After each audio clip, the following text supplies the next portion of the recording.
Am I overreacting for being frustrated that my girlfriend is acting like my wife just 3 months into dating? So I got some of my boys' opinions already, but I'd really appreciate a woman's perspective on this, or someone who's not in their 20s. I'm 24 male, and my girlfriend, 26 female, and I have been officially dating for about 3 months. We hooked up at a mutual friend's party, and things progressed quickly to the point that she's been living with me for a few weeks now. I have my own place, she was over often, and it kind of naturally evolved. Here is the issue. I feel like she's suddenly trying to control big parts of my life. For example, she gets weird or passive-aggressive if I go out to parties or work events without her, even if I'm just networking or grabbing a drink with colleagues. My job recently offered me a 3-week work trip to Singapore. I said yes on the spot, as it was a great opportunity for my career, and when I told her, she got really upset. She said I didn't factor her into the decision and that I wasn't considering her feelings. She basically acted like I owed her a discussion before accepting it and got upset that I didn't. She implied I was being selfish and not treating the relationship seriously. To me, I'm just doing what's best for my career, which at 24, I feel is a big priority. I'm not disappearing forever. It's a short-term trip. I don't understand what the big deal is. We ended up arguing over it, and honestly, I left the conversation feel like I'm being punished for having ambition and independence. I care about her, but this feels like a lot, especially considering we're only 3 months in. She's treating this like we're married already, and I don't know if that's normal or a red flag. Am I overreacting, or is she being controlling here? In the comments, Acrobatic Lion says, "Woman the same age as her here? You are not overreacting. You've been together for a very short amount of time, and it's already very full on. This is a complete guess, but all of my friends and peers are either getting engaged or announcing that they're expecting or moving in together. I feel like now that we're getting closer to our later 20s, that progression is happening. If your girlfriend's peers and friends are doing similar, then maybe she's trying to mirror that and act as if she is there too, without actually considering where you're both at. At the end of the day, if you're not ready for something as full-on as this is, then tell her. You are both young and in the early stages of your relationship. It should be fun right now, not stressful. Also, side note, my partner and I have been together for 7 years. If he told me he was offered to go to Singapore for 3 weeks with work and said yes on the spot, I'd be supportive. Would I be upset that we didn't talk about it first? Maybe, but I wouldn't tell him that he was selfish for accepting or making him feel bad for it. Hell, I'd be jealous I couldn't go. OnlyFons replies, "Let's not ignore the biggest issue. You allowing her to move in so soon.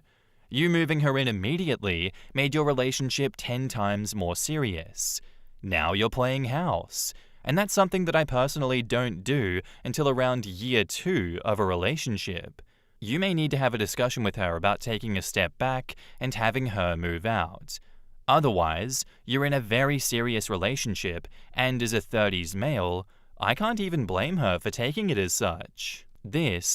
It's the moving in that messed OP up because that automatically made the relationship serious. I'm a woman in my 60s. You two have barely been together a minute. She's taking some big liberties. Tell her that you guys jumped the gun when you had her move in so soon. If you don't necessarily want to break up, I definitely try to walk back the living together. Tell her while you can appreciate that she feels left out of your decisions, they are yours to make, and if she can't handle that, she's welcome to leave. Because right now, your career/job is your priority, not your relationship. I would try real hard to not leave her in your house when you go to Singapore for 3 weeks.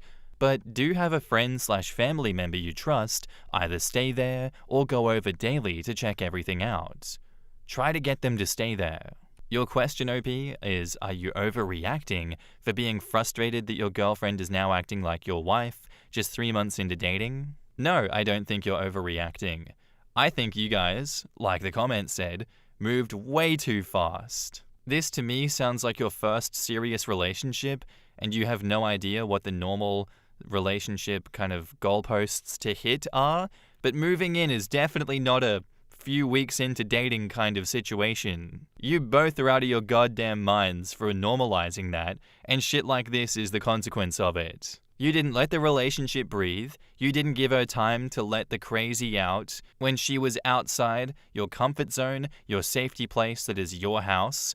You let her in, you gave her the keys to the kingdom, and she's let the crazy out, and now you're upset that you didn't do anything to prevent this. Let this be a warning to your future relationships as what not to do. You have given yourself a trial by fire, and for that, you have been burnt, you idiot. Let's be realistic, OP. This is a red flag that you can't ignore. This relationship is not going to last. And if it does last, if you find a way to walk it back and make it work with you guys, fair enough. But for me, if I was in your shoes, I'd cut this off and be like, you know what? We had a good run. We had a good thing going for us. But I will not allow this to continue any further. I'm going to Singapore. You're going home. And let's all just give ourselves a pat on the back and say we had a good run. And now, on to the update. Firstly, thank you everyone for giving me some advice on this one. Unfortunately, or fortunately, things went south really fast and I'm breaking up with her. Gee, who saw this coming, guys? I had the convo with her about 2 hours ago. Took some work calls and went to the gym and wrote this up for all of you who helped me. The conversation started off calm enough, but things escalated quickly.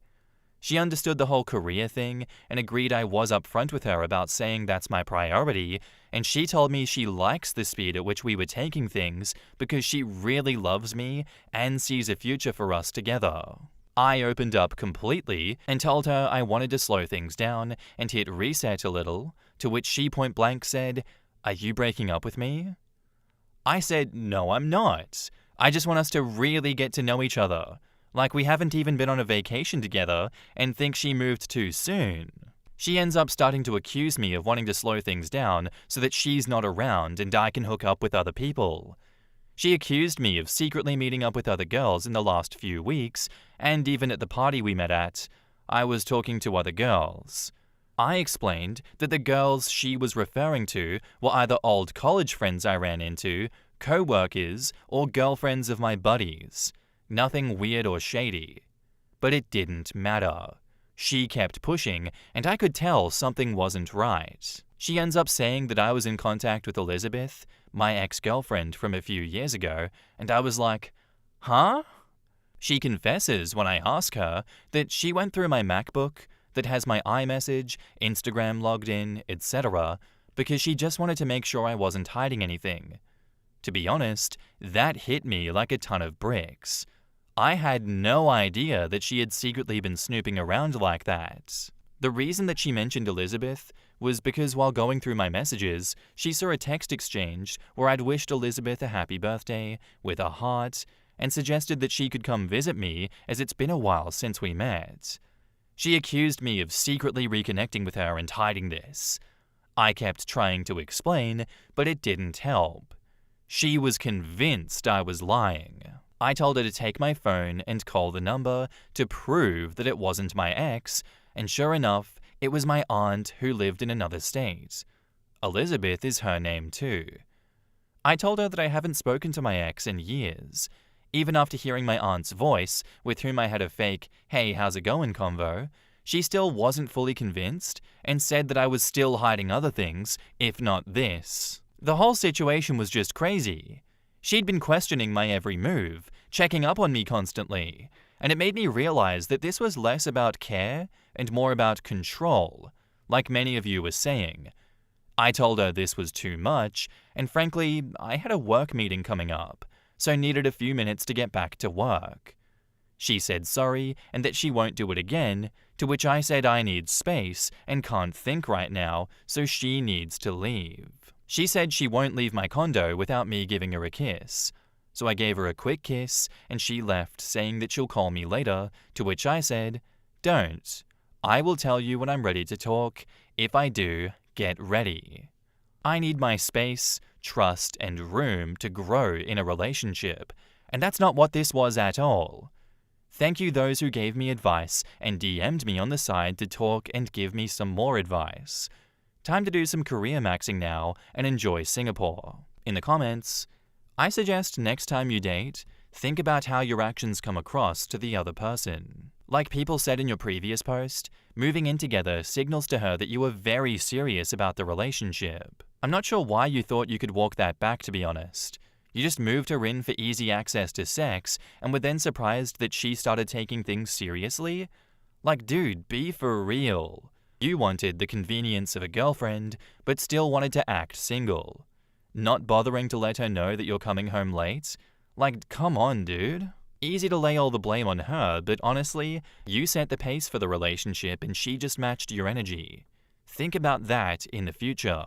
So often, we see this exact description from the woman's perspective, where she's saying he seemed keen to begin with and then backed off. Good for her. Maybe in Singapore you can get over your ex and stop fucking up your relationships with the "it's too soon" card. Well, she clearly moved in so that she could keep watch over you. Break up with her now. This is not salvageable.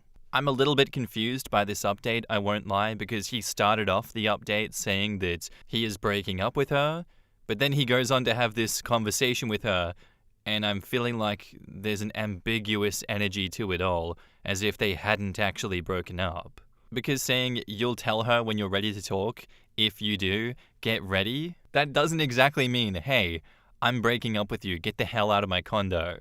But hey, it's something, that's for sure. There's some growth happening here, no matter how slow that growth is. I hope you do actually break up with her. I hope you do learn from this, and I hope you have a good time in Singapore. Don't repeat these same mistakes, you idiot. Do not move in with someone after a few weeks. Some of those people in the comments were right. You wanted the girlfriend experience without the girlfriend responsibilities, and she was kind of matching your energy. And that energy being the both of you being insane. Good luck out there, OP. I think you're gonna need it. Our next post has an update on paper, but doesn't have a conclusion just yet. So keep that in mind before you yell at me in the comments. Posted by user NoFoot, titled, "Would I be the asshole if I countersue for what I consider an accident for the cake this other woman's daughter wrecked after she ran into me?" In the middle of June, I had just picked up a custom chocolate cake from a bakery that cost $65. On my way back to the car, a woman and her 2 kids were coming out of a church across the street where a wedding was taking place. I crossed at a crosswalk about half a block from the church. I saw the mother telling her little girl, maybe 4 or 5 years old and dressed in a very nice white dress, to stop jumping around and to stay still. The girl didn't listen. She ran off, laughing and looking backwards instead of paying attention, and ran straight into me. I dropped the cake and it hit the ground on impact. Chocolate went everywhere. On the pavement, on me, and all over the girl's dress. The mother came running, screaming at me. There were at least 2 people behind me and another woman on the church property who saw it happen. The mother kept yelling that I had ruined her daughter's dress, that I owed her money for a new one, and that I needed to give her cash so that she could buy a replacement before the ceremony. I told her that it was an accident. Her daughter ran into me, and I wasn't paying for it. She kept screaming profanity, loud enough that someone called the police. When officers arrived, she tried to claim that I threw the cake on her daughter and should pay for the dress. But another witness confirmed what really happened. The mother had told the girl to stop running, the girl ignored her, and she crashed into me, causing the cake to fall. The woman still wouldn't calm down until the police nearly arrested her, and then only did calm down after her relatives came out of the church to help. She demanded reimbursement and threatened to sue me. At the time, no one exchanged information, but somehow she found out my name and address. Later, I learned someone had filmed the whole thing and the video got back to me. Sure enough, she served me with papers. She's suing me for $3,000 for a new dress, assault, and emotional distress. Would I be the asshole if I countersued for the cost of the cake that her daughter ruined because of her poor parenting?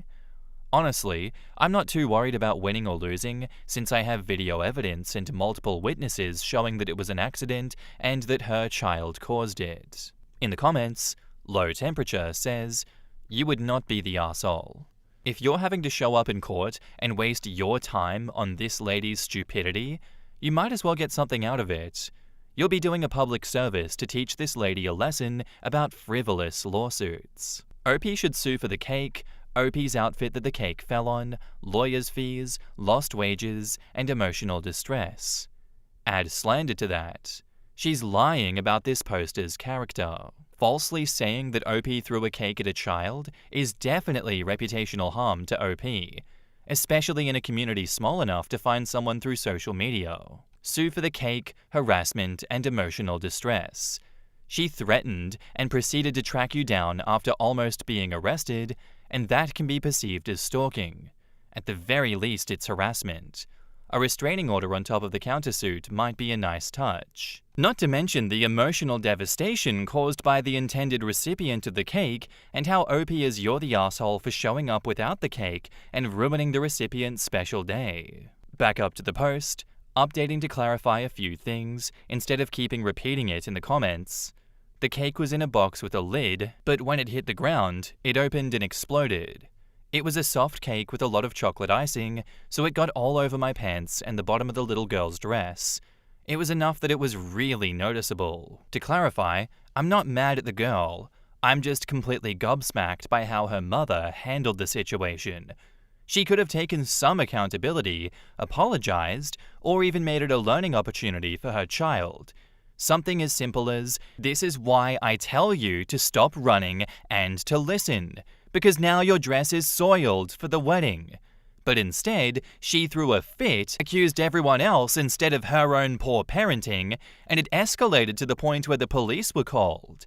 After embarrassing herself and almost getting arrested, she still managed to act like the victim. She could have just let it go and moved on. For those wondering how she got my name and address, I don't live in a highly populated area. I'm on social media, and the video of the incident was sent to me by someone that I didn't even know. Someone that she knew must have recognized me.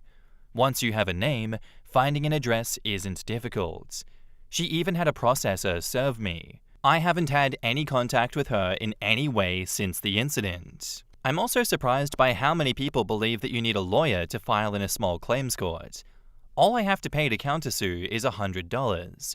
From what I've read, I technically can claim lost wages, but they won't be granted. Realistically, the most I'd get back is my filing fee and the cost of replacing the cake. Some people have also said that I should have been able to prevent the accident because I saw them before I crossed the street. That's true, I did see them, but the little girl was on the grass the entire time. At no point did she step onto the sidewalk until the moment of impact. I'm not psychotic, and there was no way that I could have predicted that she would suddenly run across the grass and straight into me. It all happened in literal seconds. Another update. Tomorrow, I'm going to file my counterclaim, as today is a holiday. I spent the better part of a few days researching, and I think I'm going to ask for $1.00 plus my filing fee, which I'm guessing they mean $1,000 or $100, who knows, and take a page out of celebrities who have been wrongly sued for stuff to prove a point. I don't want to look petty, but I sure want the judge to rip that woman a new one for bringing this frivolous suit to court. Thanks, everyone. And that's the latest update on the situation. It's been 3 weeks. They still haven't come back, so I'm going to assume that OP died. In which case, I'm sorry that you died, OP. And yes, I'm reusing a joke that I used a month or so ago. Sue me. Come on. OP got sued by a stupid idiot in this one. Come on, sue me for reusing a joke. I dare you. So as I said, I'm sorry you died, OP. But yeah, take her ass to court, counterclaim, take that video evidence in there, make sure that you and the judge rip her a new one, and you get compensation for this absolute child of a woman bringing that bullshit to court and wasting everyone's time. Any normal, reasonable person would have absolutely apologized to you, offered to pay for the cake, offered to pay to help you out, and properly punished their child for not listening to them and using this as a learning moment. Instead, she did the absolute opposite, and she taught her child that it's okay to do those things, because if you mess up, you just sue the person that you did the mess up to. I'm sure that future relationship between her and her daughter is going to be healthy and wonderful, because these foundations that she's laying look spectacular and marvelous to me. So, thank you for the post and thank you for the update, OP. Good luck. Am I the arsehole here for telling my mum she wasn't the better parent and that it sounded like heaven when she said she would never talk to me again? I, 23 female, and my mum, 49 female, have never really gotten along. Growing up, she treated me differently from my siblings. I'm the second oldest of 4, and she was always stricter and harsher with me. If I brought home anything less than an A, I got grounded. Even one B on an assignment meant trouble. My siblings never had that rule. On top of that, she always commented on my weight. She called me the fat kid, even though I was thin. She never said this to any of my siblings though, just me. As I got older, I realized she liked getting a reaction out of me. At first I defended myself, but when I stopped, she escalated and even got physical. On my 18th birthday, while I was still in high school, she kicked me out. By then, I was already staying with a friend most of the time, just to get away from her. Now, as an adult, I hardly speak to her. At family events, we might exchange a few words, but that's it. Recently, I was at my sister's place, and she had my mum on speakerphone. I was in the background talking to my brother, and he asked who I thought was nicer, mum or dad. Without thinking, I said dad. My dad wasn't great either. He wasn't around much and could be harsh, but compared to my mum, he is nicer. I also talked to him more, though not a ton. My mum overheard, asked what I said, and I repeated it. She snapped and said she'd never speak to me again. I said, "You're saying that like it's a bad thing. Honestly, it sounds like heaven." She didn't hang up on me, but she ended the call on my sister, who was the one talking to her. Later, my sister texted me that my mum took me off her car insurance. I never asked to be on it anyway. She added me without telling me because it lowered her own rate. One day she just said, "Hey, I put you on my plan." I didn't argue, but now I see that it was just another way to control me. She's done stuff like this before. When I was younger, she would put my phone on her plan and then shut it off when she got mad. This time was the same. After removing me, she told my sister, since she thinks her dad is the better parent, let him put her on his insurance. I never said better parent, I just said dad was nicer. She also told my sister she hoped my car got impounded and that she could turn it off through OnStar.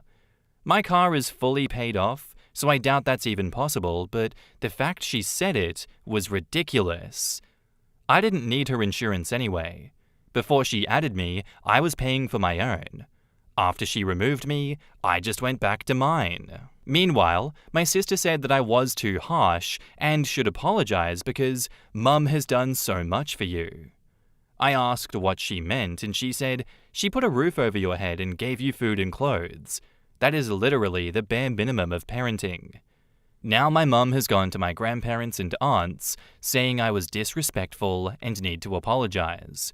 From my perspective, I just answered my brother's question honestly.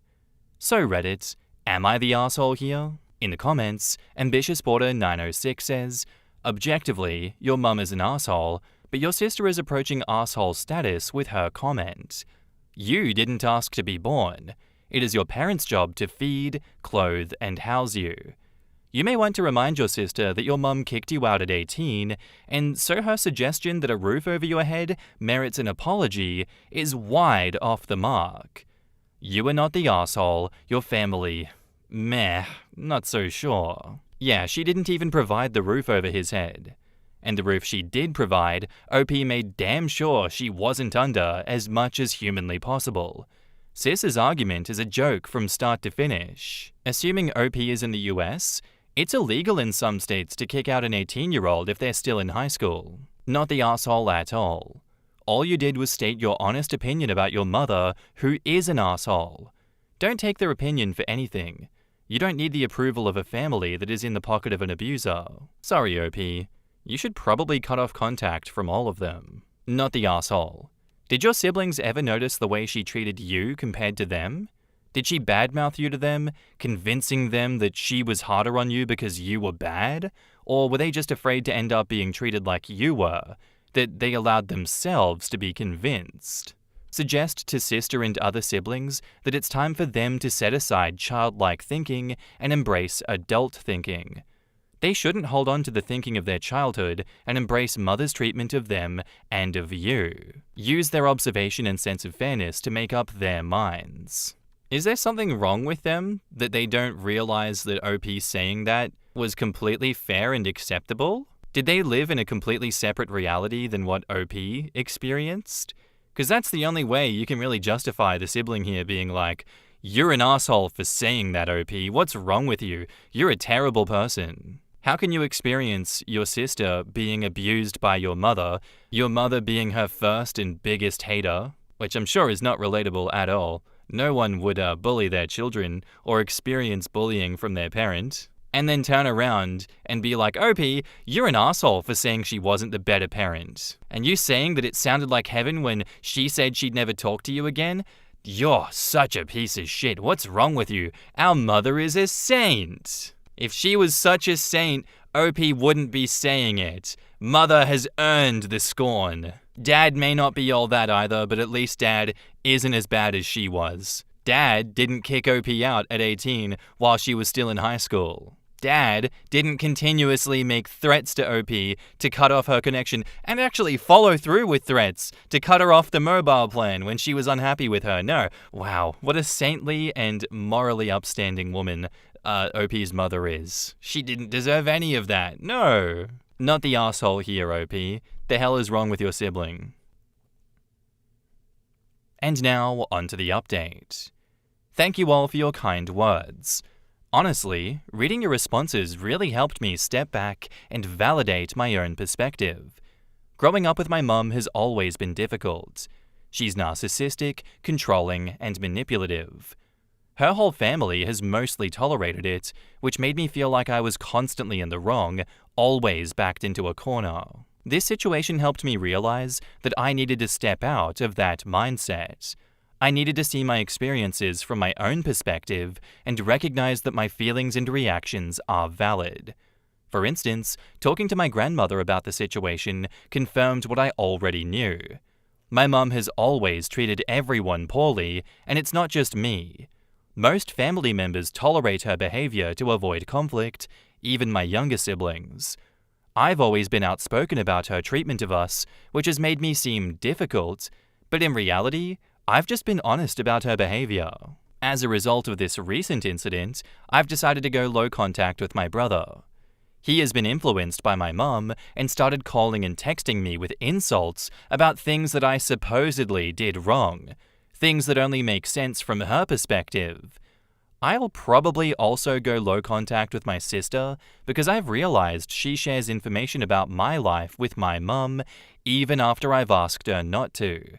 I want to protect my boundaries and maintain some privacy. Regarding my mum, I will be moving to no contact. I was already pretty much no contact, but also, I'll be including avoiding family functions where she is present and limit any other interactions, so that I can protect my mental health and break the cycle of manipulation I've experienced my whole life. Thank you again to everyone who offered support and advice. In the comments, Bushy Shrew says, "You can't begin to heal until you pluck the splinter out. If you leave it in, the wound just keeps festering. You've done the painful part and pulled the splinter out. Good for you. Now focus on yourself, heal, grieve if you need to, take care of yourself, and love yourself." Well done, OP. I love this analogy. I hope OP gets some therapy to help her heal. It looks like you've finally gotten rid of your family's guilt and chosen the world. I'm proud of you. Borders are not evil. They are self-defense. OP, I'm really sorry. You sound like a genuinely good person who was dealt a rotten family. You were not the asshole in the first post, you're not the asshole now, and personally, as a Reddit stranger, I admire your shiny spine and how you're comfortable standing up to your abuser. Thanks again, HungWhiteBoy25. Love your comments. Not the asshole here. My mother was also a narcissist.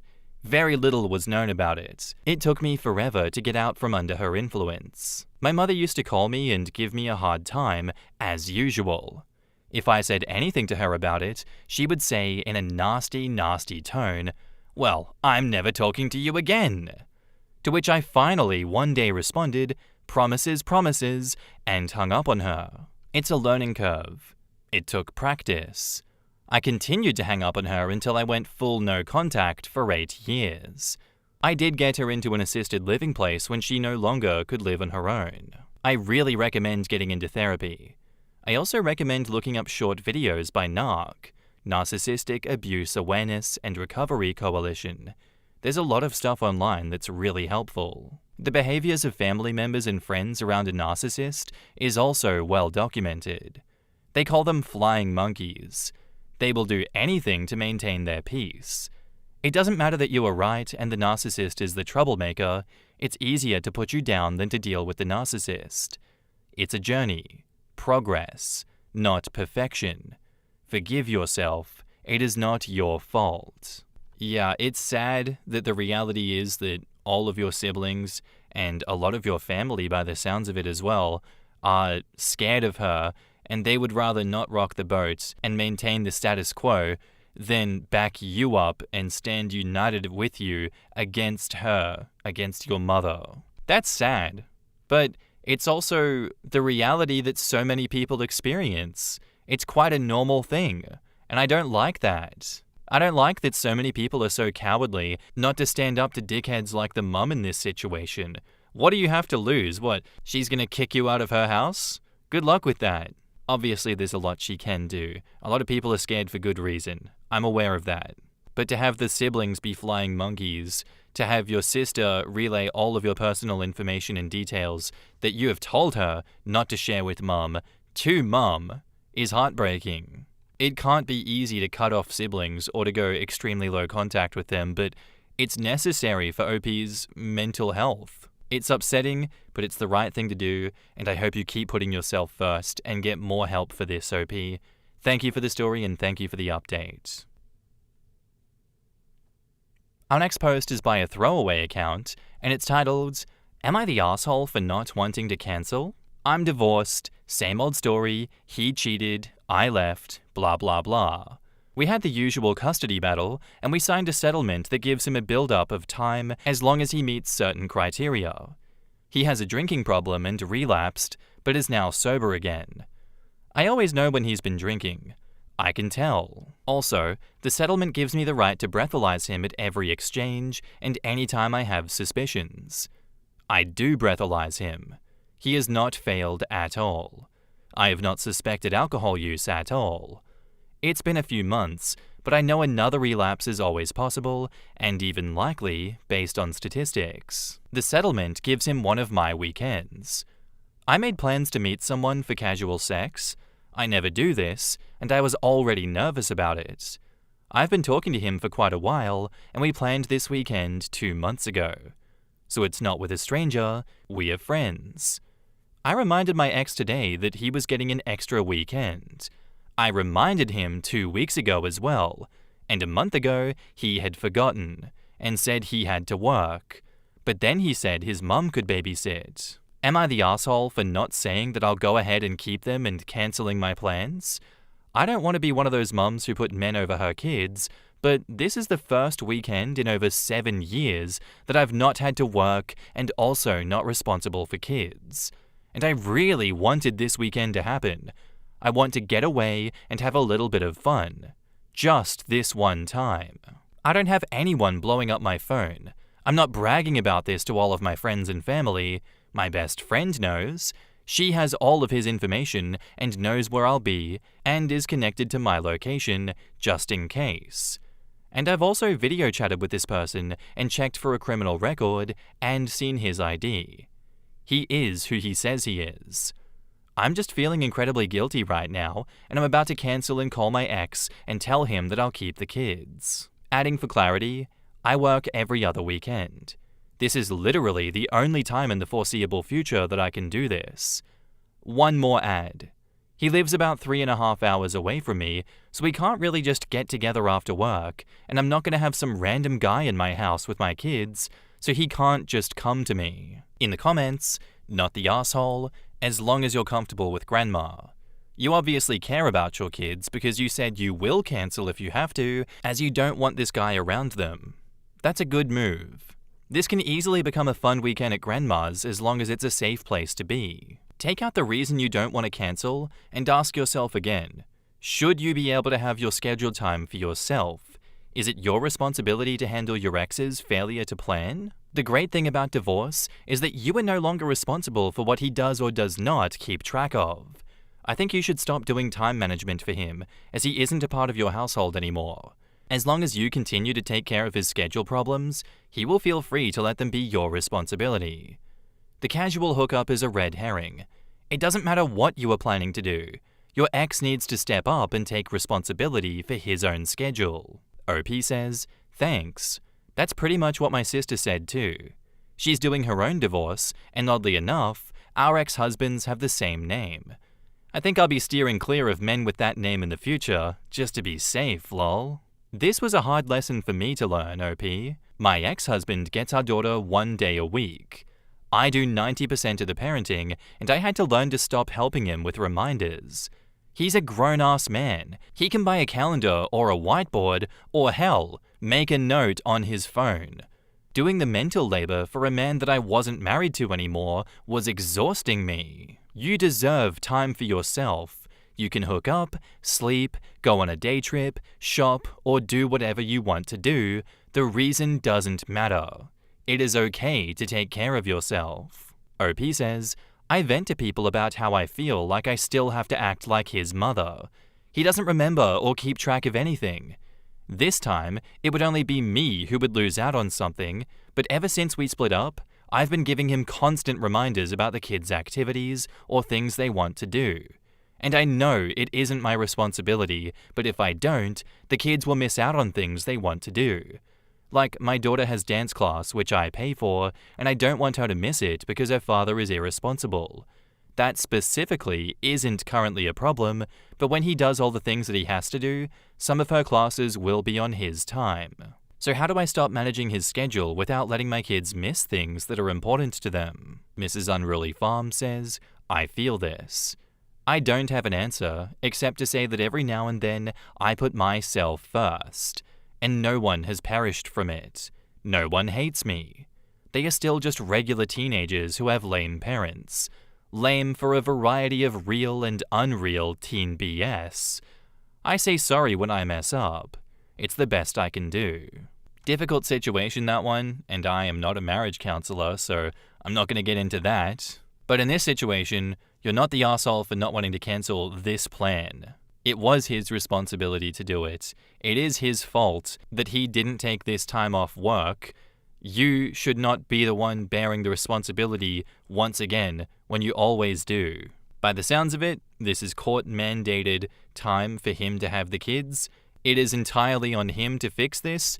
You give him the kids. He can be the one to take them to grandma. He can be the one to fix this. It's entirely out of your hands. Don't let him continue to push his responsibilities onto you. You will turn yourself into ash, setting yourself on fire for this man. That's not a good idea. And now, onto the update. I'm not cancelling. I'm keeping my plans. He can handle his parental responsibilities on his parental time. Since I made up my mind and I'm not debating with myself, I'm understanding exactly why I was feeling so guilty. My first thought was, I have plans. Fuck him. It's his time and his responsibility. Let him figure it out. And I felt like my first thought should have been, oh yay, I get to have more time with my kids. And I felt guilty because I don't want to spend time with them this weekend.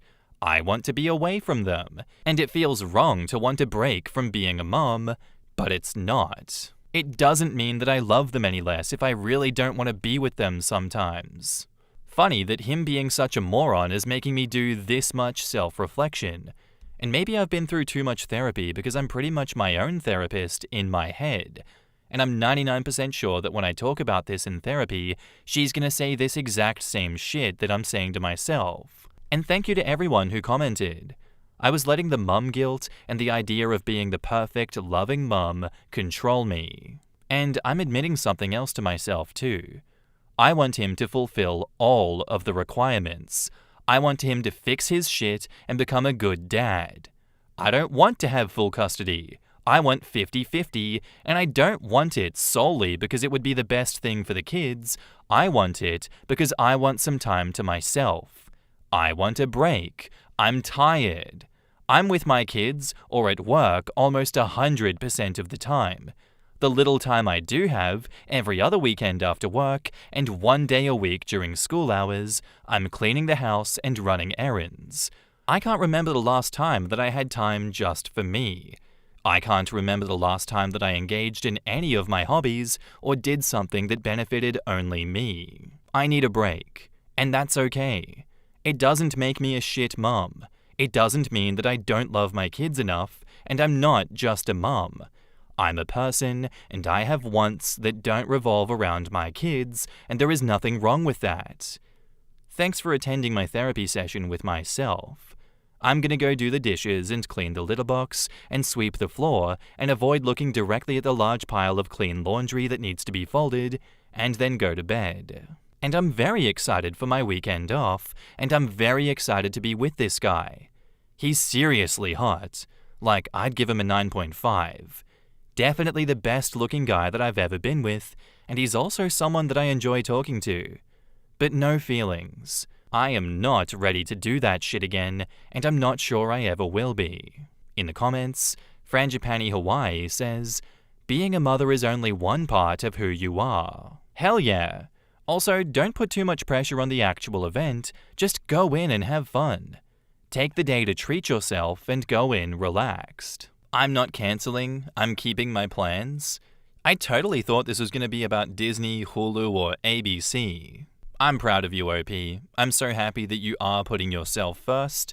And yeah, it doesn't matter what the plan was. You have that goddamn right to have your time alone after so much time spent making sure everyone else's needs are met. You do deserve that for yourself. You should not give in to weaponized incompetence. You should be living your life for yourself and having all the time off that he gets to have for himself all the time. He gets to be a part-time parent and no one bats an eye. Hell nah, don't put up with that. Good luck going forward, OP. I hope you get your 50-50 custody that you're pushing for. And I hope you have a fun weekend. Sounds like a good time. Thanks for the story and thanks for the update. Our next post is by user Lamnesia, and it's titled, My best friend just told me that she's in love with me. I am married to a man and together 14 years. Our relationship has been on the rocks for a few years. I've been questioning my sexuality.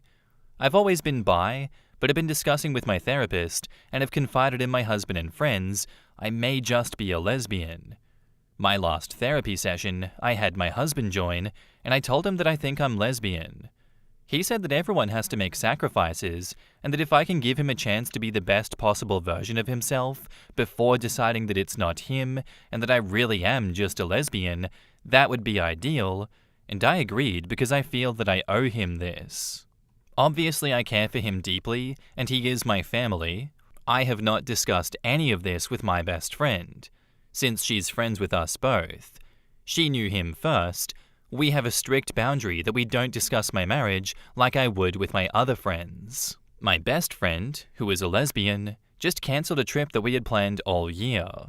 She told me she felt uncomfortable, and later that night, after my husband sent her a message out of his own free will saying he thinks that she's making a mistake of losing her best friend, she told me that she is in love with me. I was absolutely speechless. She asked for nothing in return. I am absolutely devastated. I adore her. I have a stable life in another state from her, and we only get a visit in person a couple of times a year. I've secretly been denying my own same feelings about her for months.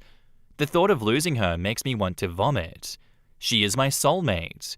I never in a million years thought this would happen. I always thought that I would never have to face these feelings because it's immoral to have them. The fact that I developed them and have such a deep connection with her at all, I was willing to live on the rest of my life as her best friend, and now that she confessed this, I feel like there's no good option.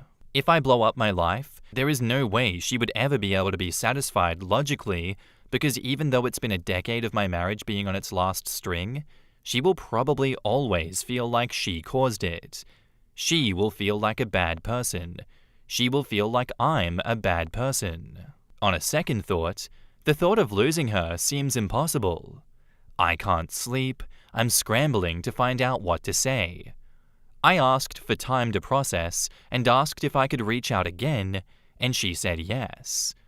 I am this close to telling my husband that there is no life I can imagine without her in it and jumping on a plane to see her. To be clear, we have never been intimate, flirtatious, or crossed lines in any ways. I met her through my husband, and we instantly clicked like I've never experienced in my life. Neither of us have been in this situation before. In your opinion, is there a situation where we live happily ever after? Do I have to let her go and think about her for the rest of my life? Would you blow up your life and get a flight to go see her? I'm so sorry, and I hope this isn't triggering. I know that lesbians have a history with bi and lesbian questioning women, not choosing them, and seeing them as just a fling. This is not that.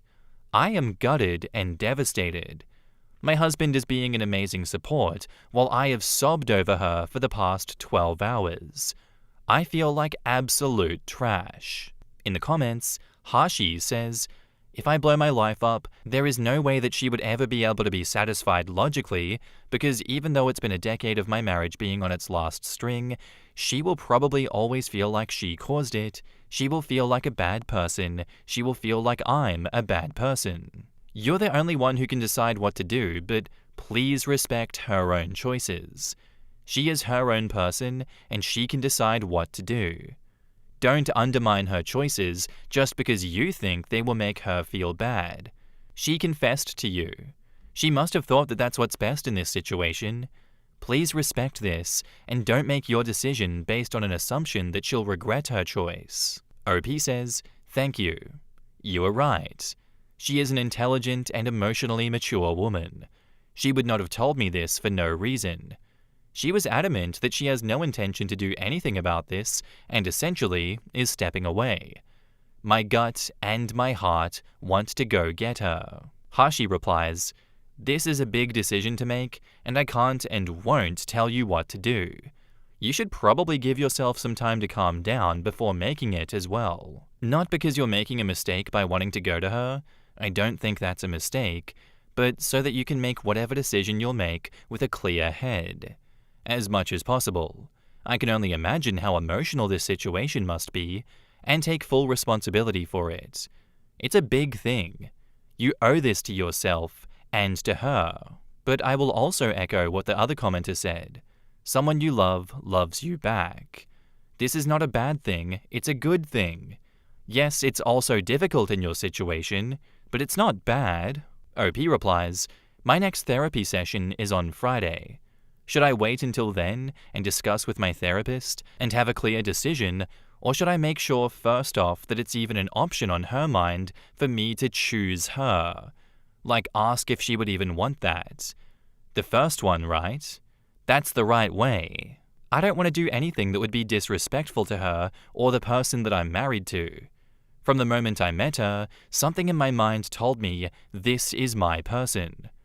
I would have lived the rest of my days without confessing this. Hashi replies, I can't say if you should, but if you want to wait until that and feel like it will help, then sure.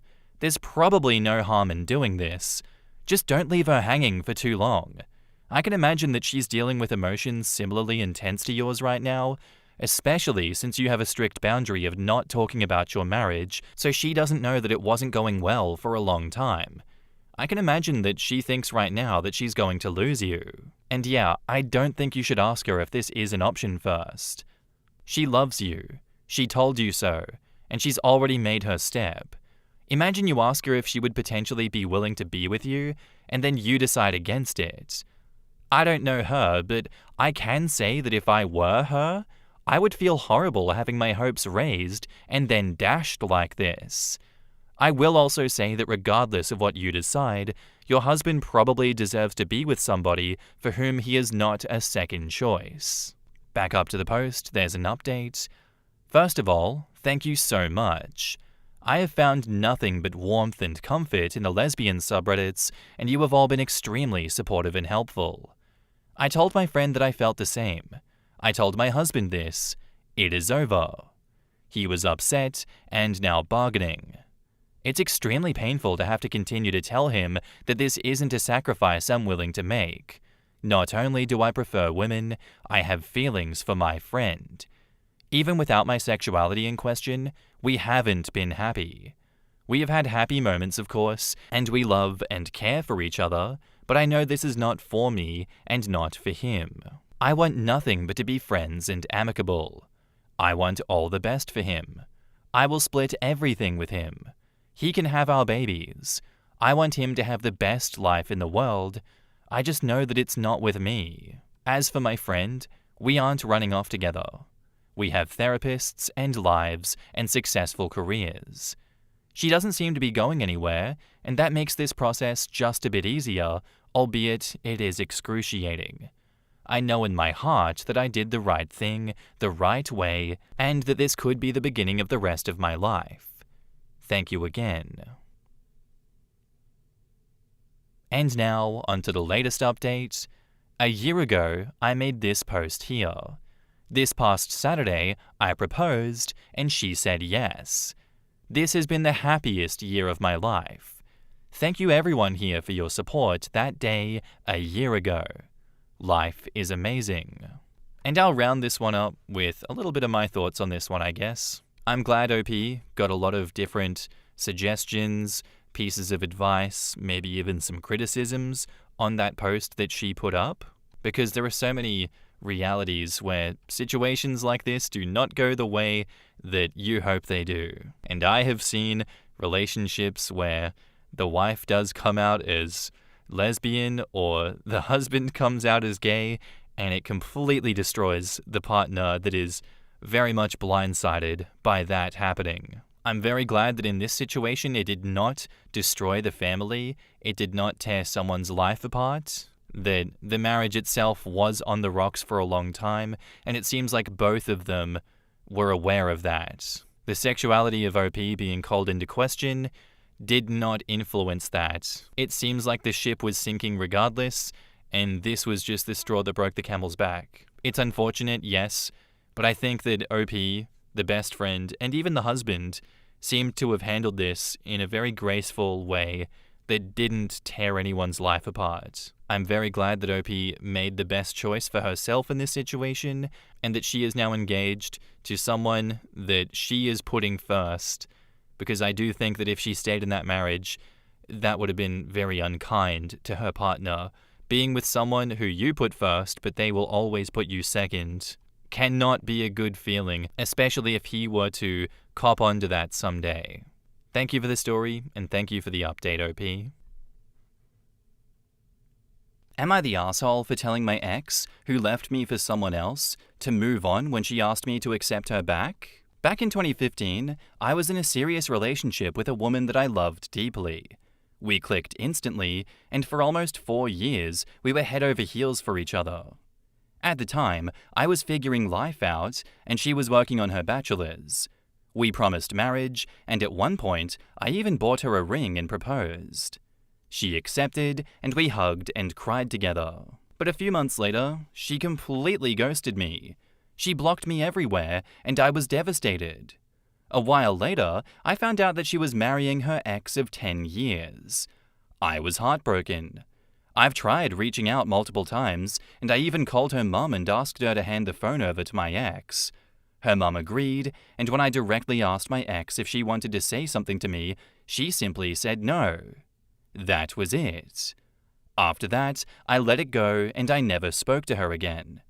Our relationship had lasted exactly 3 years and 11 months. Now that she wants me back, I told her that I'd already given her that chance years ago, but she claimed she doesn't even remember it. Fast forward to last year, out of nowhere, she reached out on IMO, and at first it was just small talk, nothing major.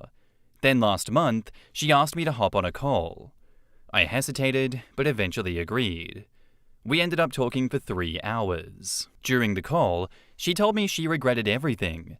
She said she never actually wanted to marry her ex, but was forced to by her father, and then she turned it around and said that it was my fault because I didn't take a stand. I told her, how could I? You ghosted and blocked me. She insisted that if I truly loved her, I would have fought harder. She went on to explain that she now has 3 kids, her husband is verbally abusive, and his best friend openly flirts with her while her husband just laughs it off. She admitted that she's been so unhappy, she's even considered ending her life, but she stays for the kids. She said she's planning on divorcing him and wanted me to accept her back into my life. I told her, honestly, that she needs to move on and that I'm getting married soon. Now I'm wondering if I was too harsh. She was clearly in pain, but after everything she did to me, I didn't feel it was my responsibility to step back into that mess. So am I the asshole for telling my ex to move on instead of giving her another chance, or at least support her? In the comments, Tiger of Jungdong 1337 says, "Not the asshole. You were not harsh. I would have refused to speak to her. I had a girlfriend cheat on me, and she sent me an email from a strange account a year later telling me how much she regretted what she did and how we were meant to be together. I was engaged to my now wife. I showed her the email, we laughed together, and I blocked her there too." That's so good, I love that. She is looking for a meal ticket and a daddy for her 3 kids. You weren't nearly harsh enough. If you are truly getting married soon, I would make sure to come clean with your soon-to-be wife and block that crazy bitch everywhere. Yes, OP should be harsher. Silence is pretty harsh, as he already knows. Should have just kept following that policy. Not the asshole.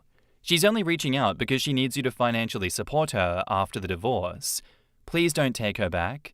She made her choice. You are getting married. Why are you even entertaining this? Don't ruin what you have for a woman that dumped you in the worst possible way. Not the asshole. Block her. I bet it's because he's getting married that she's reaching out. Probably heard about the engagement. Whatever the case, I don't think OP's the asshole for telling the ex to move on instead of giving her another chance. She blocked you. The situation that she's in sucks, but that's not your battle to fight. You don't owe her anything. It's quite sad that she is in that situation right now, but you are not her meal ticket. It would be unwise for you to go and get involved in that because you don't know why she's reaching out to you. You don't know what exactly the full context of this situation is. And I give you permission to block her because what she did would mess me up for life personally. Screw that, not the asshole. And now, onto the update. After our call, she kept messaging me. I tried being civil and suggested that she and her husband seek mental health counseling, but instead, she snapped. She threatened me with false accusations, saying she would make up a story and tell my family. She called me immature for even suggesting they both needed help, told me that I need to grow up, and just kept escalating. I do admit that I have room to grow, but I don't think trying to suggest therapy makes me a bad person. I have screenshots of everything, but where I live, the law often treats you as guilty until proven innocent. That honestly scared me. I don't want to risk my relationship with my fiancé or get into legal trouble over someone who ghosted me years ago. The bigger issue that's eating at me is the kids. Before the call, she told me about how frustrated she was and that both she and her husband hit their kids. Ew, goddamn. I also know her family well and have heard about the physical abuse twice from other people. That's the only reason that I stayed on the call longer than I should. I grew up in a complicated house myself, and I can't just ignore it when kids are involved. I've been torn about calling Child Protective Services. On one hand, I don't want to get dragged into a mess, but on the other, I can't shake the thought of her kids suffering. My fiancé told me to leave it alone because her family is around and it's not my responsibility. I agree with her, but it still weighs heavy on me. So for now, I've blocked my ex and stepped away completely. It might be a while before I post another update, if ever. In the comments, Flashy Demand says, she's manipulative, unstable, and dangerous. Protect yourself, protect your fiancé, and if you're worried about the kids, report it. That's the only part of this that is still your business. Why are you even thinking about her? You're getting married shortly, and the original story and update make me think that you're not ready to tie the knot. Stop thinking about the ex. She seems unhinged and dangerous. You're the asshole. I wonder what your fiancé would think about you being on the phone for 3 hours with your ex. Hopefully you break up with her so she could find someone better. I'm sure OP will just show his fiancé this post where he tells us he only stayed on the phone for that long with his ex because he was worried about her kids, and for his fiancé not to worry when the ex comes up with false allegations about him. Well, this is just one of those stories where I'm glad that this is not my life, because Jesus Christ, what the hell is going on there? Good luck with that, OP. I think you should just report her to the authorities, whatever institution deals with problems with those kids, and get them the help that they so obviously need. Send those screenshots in if you can. And I don't know what the hell's going on with that 3-hour phone call and how you're still quite enmeshed with the ex, but hey man, you do you. Again, glad it's not me. Very weird situation, that one, but I'm sure you'll figure it all out. Thanks for the story and thanks for the update, OP. Our next post is by user Odd Atmosphere, and it's titled, "Should I leave my boyfriend after he gave me a meal with shrimp, even though I'm allergic, and left me alone in the hospital? Hi everyone. I need some advice because I'm going through a situation that's overwhelming me. I'm 24 years old. I've been in a relationship for 3 years. I've lived with my boyfriend for a year, and for the past few weeks, it's been a bit of a fight after fight, especially since I started a night job. A job I studied for 6 years, and he always knew that I would take this job. The English is a bit broken in this one because she's French and it's translated to English from French. He doesn't like it because we see each other less, and I sleep during the day while he is working. But that's not even the point. I'm allergic to seafood. The other night we were invited to a friend's house for a party where everyone had to bring a dish. My boyfriend brought back some spring rolls. I was with my family. I went straight to him and I asked him if he made them, and he said yes. I tasted them and I immediately could tell that there was shrimp in them. I asked him and he replied, "Oh yeah, I forgot to tell you." Luckily, my friend who was allergic to peanuts had an EpiPen and gave it to me, but it wasn't enough. My throat started to swell. The ambulance came, and I ended up in the hospital on an IV drip. When I came to, my best friend and parents were there. I asked where my boyfriend was, and there was an awkward silence, and they told me that he went out for a drink with some friends. He said we'd call him when you left. It really pissed me off. My best friend even told me that he seemed completely oblivious to the whole thing. When I got home, we had an argument about his behavior. In a fit of anger, I said, "Did you try to kill me or something?" And he replied, "Too bad it failed. At least you wouldn't be annoying me." I went to my room to cry, letting out my hatred from the evening. We haven't spoken for 2 days, the atmosphere is icy, not even an apology, nothing. I tell myself I'm going to leave him, that there's nothing left to save, but I have this doubt in the back of my mind. I talked to my mother, who told me that every relationship goes through problems. But now we're talking about a problem that sent me to the hospital. I find it really strange. He never eats seafood, so why put it in the dish? Maybe I'm being paranoid? What do you think? Am I being dramatic, or is his behavior serious? In the comments. So let me start by saying I'm sorry for what's happening to you, but I'm gonna go with, what the hell is this question? First of all, that it was an accident after 3 years together is serious. Without your friend, you might be dead right now. And then what he said to you after? Seriously, love yourself and dump him. OP responds, "Thank you for this response. In fact, with everything that has happened, in my head, I tell myself that maybe it's me who is being dramatic, that I need to take a step back, etc. In short, I'm a little overwhelmed by the situation, but I'm going to leave him, and that's it. Nah, there's nothing to save here. And excuse me, but your mum's completely out of it too. It's impossible to downplay what he did and said, and her attitude when you're in the hospital. The guy made the spring rolls himself, put something in that you're allergic to on purpose, and then tells you, I quote, taste it. You wake up, he's not there.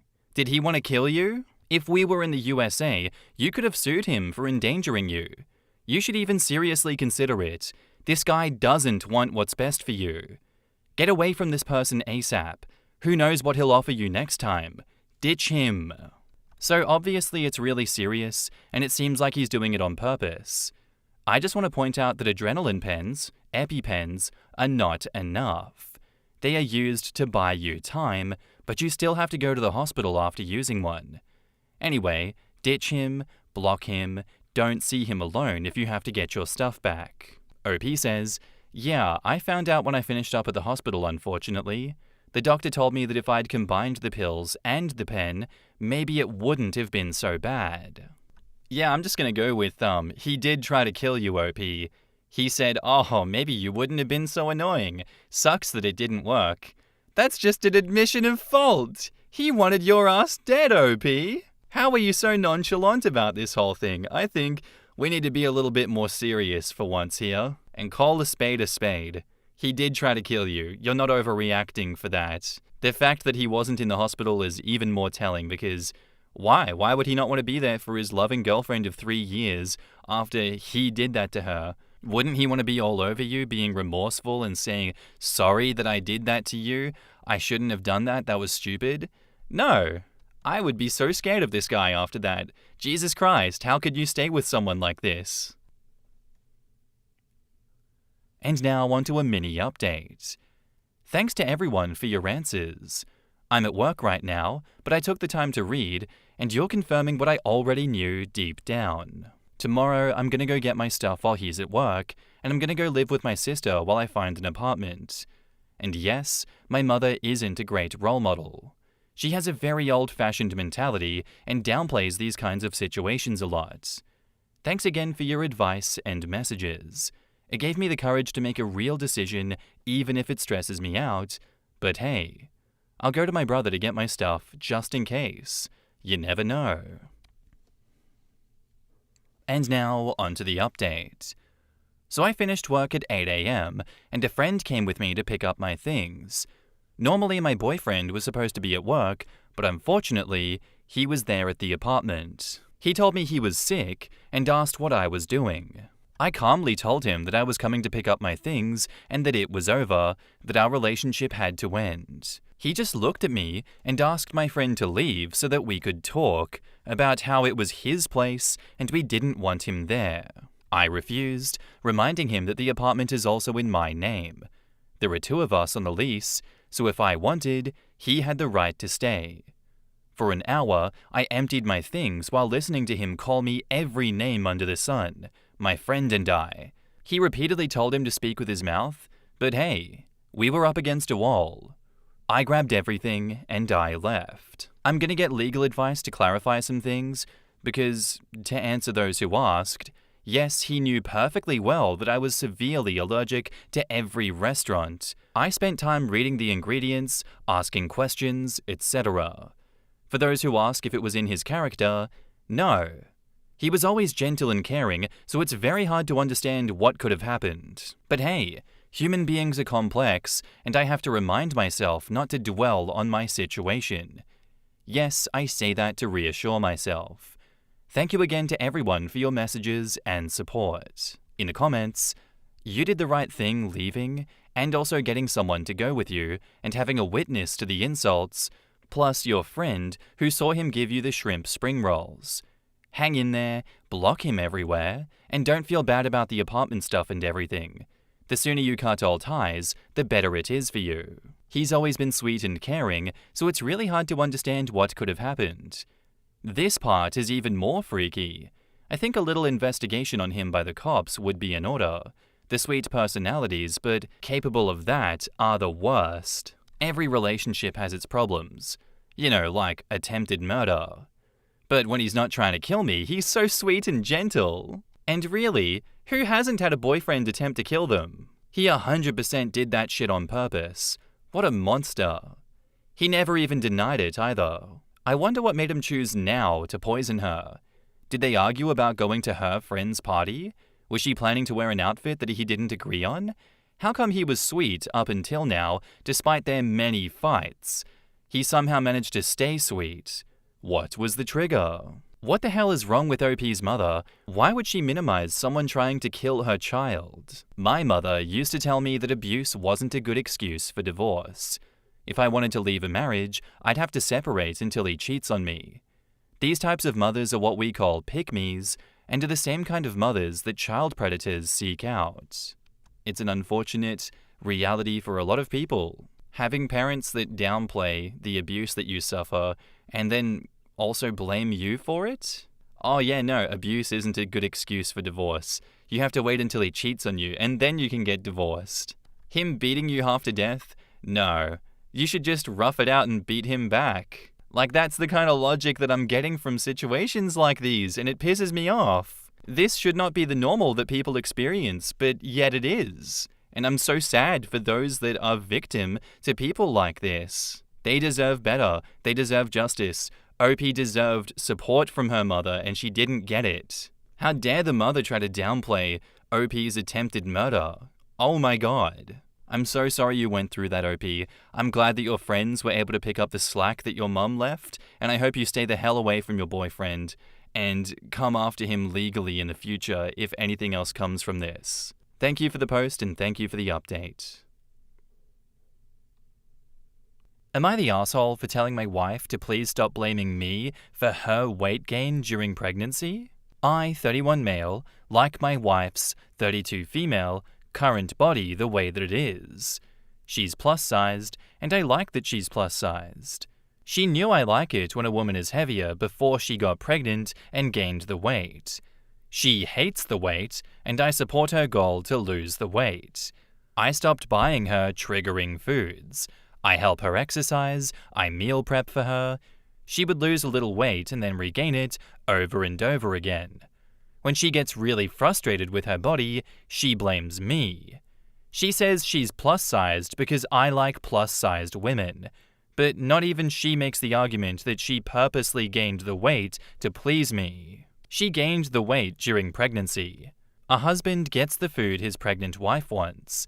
She talks about the fact that I had got her the food that she wanted when she was pregnant as a dirty thing, as if she was accusing me of fattening her up. Yes, I think her plus-sized body is smoking hot, but I also want her to have the body that she wants. I eventually got tired of her accusations, and I told her to please stop blaming me for her weight gain during pregnancy. I told her I love her. I think her plus-sized body is super hot, but I want her to have the body that she wants. She accused me of calling her fat. Am I the asshole? In the comments, Antique Elk says, not the asshole. But check in with her when she's feeling good and ask about therapy and counseling. How long ago did she give birth? Because you might be looking at some postpartum issues, and therapy can really help. Hormones go wild and can affect her moods. Maybe give her some grace, but also point out that she's treating you terribly and that something needs to change. OP says, I'll try to suggest counseling to her. She gave birth in March of 2023. Intention Due says, I obsess over my weight. I'm not super overweight, but am enough that I hate it. I try to eat properly, and I have no stop. I just lost my daughter in March at 17-week gestation and gained 20 pounds eating my sorrows and sitting on the couch for 2 months. I haven't been able to lose it since. I do the cooking, but when my husband brings me treats or when I say let's get Chinese, I would be pissed if he said no. I want to lose weight, so he says okay, and then I beat myself up over eating it, but it's so easy to blame him as well. I'm sure she feels the same way. I'm sorry that you're catching the blame.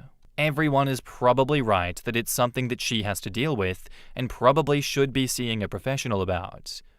OP says, I'm beyond sorry for your loss. You were so strong for being able to share your experience and for being able to sympathize with 2 people who haven't gone through half of what you went through. Thanks. Though I wouldn't necessarily say that most bigger people have emotional stuff that got them there. We've definitely gone through a lot. I do try to use what I can of stuff that we went through to help, but it helps me too. Reddit has been my counselor, rather than keeping life bottled in. I'm sure what both of us feel when we look in the mirror feels the same. And OP says, I had sent you a message, but you don't want to talk to me if you don't want to. Right now, I'm also using Reddit as a counselor. I think this is a not the asshole situation as well. It's not OP's fault. And if OP was a feeder, if OP was to blame for this situation, I genuinely doubt they'd be coming to Reddit to put this situation out here and ask for help. Because I don't see what they would have to gain for sharing a story like this if they themselves want to feed their wife, if they want to make that person bigger. On the balance of probabilities of just that alone, I'm gonna say OP's not the asshole, and this is entirely the wife's problem to deal with. It is of her making. OP is not the one that did this to her. A lot of people, myself included, can relate to losing that weight and then regaining it over and over and over again and being stuck in that cycle. But I genuinely find it so hard to believe that she's plus-sized just because OP likes plus-sized women. Whatever energy his brain creates inside that skull of his is not affecting her body like that. He is not sending 5G signals, activating the neurons or whatever the hell's going on in her body and causing her thyroid to act most unwise. It's just not in the realm of possibility. I hope this update comes with her getting a whole bunch of counseling to work through whatever is going on there. And now, on to the update. To give you a timeline before the update so that things are easier to follow, my wife and I got married in January of 2022. My wife was thin before her pregnancy. She knew that I had a thing for plus-sized women. She had gained weight during pregnancy. She gave birth to our daughter, March 2023. The argument I had posted about yesterday happened mere hours before the post. I talked to my wife last night. She told me something that she probably would have told me earlier if her and I didn't allow this thing to drag out for so long.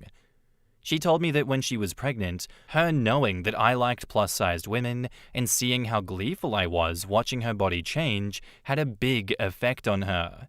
She finally admitted that she had purposely allowed herself to get big. She said she had thought that her experiencing my intense attraction for her, if she got big, would be worth all the discomfort of being overweight. She said that even though she appreciates my intense attraction for her, she still doesn't see herself as physically attractive. These were her words. Smile, honey. You got what you've always wanted. A fat wife. She said that with a genuine-looking smile and a genuine-sounding tone. Bro, that's wild. I don't know how I feel about this. I feel guilty. She had made a sacrifice that I wouldn't have asked her to make. For anyone reading, I don't know what you could take from this. I'm guessing don't make sacrifices for your partner that they didn't ask you for. Communicate and don't allow problems to drag on. I love my wife, and I hope she can see herself as attractive very soon. In the comments, Soda Bunny says, it's so derisive? Like, is this stemming from her thinking that being into larger women is gross? I'm trying not to assume too much, but the vibes are so bad. For women, the pressure to be thin is so strong. And even aside from that pressure, if she was happy with her body before, and pregnancy caused a big change that can mess with her head, and feeling insecure about these body changes can really be a mindfuck if the person that you love is responding so positively while you feel insecure and unhappy. So I'm not saying I know what she was thinking or feeling, I'm just thinking that she felt hopeless in that moment because her identity tied to her old body is momentarily lost right now.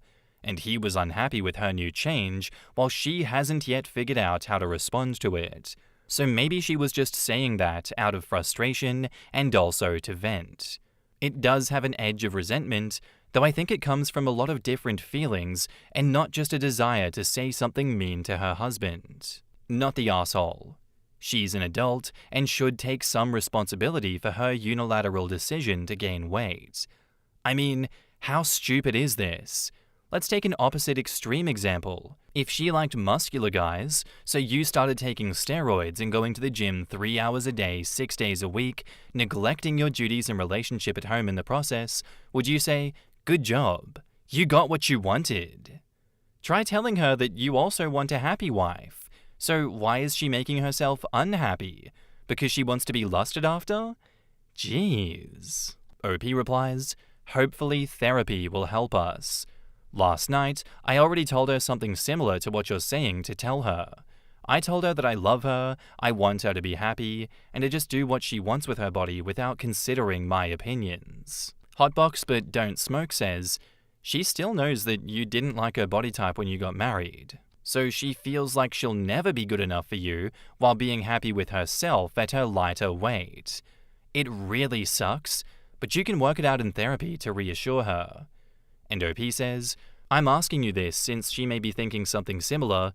Did you really interpret what I said as me not liking her body type when she was model thin? Well, depending on how insecure she is. Sadly, the negative words are all that she hears. It's not what you meant, but she seems to have spun it in that way over time." Jesus. It sounds like she made a unilateral decision to gain weight to fit her husband's preference, regretted it, and then blamed OP for it. Worse, this is all coming out of a fresh-off pregnancy, and OP is just taking it. Whatever problem she's developed, OP needs to focus on fixing now, because this will blow their lives up. Unjustified resentment, and now manipulative guilt-tripping. What a wonderful fucking way to step into parenthood. I feel like I am caught in the middle of fighting with these two people. And bro, I so desperately hope she goes to therapy to sort this out individually and with him. Because if I'm to take OP at his word, and that this caught him by surprise, she genuinely just came up with this out of nowhere, this is relationship-breaking amounts of resentment that she's allowed to bubble over time, and get to a breaking point that she never communicated with OP. She will be the downfall of that relationship if she doesn't get help. If she doesn't open up and realize, it's my fault that I feel this way. It's not his fault. He actually didn't do this to me. I just boxed up all of my emotions, all of my feelings, all of my resentments, kept them to myself, kept them away from the person that I have a child with, that I married, that I dedicated my life to because I couldn't trust them enough with these thoughts, and now I'm allowing them to consume me. Again, that's not his fault. None of this is OP's fault. He does not read as a feeder. This is why the advice is always, can you just communicate? Can you just be open and transparent with them?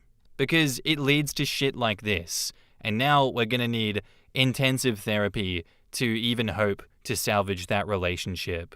If I were a betting man, I'd say she may just jump ship because I don't know if she can ever get to a place where she is happy in the relationship, now that she has dug herself this hole. Who knows? That's my opinion on this. I'd love to know what you guys think about this down to the comments. Our next post is by user Proper Classic, and it's titled, "Am I overreacting by breaking up with my boyfriend? My boyfriend and I'm 19 female, he's 23 male, went to a mutual friend's house for drinks tonight. There were some people there that were friends with our friend, but we didn't personally know them. My boyfriend and I showed up together, he had his arm around my shoulder the whole night, and we were having a good time. My friend had to go to the toilet, and this guy that I didn't know personally started talking to me and kind of flirting. He asked me what I was doing next weekend, and I said, 'Sorry, I have a boyfriend.' My boyfriend kinda came back at the wrong moment, and I could tell he was upset. The night went on as my boyfriend and I were leaving. The guy quickly said how nice it was to meet me. This instantly flipped a switch in my boyfriend, and he said, 'If you ever come near her again, I will fuck you up.' The guy then lets out a slew of apologies, and saying that he thought that we were siblings because we both have blonde hair and blue eyes, and my boyfriend just grabbed my wrist and we left. It made me super uncomfortable, and I low-key felt bad for the other guy. Is he right about what the guy was thinking? Am I being too naive? Should I have broken up with him? Please help. Here are the texts. OP says, "Listen, I appreciate you standing up for me and trying to be protective. The truth is, though, we are both adults. I respect our relationship, and I love you more than anything, but I really hate confrontation, and you escalating the situation made it 10 times worse." He says, "Babe, I don't think you understand how men work, lol. So let me teach you a little something. The cute little, haha, I have a boyfriend, is flirty and an invitation for him to pursue you when I'm not there. I know you didn't mean it in that way, but it's the way that it came off. Literally looking at him throughout the night, he was staring at you. It made me sick, and I hate to be crude, but you might want to delete photos on your Insta because imagining the things he would do alone with those makes me sick." OP says, "Do you realize how crazy you sound? He was being friendly. And yes, maybe he was interested at first, but he completely backed off when you yelled at him. I think the message was loud and clear. Don't tell me what to do with my Insta, and don't insert random thoughts into his head. He's a great guy, or else blank wouldn't have invited him. And honestly, I want you to ask blank for his number and either call or text him an apology. Your behavior was unacceptable and unprovoked." He says, "Wow, okay lol, taking Thomas's side over mine? I would have thought that a 9-month relationship meant more than that. I see where your priorities lie. You're the love of my life, the future mother of our children, but damn you piss me off sometimes. I feel so lucky to have you, but your stubbornness of actually accepting that you need to confront people sometimes is really something. You can't be a doormat the rest of your life, blank. I know that you would never cheat, and I'm not worried about that. I am worried about a man getting mixed signals by your unwillingness to say no, and you accidentally getting hurt. I'm saying this because I love you so much and want the best for you and us." OP says, "Holy shit. You're saying I'm going to get assaulted because I give mixed signals? I am very clear about my boundaries and relationships. I have no idea where this is coming from, Archie. I know I have been out of therapy for a while, and maybe things haven't been going as well as I thought, but maybe I need to go back if they're as bad as you say they are. If I truly am that poor with my boundaries, I think I need a break and need to reevaluate the relationship. Thank you very much for giving me that clarity." He says, "You are being immature from running from this. I'm going to call you so I can explain more. You have a very intelligent mind, and it boggles me why you don't get what I'm saying." In the comments, Lonely Apricot says, "I'm going to call you so I can explain more. He thinks you don't understand what he's saying because you're not agreeing with him. Your boundaries seem fine to me. If anything, I think his reaction at your friend's house was over the top. Maybe he could use some therapy for his anger and control issues. Not overreacting. No, it's worse than that. He doesn't think that she doesn't understand. He thinks that she has too much room to refuse him if he can't cow her with his voice into just shutting up and agreeing with him to keep the peace. When people want to force you into a phone call, it's so that they can put you on the spot and force you into something. See aggressive sales tactics from people with one-time deals you must commit to now, or else you'll miss out, and the like as well. I had a partner who did this, and it pissed me off so badly. You only disagree because you don't understand. Like, no, I 100% understand what you're saying and the reasoning behind it. I just disagree because I'm a separate person with my own separate thoughts and values that are occasionally different than yours. If I say, I have a boyfriend, and someone interprets that as an invitation, then they need to reevaluate their comprehension of the English language. Some men are inclined to misunderstand every no they get. OP should tell her boyfriend, he clearly doesn't understand how women work, so let her explain something to him, and then start sending her boyfriend links to all the news articles of women being murdered, beaten, and abused because they said no politely, harshly, nicely, rudely, cautiously, assertively. It doesn't matter how they delivered it, they were still violently punished for telling a man no. Part of the reason women say I have a boyfriend is because other men are more likely to respect a woman belonging to another man as the reason that she is off limits, rather than actually respecting her and her autonomy. And I do wonder if the boyfriend in this situation realizes that or not. And if he does realize it and he's still being overbearing in this way, it's just even more reason to break up with him in this situation. I'm with OP on this one. I think he's making ridiculous demands of her. He's projecting his insecurities onto the situation, which, yes, in a healthy relationship, it's fine to bring your insecurities out so that you can tackle them together and get a hold of them. But here, he doesn't want to do that. The intention is to control her by using his insecurities and turning them on her. Using his fears and his emotions to control and belittle OP in this situation and make it seem as though she's the one that caused all of this, which she didn't. She did not cause any of this. Yet he continues to escalate, demanding that she deletes photos on her Instagram because imagining the things he would do alone with those makes me sick. Sounds like a you problem, buddy. He's getting mixed signals by OP's unwillingness to say no. She did say that she has a boyfriend. That is a no. This guy's a piece of shit for immediately blowing up like he did. And no, I don't think you're being naive in this situation, OP. I think this guy's shown his ass. He's shown that he can't control himself. He can't control his temper. He is cringe to be around. Take this 9 months as experience for an investment into your future of not being with someone that is this sad and pathetic like he is. And now, onto the update. First of all, I would like to clarify some of the confusion in my previous post about the order of events. Here is the timeline. 1. My boyfriend and I arrive at the party. 2. We are there for a while, he goes to the toilet, and the other guy approaches me. 3.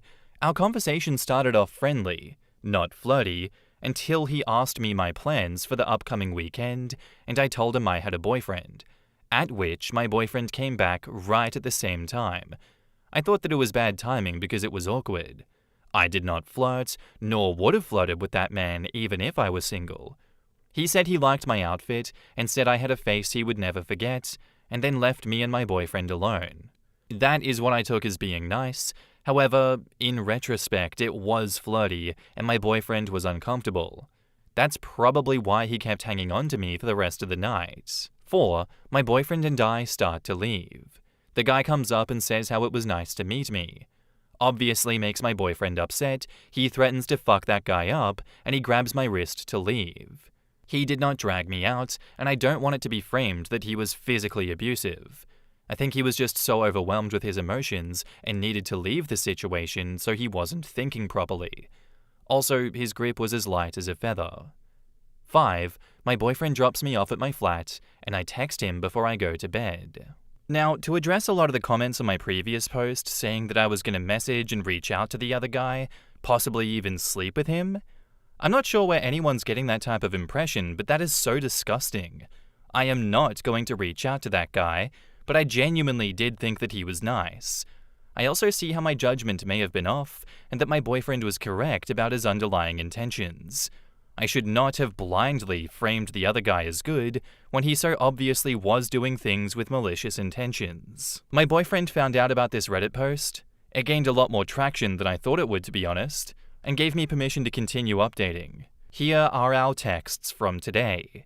I'm meeting him tomorrow to discuss all of this with him. Thank you so much for all of the input and comments. I will make a final update after we meet up tomorrow. He says, blank sent me this? Care to explain, lol?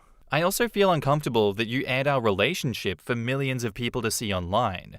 The truth of the matter is our relationship is between us, not the thousands of people that commented saying that you should break up with me or I should break up with you.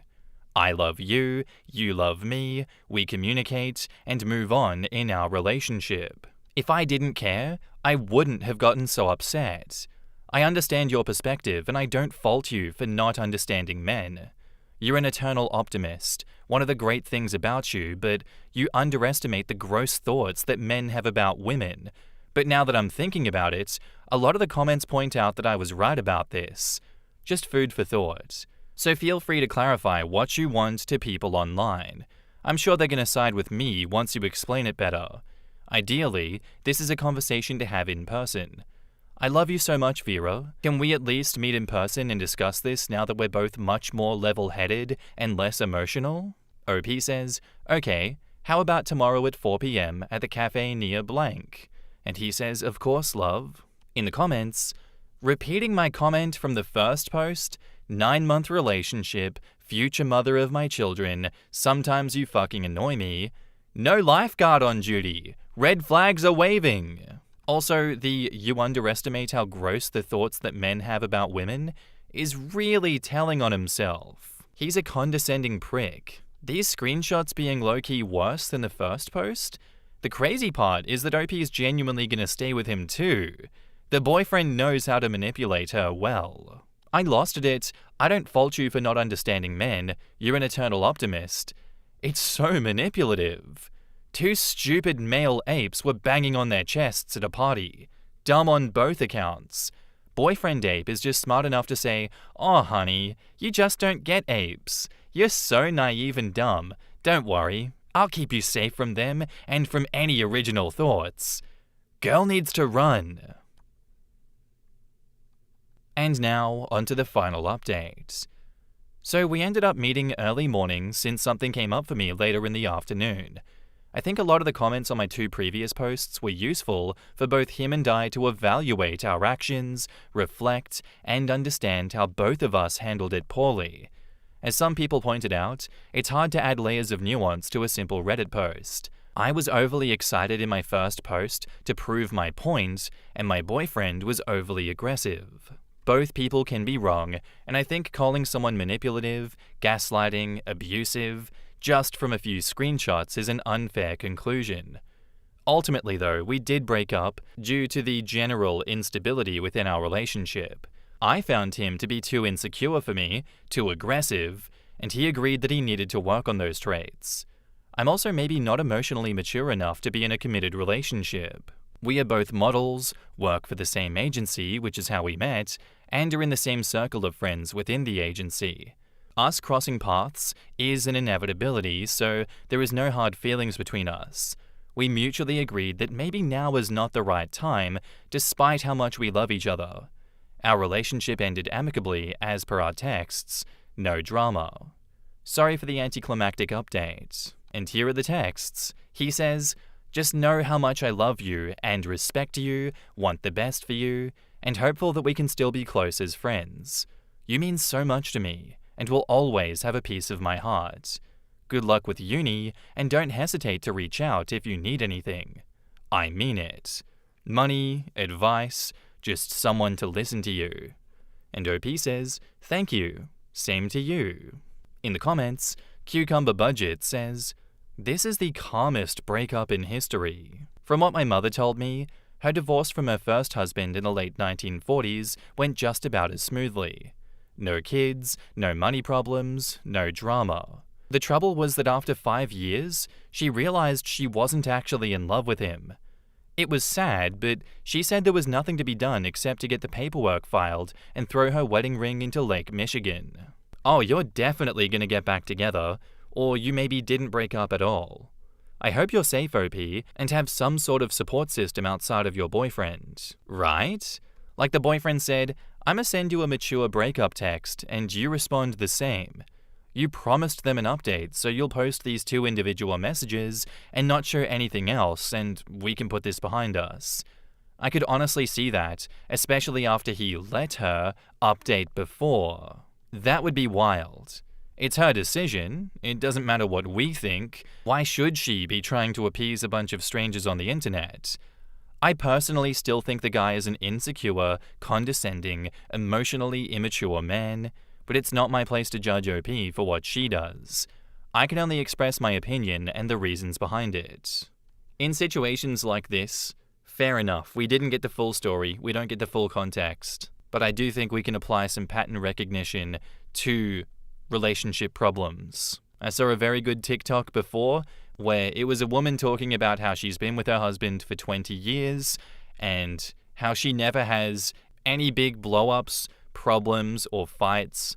like people in these stories are having. That they have very healthy communication styles with each other, that when there are problems that arise, when there are hurt feelings, they are able to deal with it in a very healthy, very open way. And that when you stray outside of the box of those healthy situations where the relationship just works, where you start getting text messages from this guy in these updates and in that original post, that is outside of the bounds of a healthy relationship. Sure, we don't get the full context of it, but talking to your partner in that way, talking down to them, making them feel like shit, projecting your insecurities on them, is not someone that wants to stay in a healthy relationship. That to me is someone that wants to control the person they're dating and doesn't want it to be an equal relationship. If it is true that OP is just giving a fake update here and is staying with this guy, good luck to you, OP.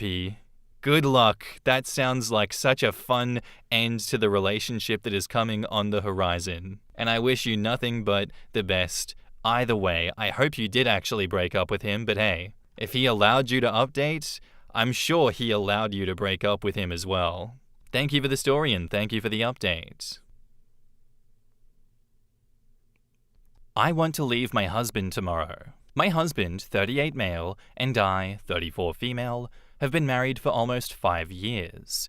We've been together for 11. He has a teenage daughter from a previous marriage that stays with us most of the time. We have 2 daughters together, ages 2 and 3. The last year has been hell. I've caught him in many lies. In the last year and a half, I've caught him texting 3 girls. When I try to have honest conversations, I get met with more lies and gaslighting. I've also caught him messaging women inappropriately on TikTok. I've also caught him lying about money. He makes substantially more than I do. He refuses to have joint accounts. He's been lying about paying bills. Over the weekend, I found out that we're 2 months late on our mortgage. When we discussed bills, he stated that he would pay the mortgage if I paid childcare. I keep my half of the bargain, and a few months ago, he gave me a notebook and said we would both write down any time we spent money or paid bills. I am open with my account and all the bills I paid. I'm actually very frugal. It ended up just being me that had to write this all down. I've also recently found out that this was not the first time he's been behind on bills. Last time his mum bailed him out and they opened a bank account together. All hidden from me. He is very uninvolved with our children. I do all the housework, I do all the pickups and drop-offs for all 3 girls. I've tried to offer to do couples counseling. I've tried to have hard conversations about all of this. I've asked him to be more involved.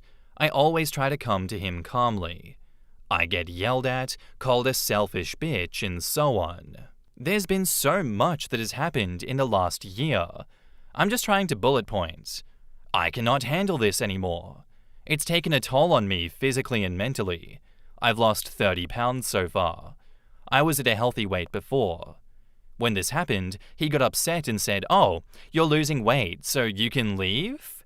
He's always making snide comments about anything I do. I want to leave. I can't do this anymore. I don't want to set this example for my children.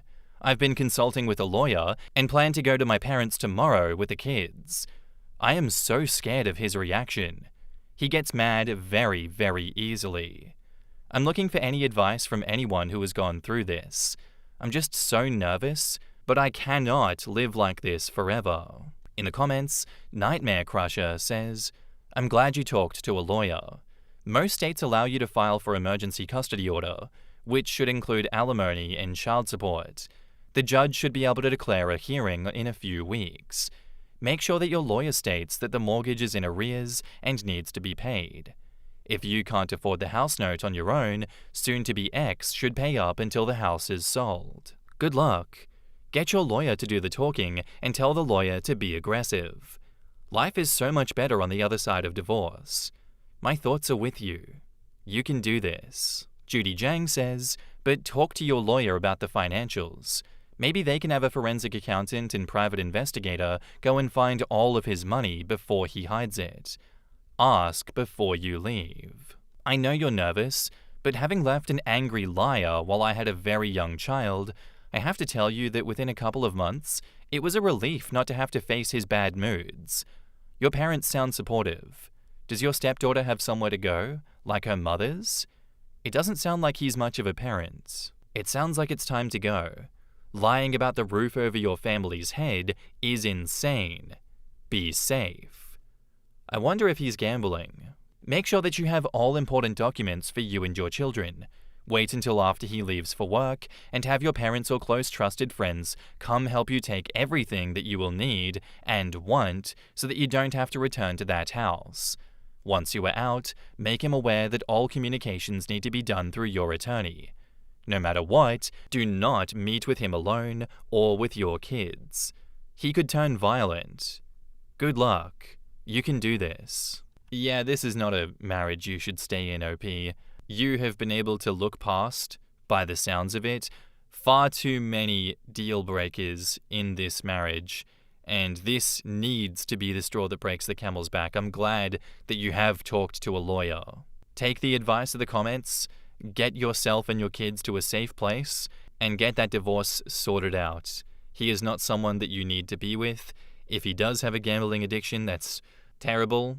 That is a terrible thing to be afflicted with, but it's not your problem, and separating yourself from him as much as possible is what needs to be done as fast as possible. So I say good luck. And now, onto the update. Now he's been hospitalized. If you look at my post history, you'll see that I left my husband for several reasons.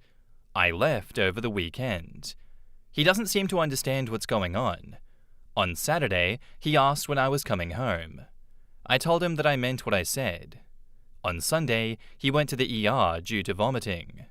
Today, his mum reached out and said that he's been admitted due to fever and vomiting, and they're running more tests. I feel awful. I would never want him to be sick. I would never want anything to happen to him. I just wanted to separate. I feel super guilty. I will say, previous to leaving, frequent ER trips were an issue. Nothing was ever wrong, and only his mum would accompany him. The girls are super happy being at my parents' and have not asked about going home.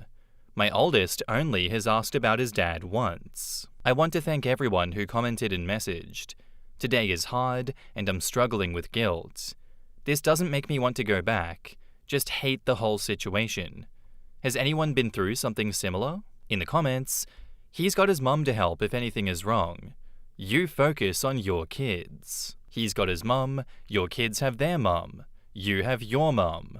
This is going to be okay. Why are you feeling guilty when previous non-stop ER visits were a thing before you left him? My guess is that he's made OP feel guilty a lot in their relationship. How about Mummy making her feel guilty for not understanding her boy? Plus, he only went to the ER with Mummy anyway. What does that have to do with OP now? Do you have proof of this, or is there a chance that all of this is fabricated to guilt you into returning? If it's true, maybe he's got an upset tummy because he's been lying, texting other women, calling you names, and committing financial infidelity, and it caught up to him. Yeah, he's just sick to his stomach emotionally at the idea that things might be aired in public, and people might find out how awful he's been. OP says, I want to thank everyone for their comments and support. I can't comment on every single one. They are keeping him 24 hours to observe him and give him more fluids and make sure that he can keep food down. At this time, nothing has showed up on any tests. I thanked her for keeping me informed and told her that I hoped he felt better and that while I hated he was sick and would never want anything to happen to him, that the girls and I would continue to stay at my parents'. And that seems to be the conclusion of the story for now. Who knows what's going to happen next, but it's good that OP stuck to her guns. It's good that OP is not going to take him back. She seems to know what she's doing. She has it figured out. She knows that that's not a relationship that is going to go anywhere, and that frequent ER visits are a thing. So don't feel bad about this one. This seems to just be another one to add on to the list. I wish you nothing but good luck and good graces going forward, OP. I hope that things remain separated between you two, and they do not join together again at all, ever. Good luck, and thank you for the story and update. Our next post is by user Deceased Caterpillar, and it's titled, My 28 female, boyfriend 29 male, let my stalker ex 28 male into our apartment to leave me a birthday surprise. How do I handle this absurdity? I broke up with my ex 10 months ago, but he will not get over it. Despite me wishing to no longer interact with my ex, as well as me dating someone new, Cole, 29 male, my ex has been trying to win me back by doing over-the-top things like sending me gift baskets, love letters, chocolates, etc., even though I've blocked his number on all social media and always ignore his attempts to woo me with his gifts. He never actually interacts with me directly, never waits for me outside or tries to talk to me. He just leaves me gifts at our doorstep and runs away. It's creepy and makes me super uncomfortable. Cole, who I live with, doesn't actually see an issue with this and says that he feels bad for my ex and doesn't want me to waste my ex's money and efforts, so I just reluctantly let Cole eat the chocolates and other crap since he insists that I don't throw them out. He even likes reading the love letters, even though I tell him I don't want to. I don't understand why he's so chill about this, because my ex and Cole aren't even friends and have never interacted. So it makes no sense why he's so okay with my ex doing these dumb gestures that he knows makes me uncomfortable and creeped out. If anything, Cole should be pissed off that someone's trying to steal his girlfriend, right? Anyway, all of this finally came to a head on my birthday. After work, I came home to our apartment decorated in balloons, chocolates, and flowers. I'm immediately touched, thinking all of this was a surprise from Cole. Nope.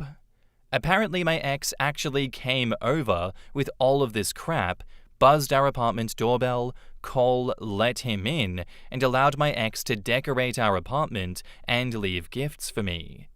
And then my ex left before I could get home. Cole apparently saw no issue with this. He literally let my ex into our apartment like it was no big deal, because my ex came all the way with all of these gifts, which was such a thoughtful gesture. Now I feel totally unsafe. What if my ex secretly left a hidden camera or something? I have no idea why Cole is so fine with all of this.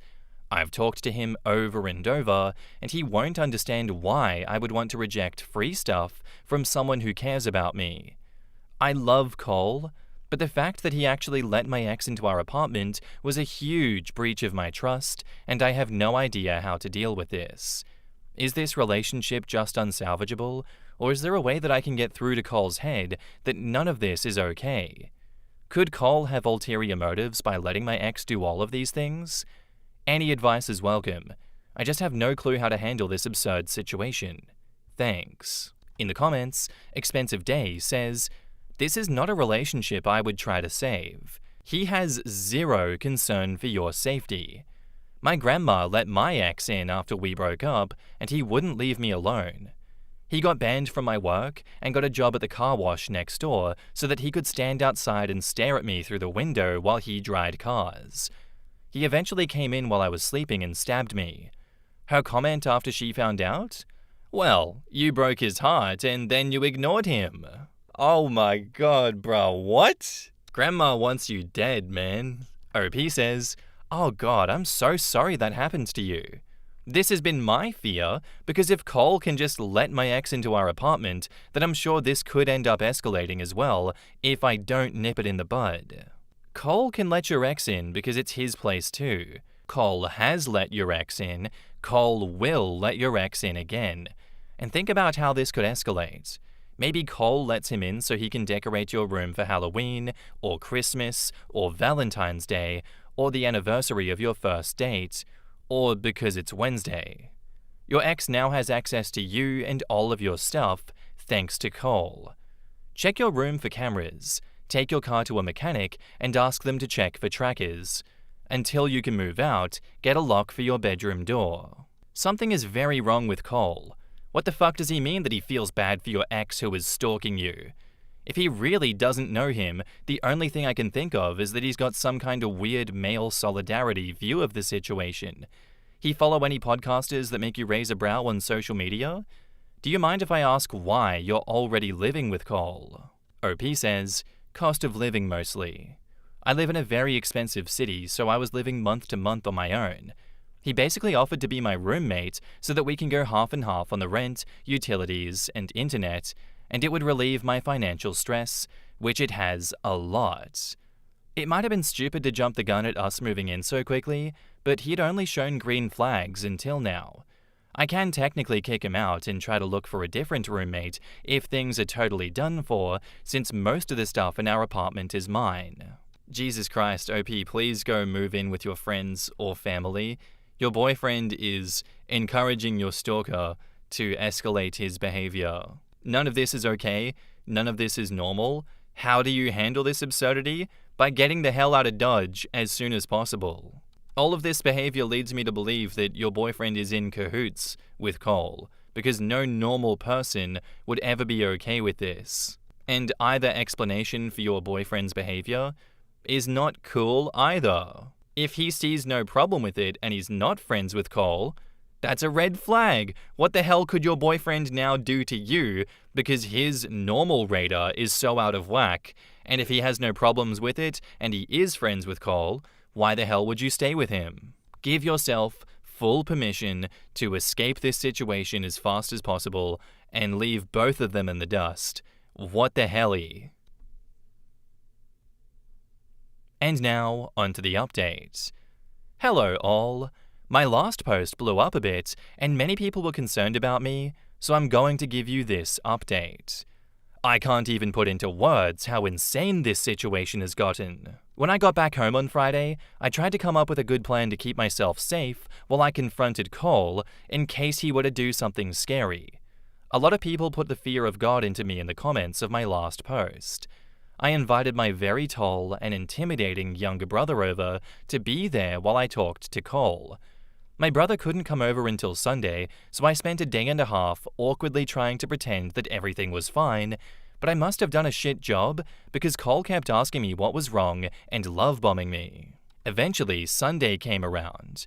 My brother showed up, and we grilled Cole about why the hell he's been so fine with my ex coming around with gifts and even letting him in to decorate our apartment for my birthday.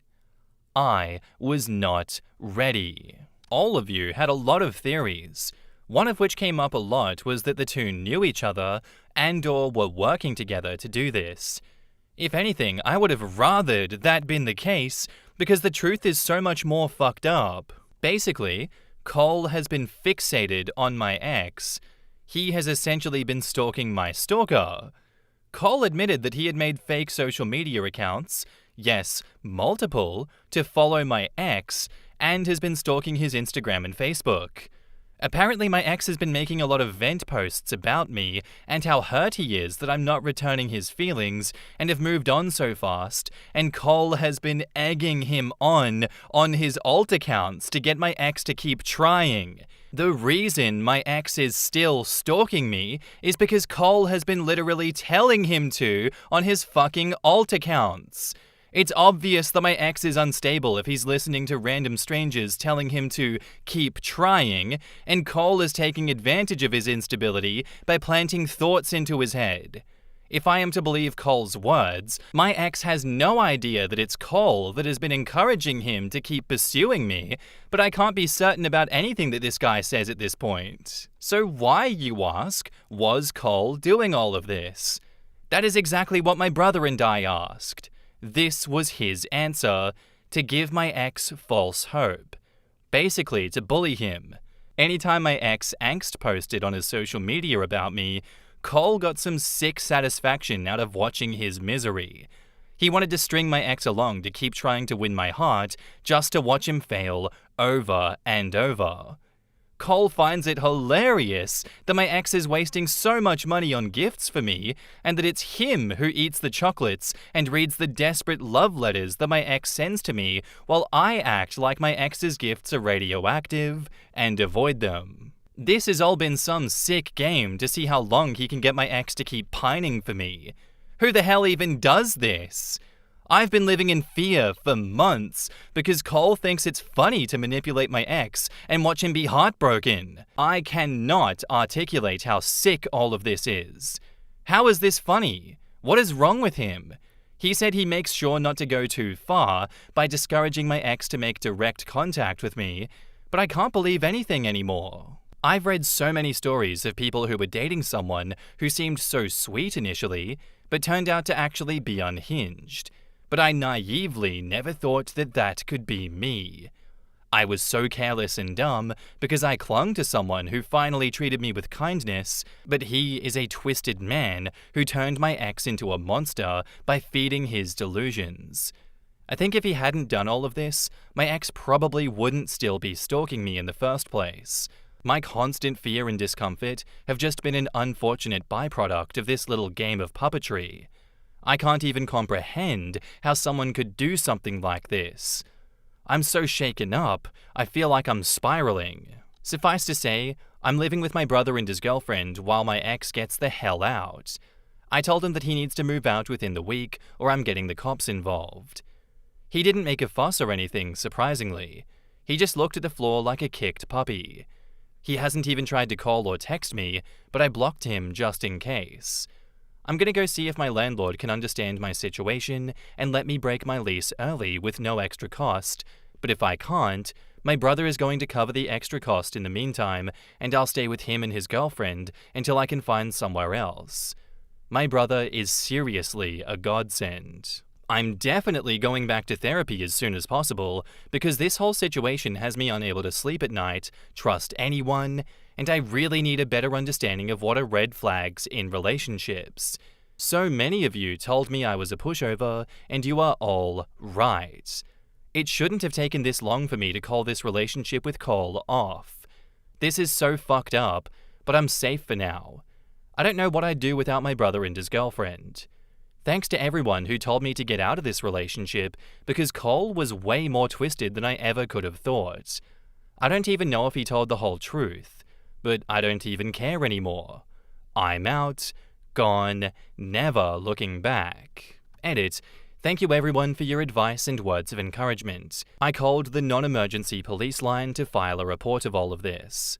It wasn't super helpful, other than just making a record, so I'll do a follow-up with them once I have safe access to my apartment and can collect evidence.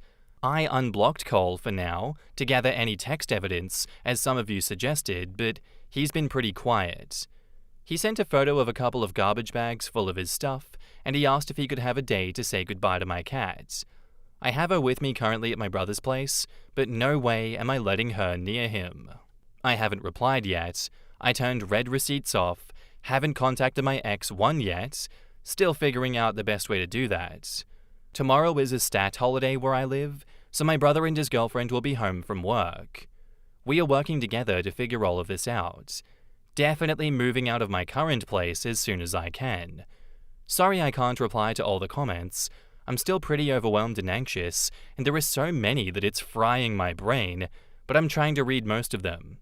I appreciate every one of you though.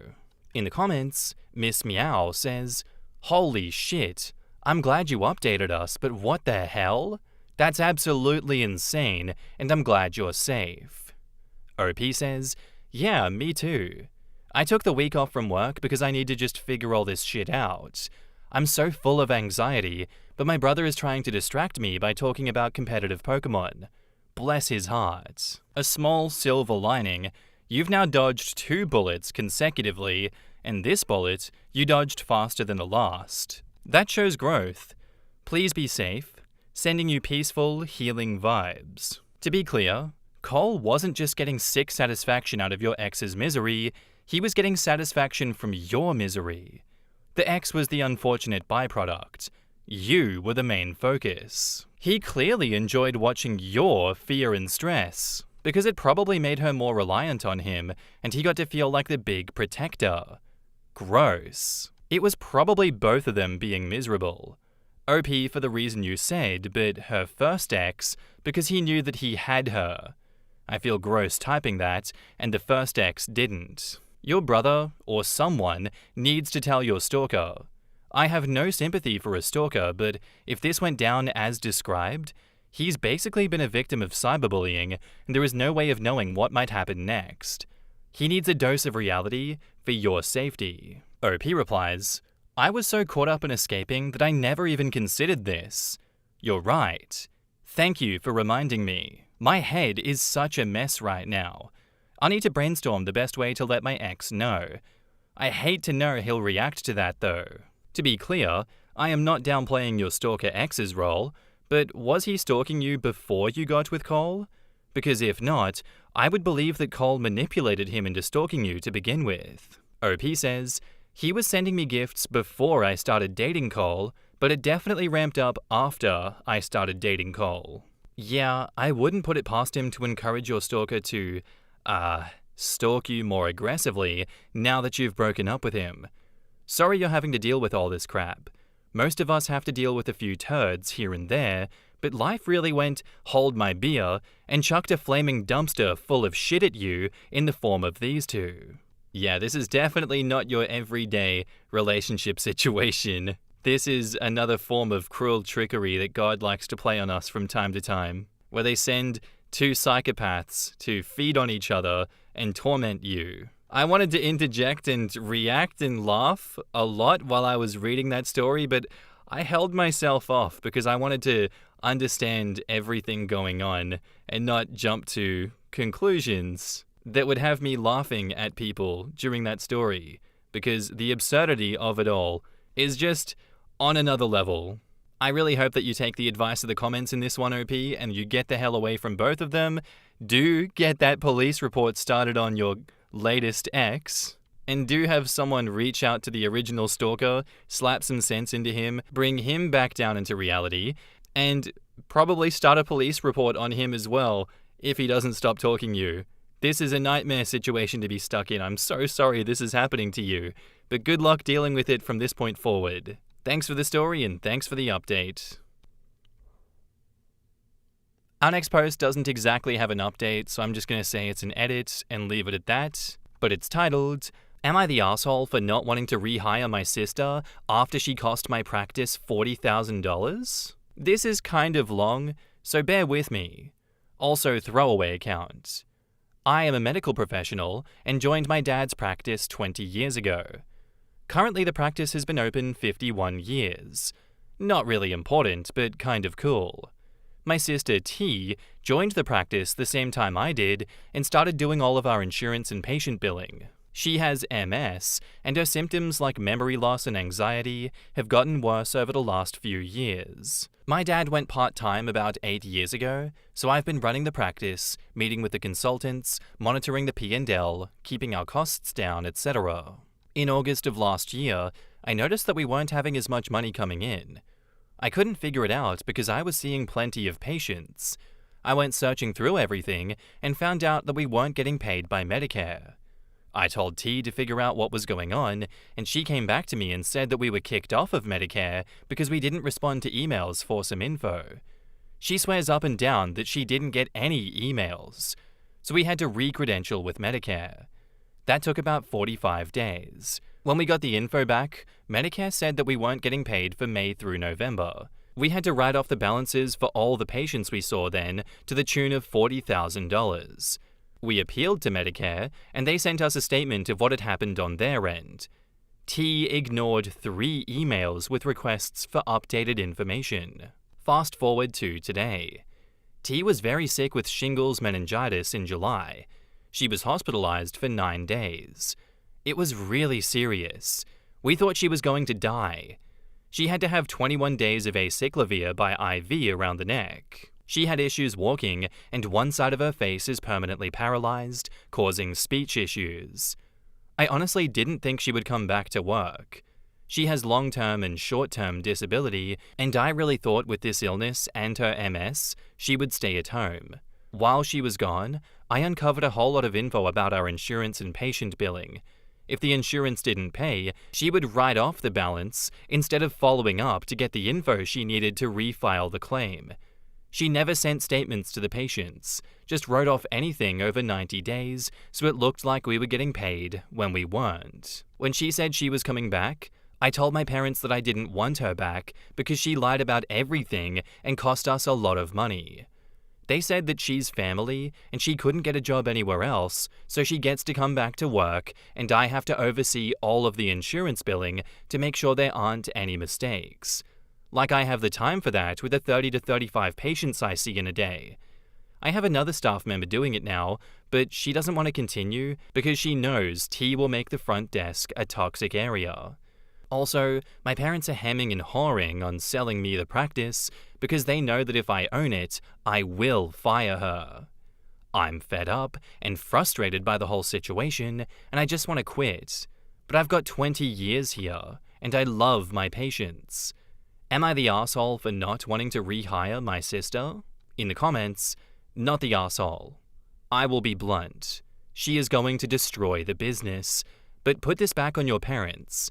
Every dollar she costs will be deducted from the value of the business for what you have to pay for the business, including the costs of the inevitable complaints and lawsuits from patients who have incurred incorrect expenses because she has failed to invoice them/their insurance accurately. Yeah, if she was writing off things that didn't pay because she didn't file them correctly, she almost certainly screwed up the filing and charges of things that did pay. And someday an auditor is going to sniff out enough mistakes to bury the practice. Can you start looking for other places to work? They know that they can treat you like this because you won't actually do anything about it. OP says, I know. It really sucks when family treats you like this. I'm very sad about it. Are you going to do anything about it? Because it seems like you're doing everything for the practice while your dad is getting all of the benefits.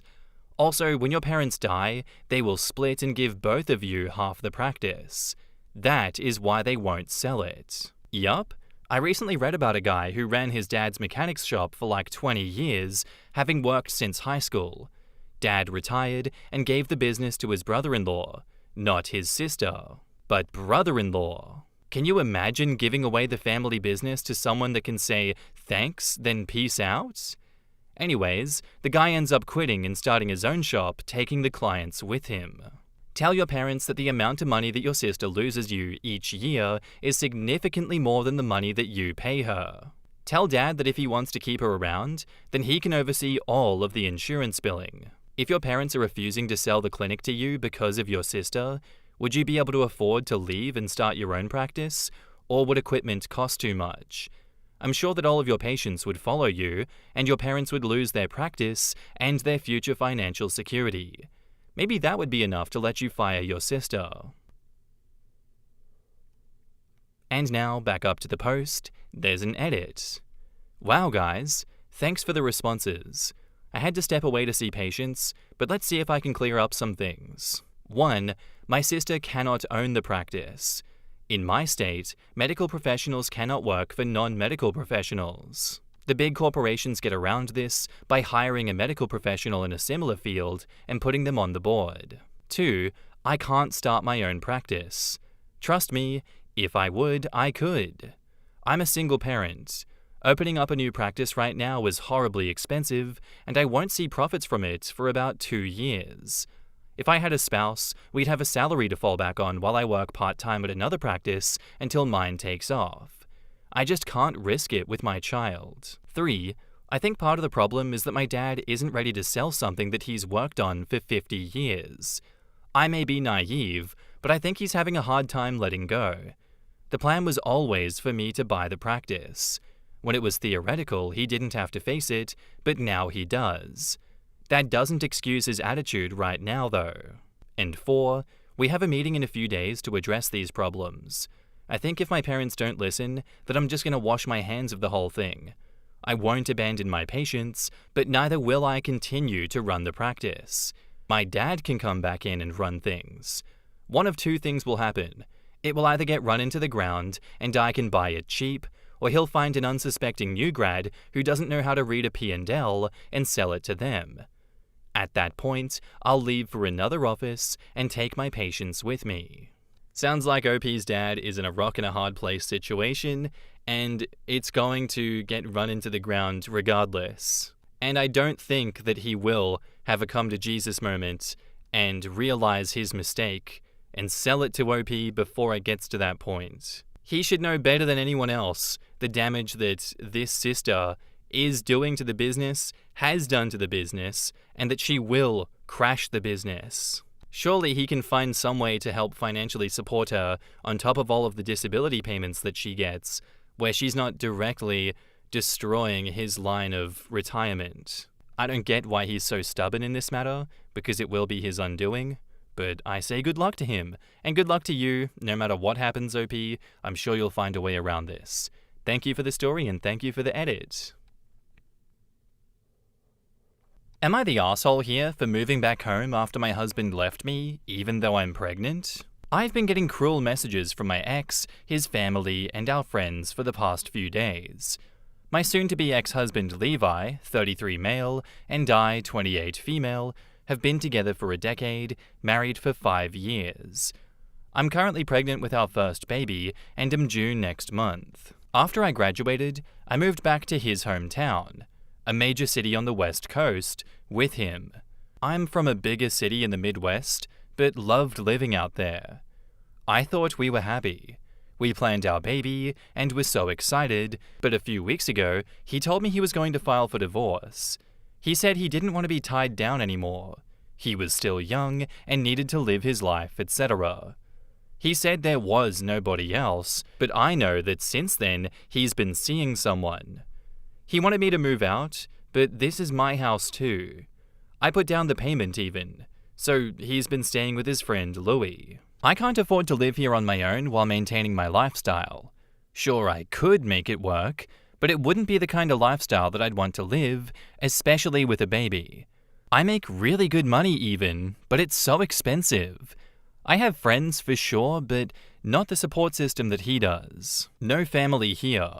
So I've decided to move back home, and luckily my company has a location in my hometown, so I was able to keep my job. My parents have been so supportive. They are divorced and they hate one another, but are now combined in their hatred of Levi, which is interesting to see. They've secured me a nice rental home in my city and refuse to let me pay them back, saying that I need to save to buy my next house. They are paying for my divorce lawyer and my co-pays at my new doctor here. They are paying and said I'm doing the right thing for my baby and are happy to help. My mum is about to retire and even wants to watch my baby while I work after my maternity leave.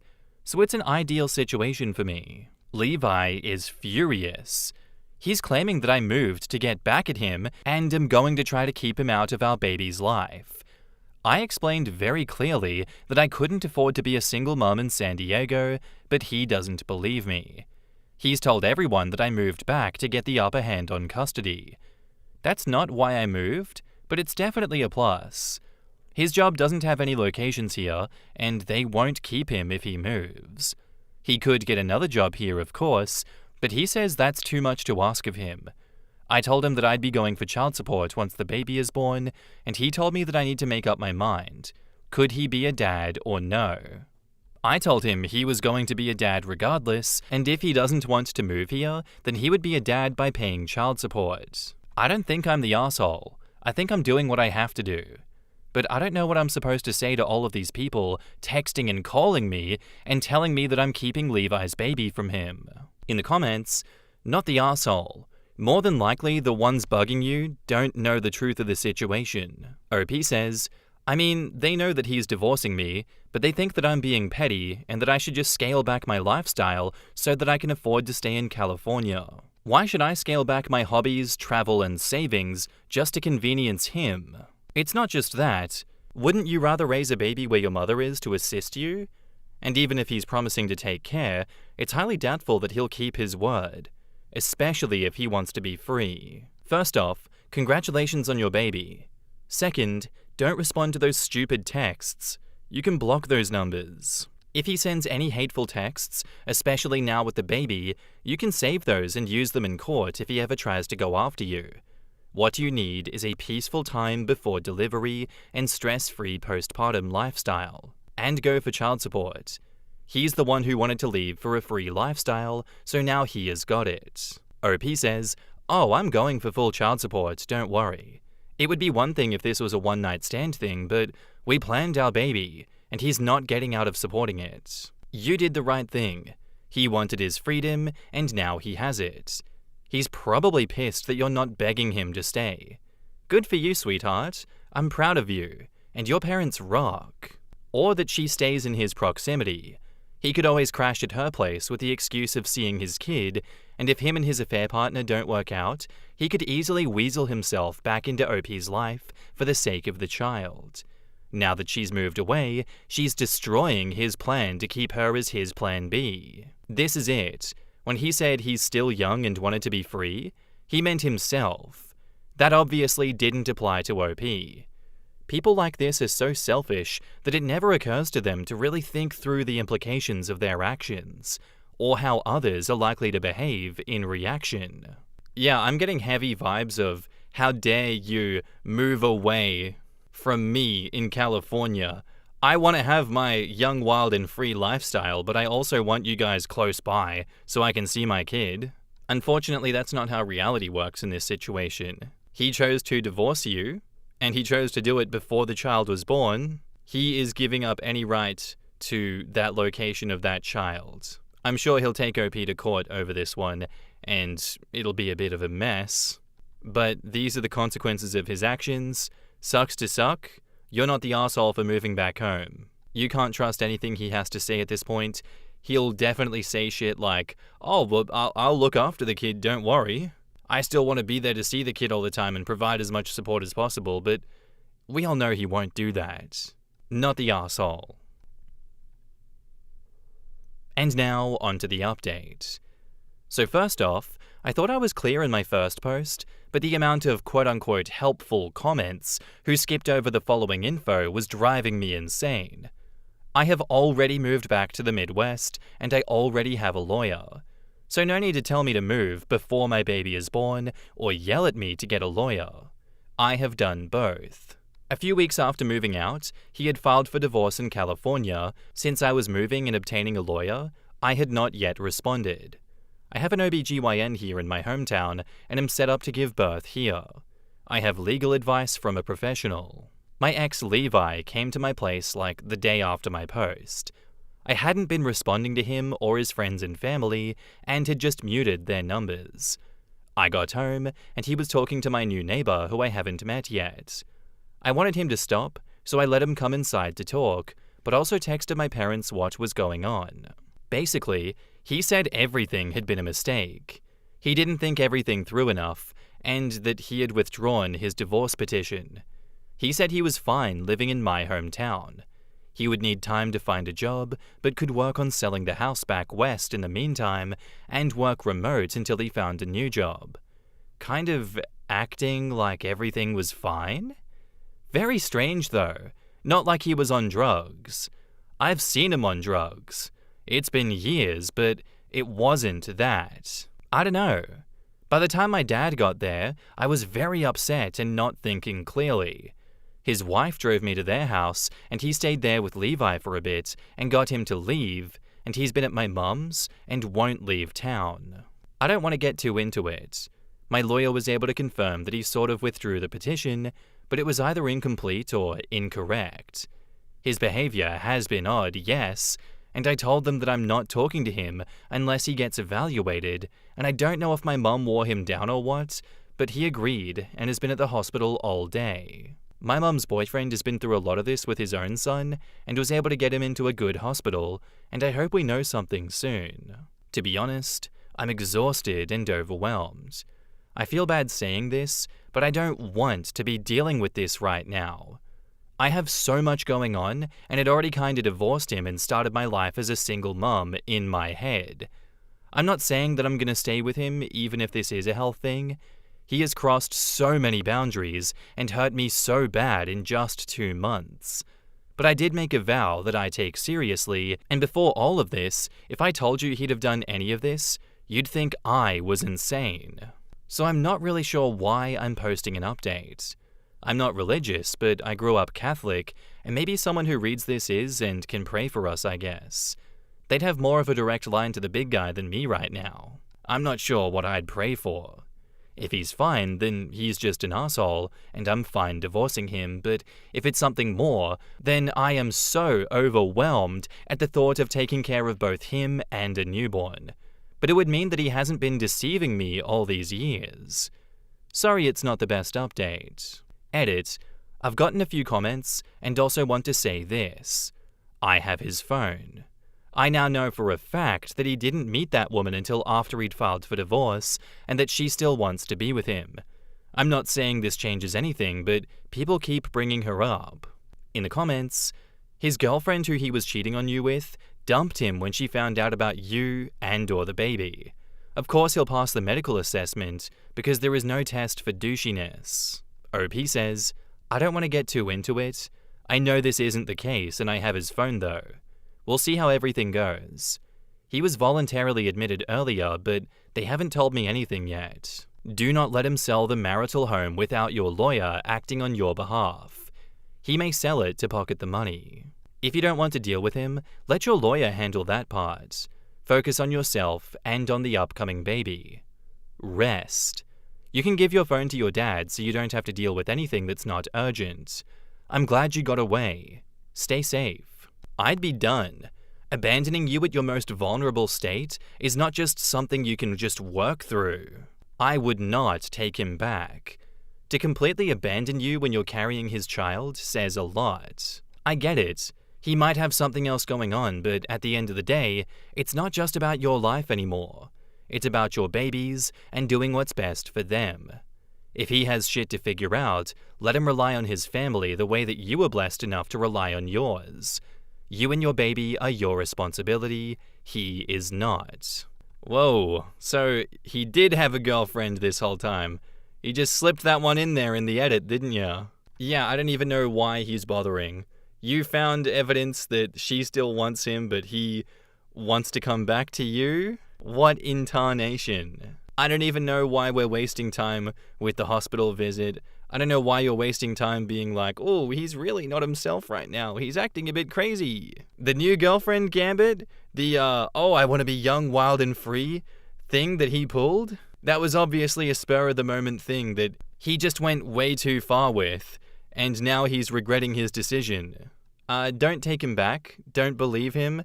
Continue with the divorce and get the hell away from that guy. Keep him at an amicable co-parent distance. If he wants to live in town and have 50-50 custody, that's fine, but he's no longer partner material. Screw that guy. Still not the asshole OP. Our next post is by user Narrow Opposite, and it's titled, Am I the asshole here for straight up telling my boyfriend that I'm breaking up with him because he doesn't want to cook for himself? So I, 27 female, was talking to my boyfriend, 31 male, and he said that every night he doesn't want to have to cook after his long day at work, so he therefore will be eating at his mum's every night. He also works from home, and said that he is not hanging out with me. He's moving into his house soon. While I can understand and appreciate that it sucks to cook for yourself, it feels extremely unattractive to have someone say that they don't want to cook for themselves, especially after spending a decade cooking for myself every meal, every day. I work 12-hour shifts, and I just think, how would this be if we were together long term? Would I be doing all the cooking? I guess probably that's a deal breaker. I like cooking for my partner, but it sort of seems like it's not something that he's ever going to do. Maybe. The question is, would I be the asshole if I break up with him over text and tell him why, honestly, when I do? Or is it less asshole-ish to say that it's me, not him? For some context, I'm his first girlfriend. Edit, am I the asshole if I tell him that it physically repulsed me when he said it? Edit 2, for anyone asking how long we've been together, we've been dating about a month, talking/seeing each other for 4 months. He was a virgin, and I'm taking this breakup thing seriously because I feel horrible breaking his heart, but I'm also thoroughly disgusted.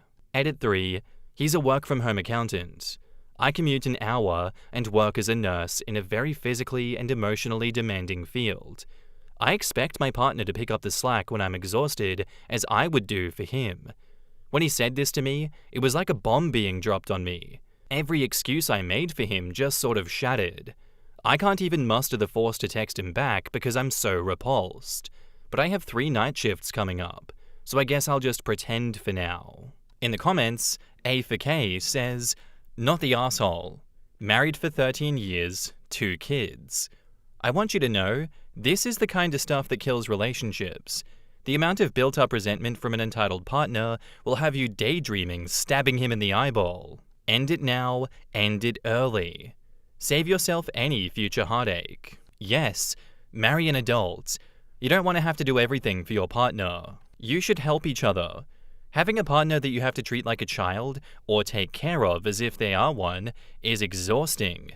People who can't or won't do anything for themselves are just coasting and probably only want a partner so that they can continue not doing anything.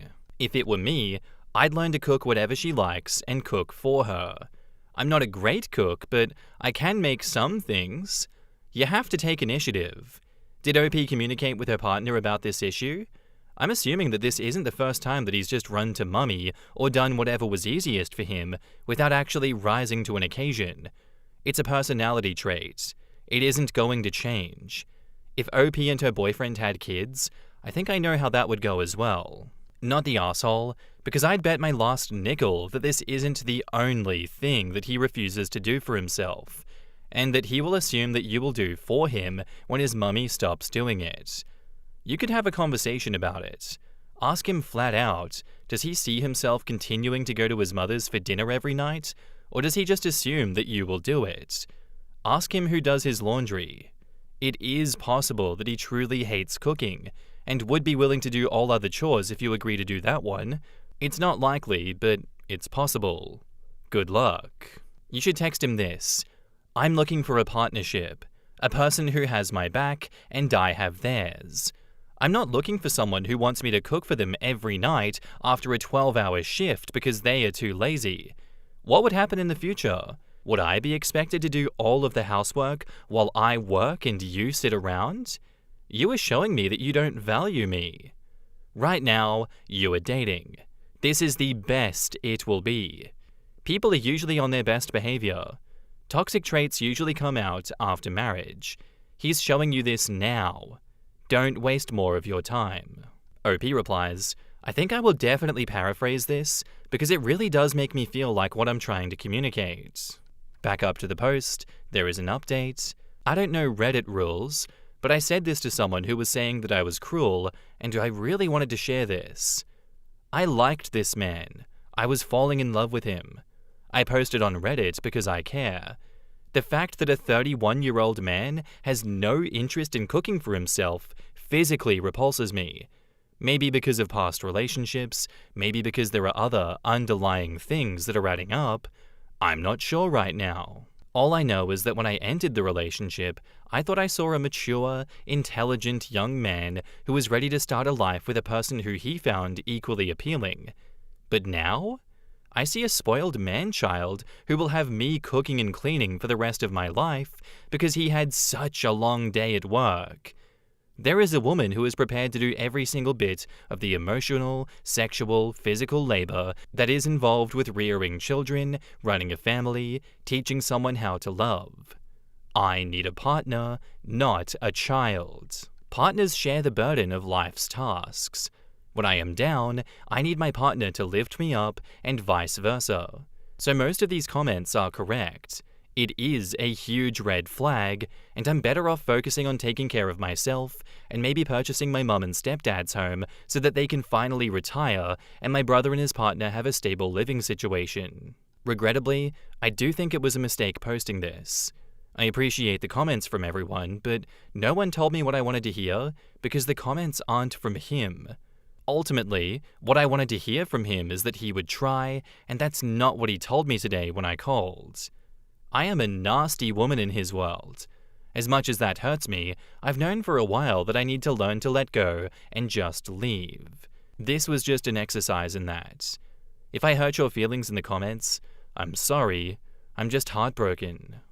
Man, if you called him and he said that you were just a vile woman in his world, you're a nasty woman, what the hell kind of relationship is that to have with someone 4 months in?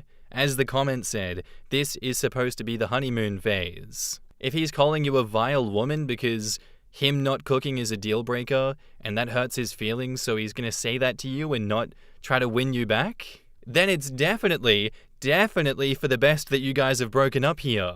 This is not someone that wants to be with you. This is someone that is deeply messed up. They are a hurt person. He will hurt people, and he needs to go work on himself if he ever wants to be in a successful relationship. What a sad response to a situation where he could have stepped up and been better, but he actively chose not to. Get away from this man, please. And now, onto the update. So, I liked this man a lot, but ultimately didn't see anything long-term, and I broke up with him today. He basically said okay, and I said that I wanted to tell him why, and he said no. I said that's kind of something that a man that cycles through women / doesn't have long-term relationships would say, not a man who's never had a girlfriend and is breaking up with his first one would say. So I proceeded to tell him what he said and what it meant to me when he said it. This man proceeded to gaslight me into believing that he never said it and that he was just innocent and that I'm just trying to be cruel to him. He then said that he didn't intend on being more independent, which basically contradicts the gaslighting. So I blocked him, and that's the update. My feelings are hurt and my mind is spinning. Hoping to find peace again soon. In the comments, plenty of fish in the sea, and some of us even cook. OP says, I know, you're right. How are you on washing dishes? OP says, excellent. I also cook great and do all of the other chores no problem, but I need a partner that can share responsibilities, especially if they want a child, but also because of my work schedule. And I made that clear from the beginning. He just conveniently didn't remember that, I guess. In short, I like cooking, but my work schedule and hopes in life dictate that I need an adult who is willing to cook. It's super easy to warm up a frozen pizza. Healthy Magician says, still not the arsehole. I'm sure he and his mum will be very happy together. OP says, I'm positive she is telling him how villainous I am as we speak. I imagine you are probably a mix of sad, frustrated, and annoyed right now. Give it another 24 hours, and I suspect all you will feel is relief. OP says, honestly, I'm already feeling that. I'm sad yet relieved. Lol? Well, now you know why he was a 31-year-old virgin. He's a loser. Don't even think about him no more, and stay away from red pill virgin incels. He does make me laugh though. OP replies, honestly, I had made a post about me thinking that he may possibly be an incel and asking about the signs because I don't know much about incels. And everyone called me an asshole for even insinuating that he may be. Now I think 100% incel. Oh yes, he is. And I'm an old broad, and the ones insulting you are the incels that want to get laid and can't. He is an incel all the way. In my 40s, I met a guy who was still a virgin in his 40s, and I was like, I'm too old to teach a guy all over again. He actually fought me on it, and I was like, the time it took you to say all that crap, I could have been vibing. He had no idea what I was talking about. If we're just gonna go at, the meaning of the word here, incel, involuntarily celibate, I really do believe that he was an incel. Him getting into a relationship here with OP proves that he wanted to have sex. But the way that he carries himself, the way that he views life, even the way that he views OP, kinda proves the involuntary part. It has been incredibly hard for him to have sex at all because of who he is as a person. And I don't know how he went through his entire life and continues to exist like this now without realizing that it's a problem and that he needs to fix it. That's just so sad, and I doubt he ever will change who he is. But OP, don't feel bad for this breakup. It had to happen, it is for the best, and you need to go find someone that is not him and that will cook for you. That is an acceptable thing to look for in a partner. That is the bare minimum. Thank you for coming to the TED Talk. Our next post is by user HimEros, and it's titled, Am I the arsehole for saying I don't feel bad for my sister's killer after he died? My little sister was murdered by a group of boys a couple of years ago. About a year later, the same group stole a car, crashed it, and 3 of them died. One survived, but is now paralyzed. The other day I was walking through a cemetery with a friend. We thought it looked nice in the fall, and I happened to see the grave of one of the boys. He was also the one who did other horrible things to my sister. I told my friend who it was, and said I honestly don't feel bad that he or his friends are gone. that I kind of see it as karma. My friend said, he was just 17. You can't hold a grudge against a dead 17-year-old. But I don't feel like I'm holding a grudge. I'm pretty numb at this point, but I'm not sorry for him either. I'm sorry he was what he was. In my head, it's like whatever higher power is out there just hit reset on them for the damage that they had caused so early in their lives. Maybe there was no hope for them. I don't know, and it's not up to me. I have to move on and see all the beauty that we do have here. I really am a forgiving person because I know it's more about my own peace and sanity than the other people. I just genuinely feel like it was karma, in a neutral way. What actually got to me wasn't seeing the grave, it was my friend acting like I'm a bad person for not feeling sympathy. What exactly am I supposed to feel here? And I find it funny because this friend rarely feels empathy towards other people in other situations. Like whenever I see homeless people or just people who give a vibe that they're not doing well, she's always like, there are people dying in wars. Homelessness is a choice in this country. But suddenly when it's about the murder of my sister, I'm a bad person. You know what I'm saying? In the comments, not the arsehole. I'd tell her that you're sure the killer appreciates her sympathy, but until someone kills her sister, she doesn't know what she's talking about. Maybe next time, her sympathy could be found for the victim of his crimes rather than the criminal. Totally agree. Your friend can't really tell you how to feel when she's never lived through what you did. True, the sympathy should be for your sis, not the people who hurt her. Agreed. The friend is really wrong to say and make OP feel anything but the killer receiving well-deserved karma. Can we talk about how she thinks homelessness is more of a choice than literally signing a contract to join a war? Not the arsehole. Of course you can hold a grudge. Damn right. I have some from when I was a kid, against bullies, and most strongly about those who mistreated my dad when he was ill and then dying when I was 24. I'm 55. Death does not absolve your crimes. Not the arsehole. Your friend is wildly overstepping. More people need to understand this. Don't speak ill of someone just because they died, but don't speak well of someone just because they died either. Who they are doesn't suddenly change because they are gone.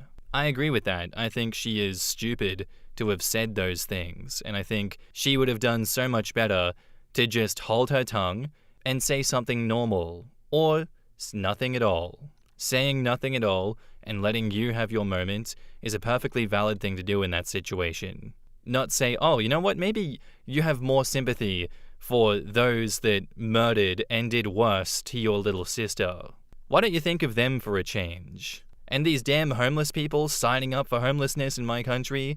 God, I am a moral compass right here. I should talk more. I love the sound that my lips make. That is what she sounds like, and I'm sorry that you had to experience that, OP. I don't even know if you have a talk with her about this and try to get her to understand how her actions and words made you feel. Is that even worth it at this point? Not sure, but all I know is not the arsehole. And now, onto the update. Some of you asked me what happened to the guys and why they were still out, so I'm copy-pasting one of my comments here for clarification. So I live in Sweden, and crime is looked upon very leniently here compared to the US and probably most other countries. First off, they did kill her. They were caught because they were bragging about it and sending pics in a Snapchat group chat where one of the members and their parents eventually went to the police. I also want to add that my sister was 14 and did not know these boys. I never wanted to hear exactly what was going on because at the time I was in school and was already deeply affected by all this. I just didn't want to hear about the guys or whatever the process was that my parents had to go through with all of that, etc. I sometimes just turn off and keep busy so I don't have to think about things. I also have a hard time being vulnerable in front of others and didn't want my parents to have additional worries. 2 of the guys were immigrants, and their defense was that they hadn't integrated into the Swedish society yet and couldn't speak the language that well and just followed along with what the other guys were doing. The other 2 were Swedish, including the guy whose grave I referred to. What happened to them, besides being charged for murder and severe, R word of a child, as we call it here, is that they had to go to meetings with CPS and therapy and some kind of rehabilitation program. That's just how it works here. Clearly, it didn't work, as they were stealing cars just a year later. And maybe they were waiting for additional sentencing, I don't know, but they were free. All of this happened between 2017 and 2018. In recent years, our laws have gotten stricter, and maybe things would have looked different if they were still alive. I've heard that the paraplegic guy works as a cashier at some store now, and I've avoided going to that store. In the comments, Stock Adhesiveness says, I would go to that store as much as possible. I would want the reality of what he did to seep into his pores every time he saw me. I would want to find as many ways to torture him legally as I could. You don't owe sympathy to someone who murdered your sister. Not feeling bad isn't cruel, it's just honest. People love to judge when they haven't lived through that kind of pain, but only you know what it's like to carry it. Am I overreacting? My best friend feels the need to protect my virginity. I, 18 female, just started uni with my best friend, 19 male. Let's call him R. For a bit of context, our parents are friends, so we were automatically just kinda born friends. We were part of a bigger friend group that fell apart when everyone went off to different schools for 6th form. After that, it was just R and me for the last 2 years of school. R has been popular with girls since forever. He has had like 9 girlfriends since year 11. He's always got some situationship going on, and now that he's at uni, he's thriving. Our uni's pub culture is crazy, so we're out most nights. At the pub, I usually hang with dorm mates while R disappears with whichever girl he is seeing that week. Just to be clear, there is zero romantic tension between the two of us. No secret crushes, no childhood sweetheart nonsense. Nothing. We are as platonic as it gets. He looks out for me at parties, and we always walk back together. I've only recently gotten into the pub scene, so I've never been asked out at parties before. Last weekend, a guy, let's call him Jay, came up to me while I was dancing with a friend. Jay is a first-year PhD in my department. I've seen him a few times because he's filled in for a tutorial while my professor was away. He's cute. He asked for my number, and I gave it because why not?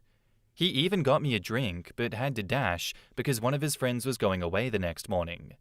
That was pretty much our entire interaction. Later, my friend told me that R saw the whole thing and looked upset. I shrugged it off. On the walk back to the halls, R was weirdly quiet. The next morning we were back to normal. We didn't have early lecture, so we decided to grab breakfast on the street. We were normally eating when, out of nowhere, he goes, "I'm 100% marrying a virgin." It was really out of pocket, so I just laughed and said, "That's great." And then he launched into this massive monologue about how only virgin girls make good wives and mums. I almost spat out my breakfast on his face, because this is a guy who slept with more people than I can count on my fingers, and now he is suddenly a scholar of virtue. I told him flat out that a body count doesn't determine what kind of a partner or parent someone will be. We settled that debate, and then he randomly started talking about how loads of guys in uni will try to get at me, but I should say no. I asked him why, and he just said, "You can't ruin yourself." We ended up fighting because he kept saying really derogatory things. I got upset and left for my lectures. The next day, he texted to apologize, but then launched onto the same spiel about how if I let a guy touch me, then I will lose my worth. This is so out of character for him. Normally, he is the most unproblematic guy that I know. Here are the text messages. He says, "Don't be upset about yesterday, please." OP says, "I'm not upset, only confused." That was so random. He says, "It's not random. I'm just trying to protect you. Once a girl sleeps around, lads talk. Your name goes round and everyone gets to know. It's grim." OP says, "So you're trying to protect me from having the normal uni experience?" He says, "Normal uni experience? You want to be deemed a whore?" OP says, "Blank, what even?" He says you're meant to stay clean. That's how you keep your value. OP says, my value isn't tied to who I sleep with. What the hell? He says, it is whether you like it or not. If my ma wasn't a good woman, my dad wouldn't have married her. She waited, she didn't mess around with random blokes, and that's why she's got the life she does now. OP says, Rio, I'm actually concerned because what even? You sound really unlike yourself right now. He says, it's the truth. Good women aren't used up. OP says, well then, good men aren't used up either. My ma would never have married my dad if he had slept around with half of blank. So you're used up too, right? He says, nah, that's different. And she would've. No one judges lads for having fun. People respect them more for it. But girls? Everyone calls them used goods. I don't want that for you. And frankly, right now, I don't get why you're fighting with me over it. OP says, you're so weird. He says, yeah, blank, ? You think blank is gonna put a ring on your finger after he's had his fun? No chance. He'll just laugh about it with his mates and move on. OP says, blank, where is this even coming from? He says, saw him get you a shot last night. OP says, and so you concluded that just because I let him buy me a drink, I'll fuck him? He says, seriously, blank, I hate hearing that word from your mouth. What? Fuck? Yes. What are you even on? This is so mental. I'll talk to and sleep with whoever I want. And he says, no the fuck you won't, and stop acting cheap because you're not. You are mine to look out for whether you like it or not. I don't even know why you're mad about this. And come to blanks tonight. Blank. OP says, I can't. I have tutorials with blank. There's a lot of blank going on, sorry guys. In the comments, Megan Co says, in his mind, he's got you lined up to marry once he's done sleeping with everybody in uni. Exactly. OP needs to see this. Yep. Dump the creepy friend and fuck whoever makes her happy. For however long it makes her happy. You're mine to look out for. Red flags in the air, and saying that people respect men for it but not women? Yeah, he's definitely trying to get her to wait until he's done so he can marry a virgin. His tune would change quick if you were looking at him for sex. Bingo. He doesn't want her losing that virginity to anyone but him.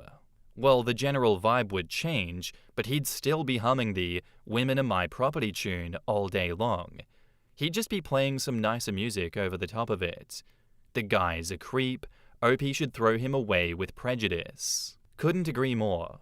By the sounds of it, he's had his already gross opinions validated by some manosphere bullshit, and that has emboldened him to be more open about them. This would be a friendship deal-breaker for me, and I'd like to think for most women. Also, I just read this to my 76-year-old grandmother, and she said tell him to go pound dirt.